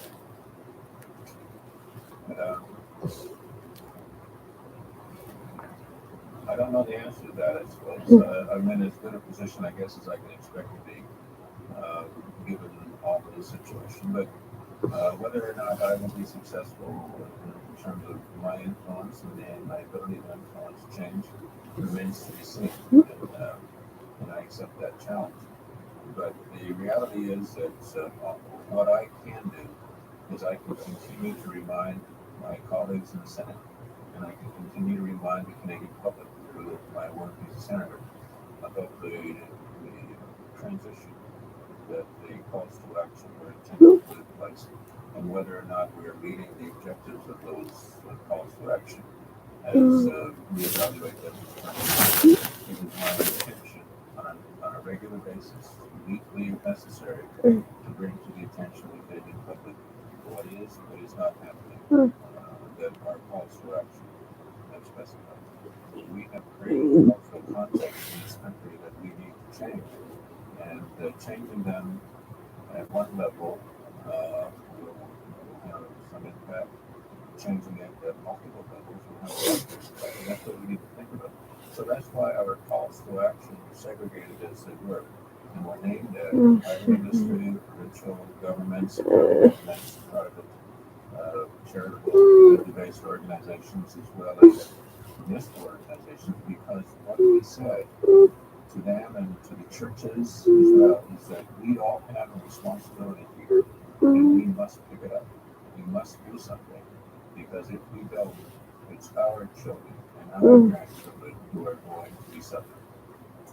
I suspect it is that eloquent, Senator Sinclair, that helped you, I don't know if win is the right word, but let's say be acknowledged for the work that you did on this commission by the Mosaic Institute, which recently made you its Peace Patron for 2016, which was a great night and a great tribute to you. Thank you for coming on TBO tonight and sharing your views about this. Thank you very much. Help TBO create a better world through the power of learning. Visit supporttbo.org and make a tax-deductible donation today.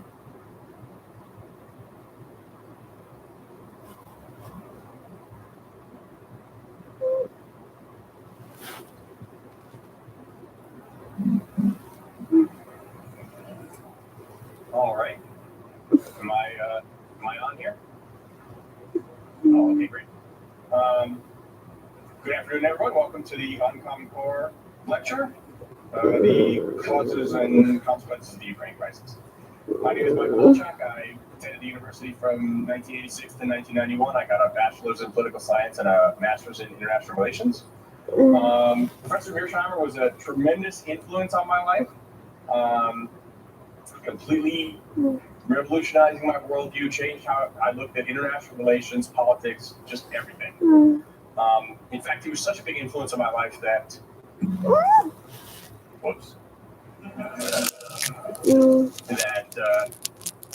when I went home for the summer between one of the school years, leaving my college girlfriend here, she gave me a little keepsake picture book, and she said, "Here, to remember the people you love." And inside was a picture of her on the right and a picture of Professor Mearsheimer on the left. That's a true story. When I was here, the two biggest things that for me were military affairs and the Model United Nations of the University of Chicago, the student organization that I co-founded in 1988. And at that time, I discovered that you need a faculty advisor in order to have a registered student organization. So, of course, I thought for about 2 seconds, and then I went to see Professor Mearsheimer. And I'm not sure if he remembers this, but I asked him, "Will you be our faculty advisor?" And he said, "I will sign the piece of paper. I never have to do anything else after that." So I have found my faculty advisor. So, without further ado, I would like to introduce the R. Wendell Harrison Distinguished Professor of Political Science, Professor John J. Mearsheimer.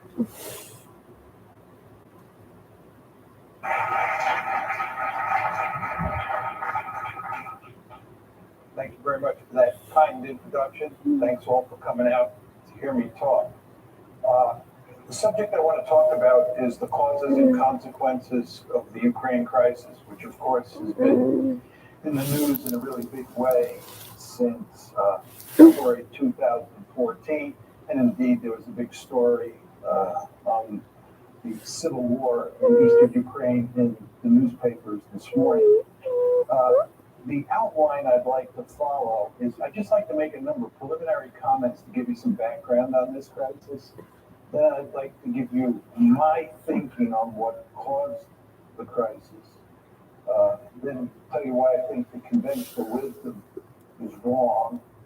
Talk a little bit about the West's response so far to the crisis, which is just, in my opinion, making a bad situation worse. I'll tell you what I think should be done. And then finally wrap up with some discussion of the consequences. So let me start with some preliminary comments. First, with regard to America's core strategic interests. For me, core strategic interests are areas of the world where you're willing to fight and die. And in my opinion, outside of the Western Hemisphere, which is of enormous strategic importance to us, there are only 3 areas of the world that really matter. 1 is Europe, 2 is Northeast Asia, and 3 is the Persian Gulf. And it's very important to understand that since this country got its independence in 1783, Europe has been the most important area of the world. Even though the Japanese attacked us at Pearl Harbor, we had a Europe first policy going into the war, and we had a Europe first policy throughout the war. And it's in large part because the great powers in Europe are more important than the great powers in Northeast Asia over time. Of course, the Persian Gulf was an important area because that's where the oil is, and oil is a critical resource that matters greatly in the international system. So those are the three most important areas outside the Western Hemisphere. And again, since the beginning of this country, Europe has been number one. You want to understand that we're undergoing a fundamental shift of great importance. Asia, because of the rise of China, is going to be the most important area of the world for the United States. The Persian Gulf, because it's inextricably linked with Asia, oil flowing to India, oil flowing to China, the Persian Gulf will be number two, and Europe will be a distant three. We're basically leaving Europe in the rearview mirror. And of course, you want to keep this in mind because the Ukraine crisis is in Europe and involves NATO. Just how to think about the geography of Europe. This is a simple, if not simplistic way of thinking about it. So here's a map. You can see where Ukraine is, you can see where Poland is, you can see where Russia is. The way I think about European security is there's France, Germany,